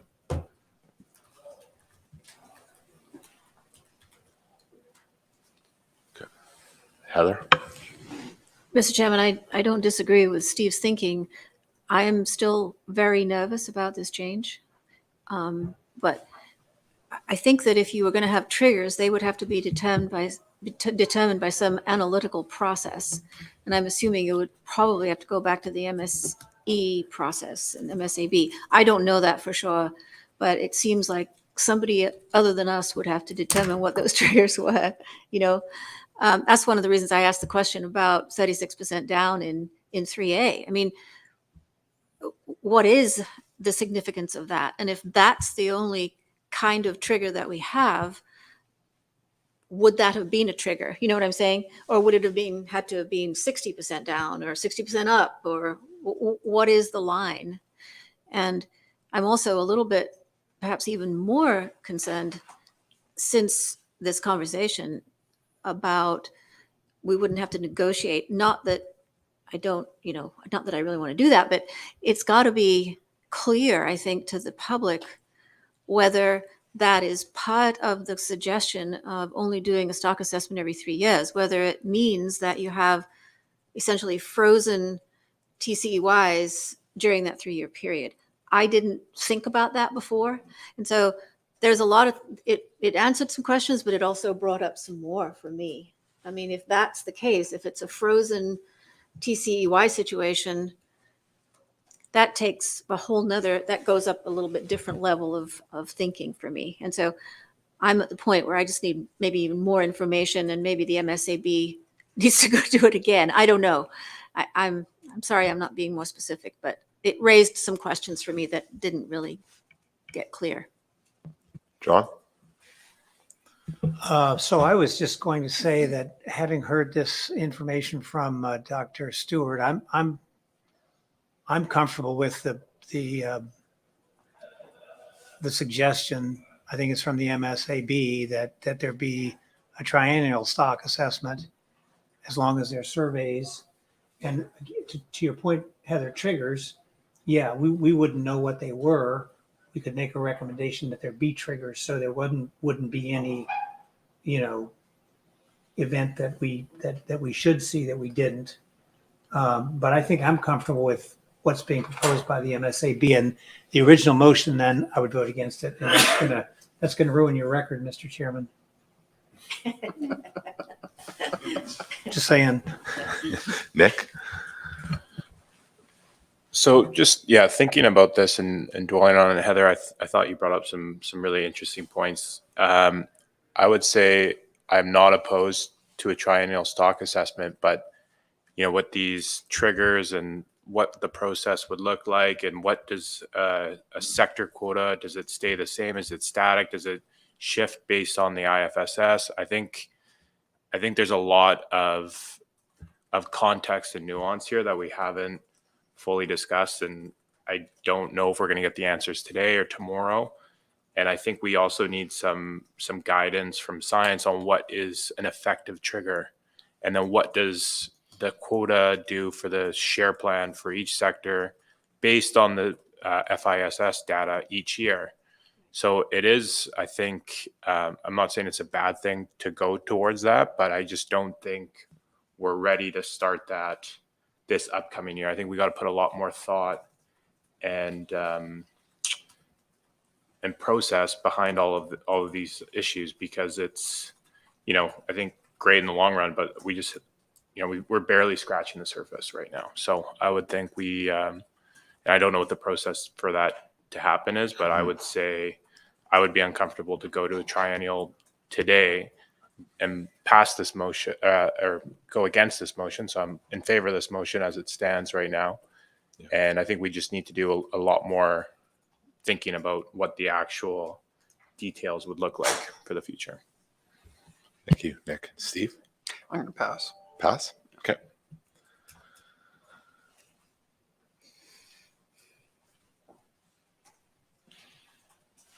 Heather? I get the feeling that there's a subset of stakeholders, those who sit on the MSAB perhaps, who understand this more thoroughly. So it's probably, it's they who we should be asking, I guess, they obviously recommended it because they more fully understand it and they're not concerned about some of the same things we are, I guess. But I had the presentation yesterday and it didn't answer those questions for me. And so maybe it's just a question of information transfer, but I don't feel like that information transfer has taken place really adequately enough. And so I understand that the commissioners might be thinking about having a work session to discuss this and not make the decision at this meeting. I'm hearing that. I don't know if that's true. And maybe if that is the case, then people could participate in that and get more comfortable with it. Not that the PAB would have an opportunity to talk about it together, but individual members could be more comfortable if there was a work session that included industry and there was more information transfer. It could be just that. I don't know. But I agree with what Nick said. So I think that maybe the general understanding or thought is that we are not in favor of this because there needs to be further consideration put forward, which is exactly what this motion says. Yeah. So the idea of it is not opposed, but there's a lot more consideration that needs to be put into this thought, which is basically what Steve's, so at least the way I read it, how it's brought forward. Jessie?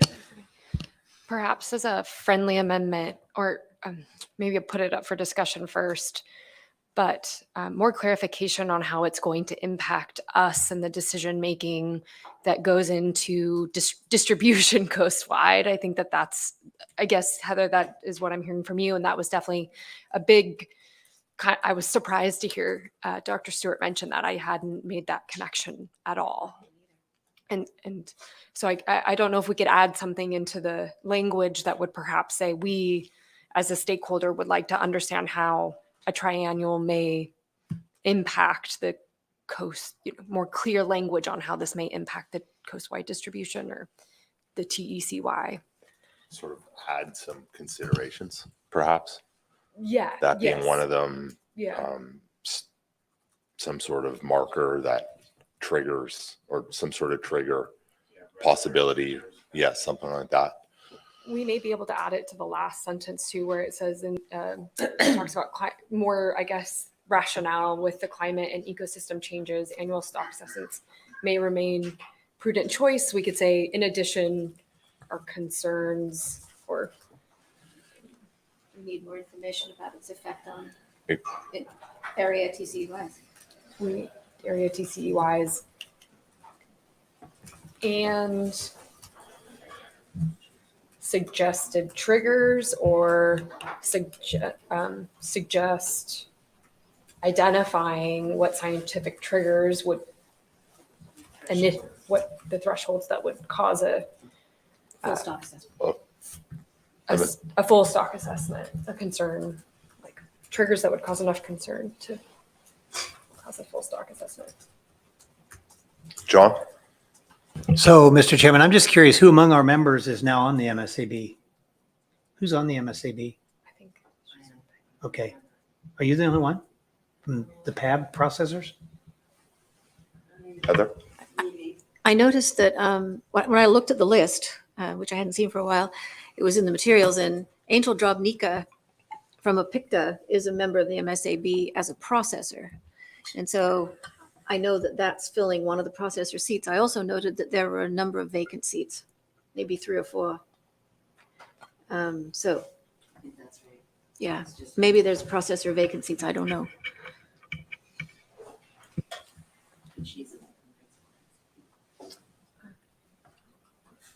Perhaps you could. Should we read where we're at with the friendly amendment? If you don't mind. I think I got it. We'll know when I read it out loud. Okay. The motion is the PAB encourages further consideration before moving from an annual to a triennial stock assessment. While there may be advantages in doing a full stock assessment less frequently, including the potential for less extreme changes from one year to the next, there's also the potential for unexpectedly large changes at the end of a 3-year period. In this time of rapid climate and ecosystem changes, annual stock assessments may remain the more prudent choice. In addition, we need more information on how it will affect area TCEYs and suggest identifying what triggers what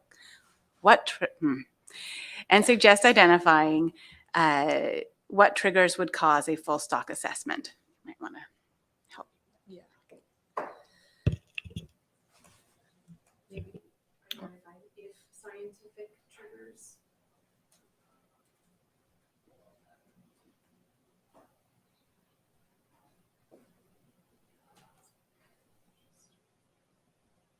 Biological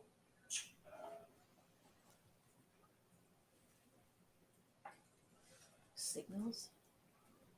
biological results, scientific biological results would trigger a stock assessment. Would it be like off-cycle stock assessment? Yeah, out of cycle. Out of cycle stock assessment? Fluctuation.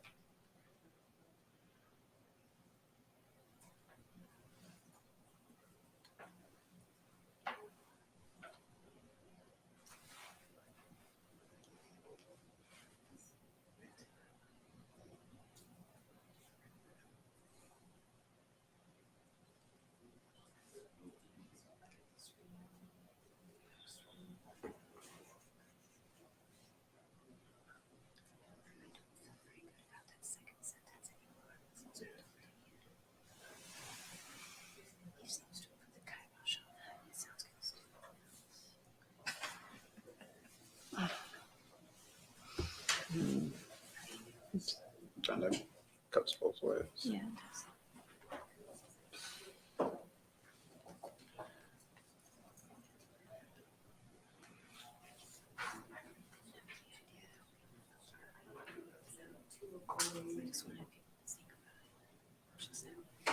No, this is all good though.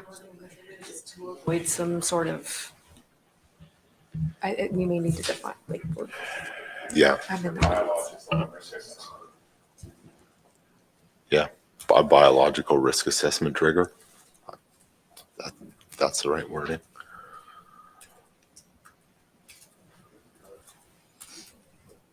So maybe suggest identifying fluctuations in the FIS. Would that be fluctuations in the survey that could? That's concerning.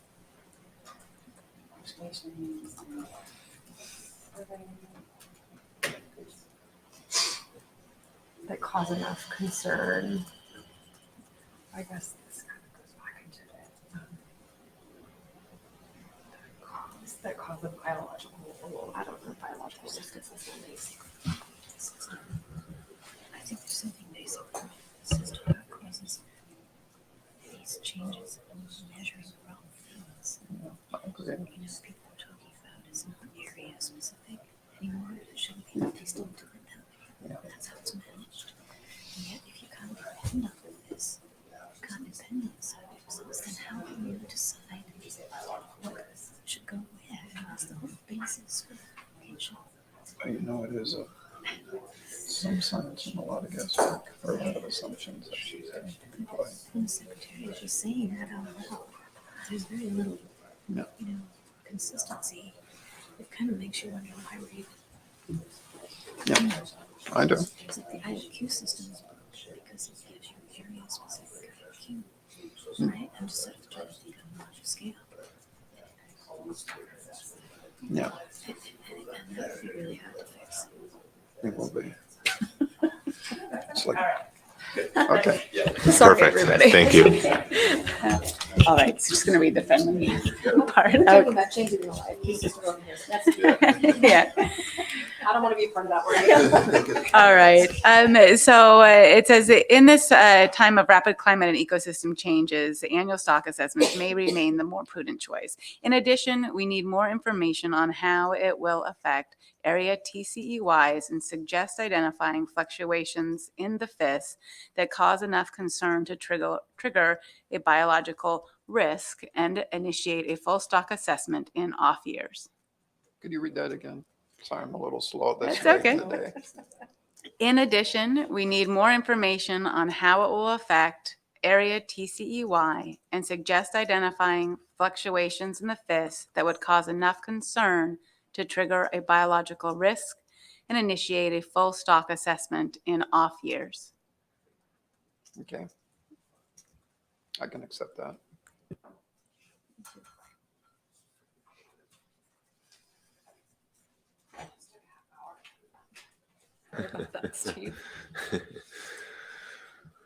Just trying to preserve your.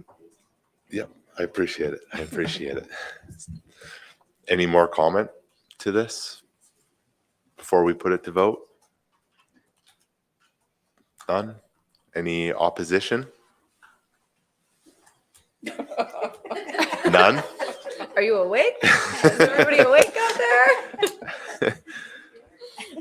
I'm rooting for you, Mr. Okay. Chairman. Unanimous. Thank you. Thank you. And 12-1 is irrelevant. Thank you. Thank you, Steve. Thank you, Steve. So I think that sort of wraps up the more formal or stuff that we need to vote on.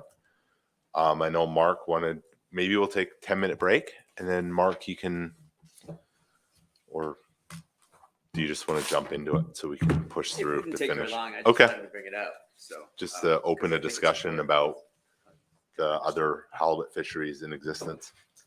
yeah, our world has changed a little bit, and this is coming from a guy that started in 1982 in Homer, Alaska, and what the major fisheries there were halibut during the Derby days, and in the Homer plant we would do 15 to 17 million pounds, and right now that's our quota.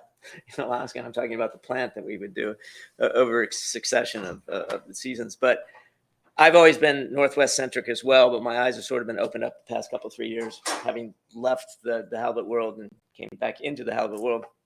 And I just wanted to bring up, and I went to a school in the study hall. They had this saying that's famous. It says, knowledge is power. And it was like 5 feet tall that we all had to read every day that we went in there. Why, I have no idea. Most people couldn't read. But I wanted to discuss, just fill you guys in, because some people might not understand everything that's out there now. And this group should be centric to the Northwest fisheries. But the East Coast halibut, which is, they call it East Coast halibut, but it is East Coast maritime halibut. And that quota has been growing and growing and growing. And it's also been affecting the market of the Northwest fisheries, for sure. I mean, I myself used to send literally millions of pounds back to the Boston, New York, the East Coast area on a yearly basis. I don't know how much you guys have sent back, John, recently, or Jessie could talk to that the past couple of years. But very little comes back now to the East Coast. And that's because there is a fishery up in the Maritimes. It's very confusing because each maritime has a fishery minister, and they keep everything very, very close to the vest. And trying to get an idea of how they manage this. And what I'm talking about is Newfoundland, PEI, New Brunswick, Nova Scotia, Quebec, and Ontario. They all have quota, and they all fish it differently at different times and for different reasons. Just to give you an example of it, but to tell you what the quota is, this coming year will be about 13 million pounds. And that season, and that's the other reason I wanted to bring it up, is because the discussions in these meetings for the past 25 years have been talking about having a year-round fishery. And one of the reasons you don't have a year-round fishery is that you have spawning and other reasons, and besides the weather sucks up in Alaska and part of BC too in the wintertime. But the East Coast fishery is a year-round fishery. It never closes. It is open from April 1 to March 31st. It starts all over again. It's based on a quota, not an IFQ system. It's based on a quota. I think probably more similar to what you guys have, an ITQ system. And again, that's kind of hard to get and establish. But with the closures not happening at any particular time, that's kind of an interesting deal to look at. The weather in the North Atlantic is as crappy as it is in the Pacific Northwest. And these guys fish, up in Labrador and Newfoundland and all the way down. So it's become very interesting. And in the past few weeks with John Nagel Company, we've been doing 100 and 150,000 pounds a week going through. All of this goes fresh. And none of it is frozen. I've never seen a frozen East Coast fish. The sizing is a little different. The average size is probably 30 to 40 pounds. The breakdown of the fish are 10, 55s, 55, 85, 85 to 110. So it's a little different than what we do up here in the Northwest on it. It's also based on a commission. And this makes me really happy because when I have to deal with it, as opposed to what I dealt with at Icicle, if you make 10 or 20 or 30 cents, you're really, really happy. It's based on a cost average sort of commission to the buyer that brings the fish down from the boats on it. So I know you guys don't want to hear this, but I've never heard any of the companies lose money on halibut. And John would be able to accept that really well with the conversations we have. The other thing I wanted to bring up that's become now very prevalent entirely in the country is Norwegian fish. This is wild fish. I'm not talking about the farm fish. We can bring that up if you'd like. But there is also a Norwegian fishery that's going on. It's between Greenland and Norway. The agreement is there. And that quota, it's interesting. There's not a set quota, but it's very strictly regulated. That fishery, the longline fishery, is also open year round except for one day, and that day is December 23rd. Why, I have no idea. But it is closed on December 23rd. Maybe it's for the Christmas holiday or whatever. And then it opens again. That's for the longline fisheries that are taking place there. That fish is a little bit smaller than the East Coast fish, but a little bit bigger than the Alaskan and BC fish. that we've been dealing with for the past few years. The price of the fish, if you look into the marketplace, is a lot different as well. The East Coast fish, and I'm not talking generally in market, but it was as high as $16 a pound into the marketplace in July. Right now it's in the $9.50 to $10 range, just to give you an idea of what the competition is with the Northwest fish. There are issues of chalk there, just like everywhere else. If you put it side by side, I doubt anybody would really be able to tell the difference between the fish. There is a Latin genus difference, Stenolapis versus Hippogloppus. So it's like chalky fish, a blind test. Don and I were talking about that today. You put chalky versus non-chalk. Most of us probably couldn't tell the difference in a blind taste test. I don't know how well your taste buds are fixed that way. Norway, the breakdown is 10 to 33 pounds, 33 to 55, 55 to 85, 80 to 130. The other aspect of the longline fishery is that there's a trawl fish. That's where a lot of the fish come from, if not the majority of the fish. That does, in fact, close. That closes from December to March. So that's the same time that we're closed in the Northwest. So there's not competition. There is farm fish coming out of Norway. They're actually building an online, I just found this out, in Dubai. I guess if Dubai could do the World Cup, they can figure out how to farm halibut. I guess they have enough money to be able to, maybe they're taking one of the stadiums and turning it into a place where they can grow halibut. So it'll be interesting to see what that happens. But that's also coming into the country quite readily. That's substantially less in the $2 or $3 or $4 range with it. But both the East Coast and Norwegian fish are moving west, just like the wagon trains years ago. They're moving west. There's fish showing up in LA. There's fish showing up everywhere. So the competition is going to be more and more substantial with it. The easy thing about the East Coast fish, it's all trucked. We don't have to worry about a lot of air fish and the hassles. All of us in this room know what that means. And that makes it a heck of a lot easier and quicker to get it to market because airlines will take you a week and a truck will take you a couple of days. That's just because of the screw ups on the airlines. But again, I thought it was important just to discuss this because a lot of people don't realize that we're no longer the center of the halibut world and have been. They've been fishing halibut in Gloucester, Massachusetts since 1630. And they screwed up the cod, but hopefully they're not going to screw up. The other thing I wanted to bring up is the U.S. side quota. There's only 200,000 pounds of quota on the U.S. side. The rest of it, East Coast fish, is Canadian provinces up north.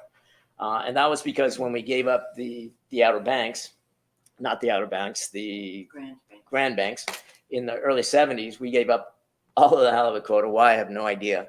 But there's a few people that are trying to fight that now and get some of it back. We'll see if that happens. Just to say that we can get something back. So I didn't want to take up a lot of time, but I just wanted to bring this up because it's interesting and it has been affecting the markets from the Northwest and it'll continue to affect the markets from the Northwest. There is no doubt. That'll be growing. The quota seems to be growing by about 5 to 6% a year. And if they get a handle on what they're actually doing, they don't do the surveys that we do in the Northwest. And everybody, again, keeps the secrets to themselves. As Nick said, he couldn't find I haven't been able to find it either. The quota's online because they just won't tell you with it. So again, I just wanted to bring that up because this is an opportunity to discuss or to give you some information on what's going on in the rest of the world on halibut. So. Thank you, Steve Myers. Was there a reason why there's been a resurgence? Has there been a reason why there's a resurgence of the halibut resource? Is it because they don't allow dragging in the same grounds and things like that? That's part of it that they don't allow that, but they also are getting their proverbial crap together in the North Atlantic. And when cod went down, because they never fished for anything else, they didn't have to. And then when cod went down, they realized that they had apelio, lots of apelio there, and they've also been focusing on halibut the last few years. So it's sort of progression. But those fish have always been there, even when we were sending millions of pounds. Yeah. And that's why they're a lot bigger than what we have in the Northwest. So they're not. They haven't been hammering it. They've been hammering it for a while, but not as much as we've been doing in the Northwest forever. Peggy? How much of that fish is trawl caught, did you say? I forgot. Yeah, out of Norway. It's just, there's no troll caught in Canada. No, but there is in Norway. Out of Norway. Right. The quality's not bad. I've seen some of that come in. It's not bad. It's not my preference, but I don't like trawlers particularly. So, John. I was just going to say, my guess is it's coming back because they don't have a record air-tooth flounder resource in their midst, which is what the Gulf has. Yeah. And it's not going to change until, guess what? You get trawlers to go catch it. Yeah. And when they do, they're going to catch halibut. But it's a catch-22 because until you take that resource away, they're going to outcompete. They're better feeders than halibut.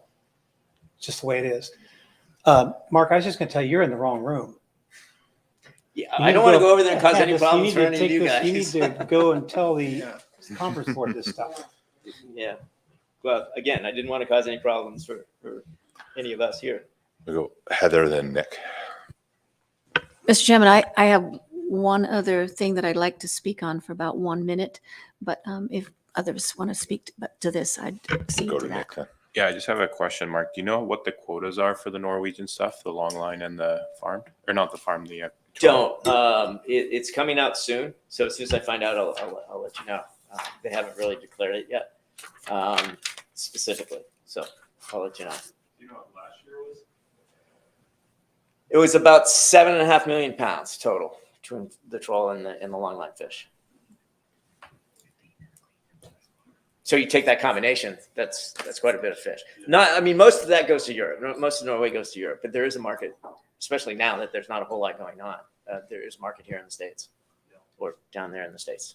From what, I mean, we've seen, I mean, in Europe, it doesn't seem like they value halibut anywhere near what we do. So they can get it into our markets pretty easy based on what they're paying. And the flight availability is pretty strong because they're sending millions of pounds of salmon, every day.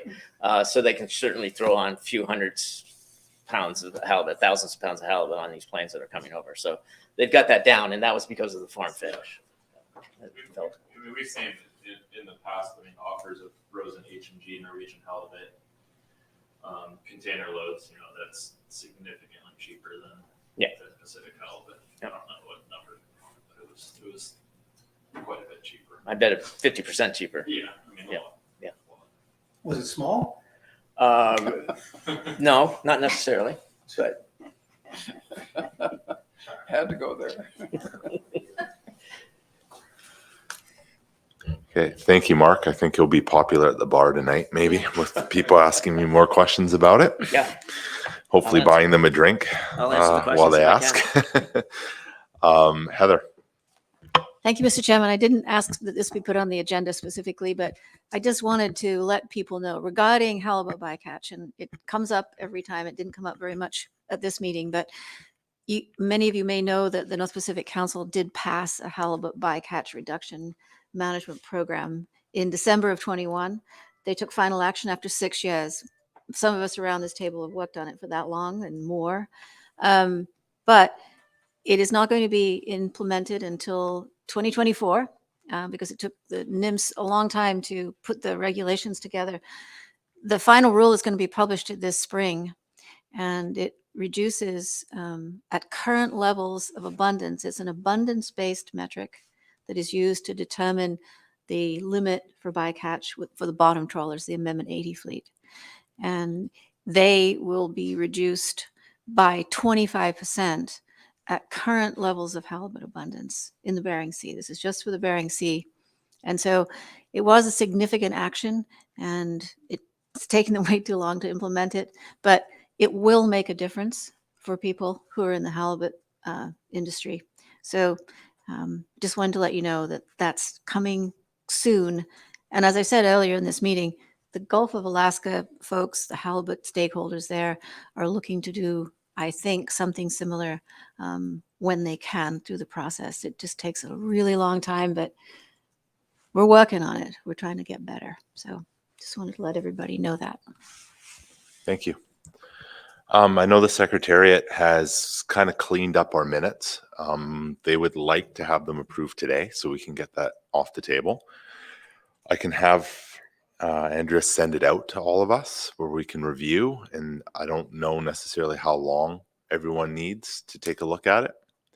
But we could sort of break so everyone can kind of go over it, and then we can sort of reconvene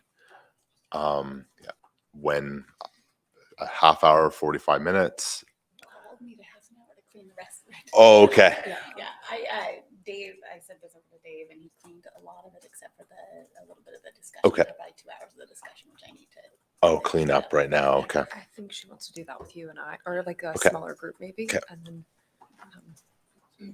maybe 4 o'clock or 4:15. We'll come back at 4:15. Okay. Peggy just has something quick.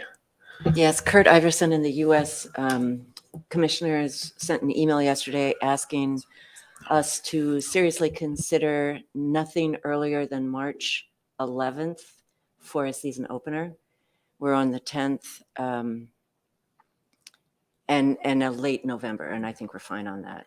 So just wanted to get that out on the record that I think we're close enough, but if we wanted to reconsider it. It's been voted on and closed, so I'm not going to reopen that. So we'll adjourn in 4:15 to come back. Thank you.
PAB members.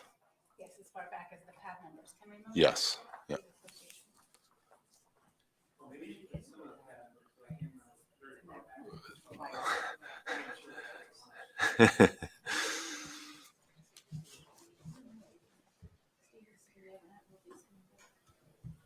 How many do we need?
Thank you.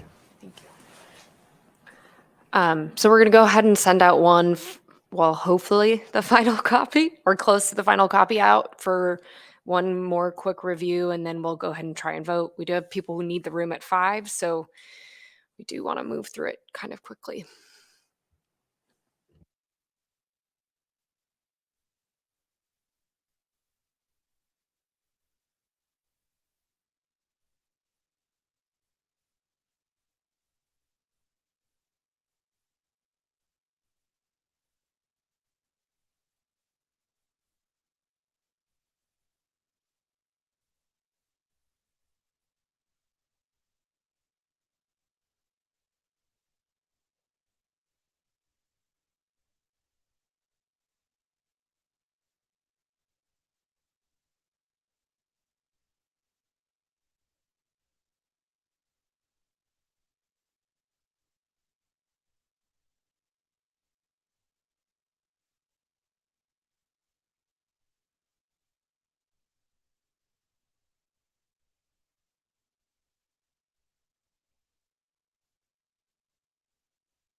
Okay, thank you.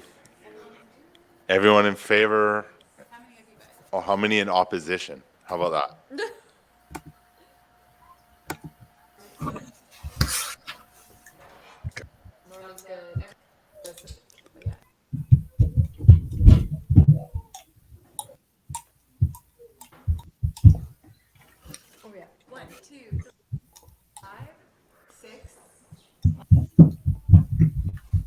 Who are? 11. Thank you. Thank you, everyone. Meeting adjourned. Thank you.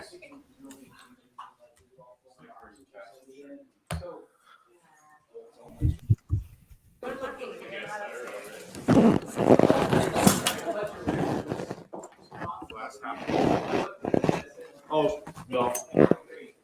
I know that's my goal for next year, and then I can retire and you can have it back. Oh, yeah. He said, nominate. He said that they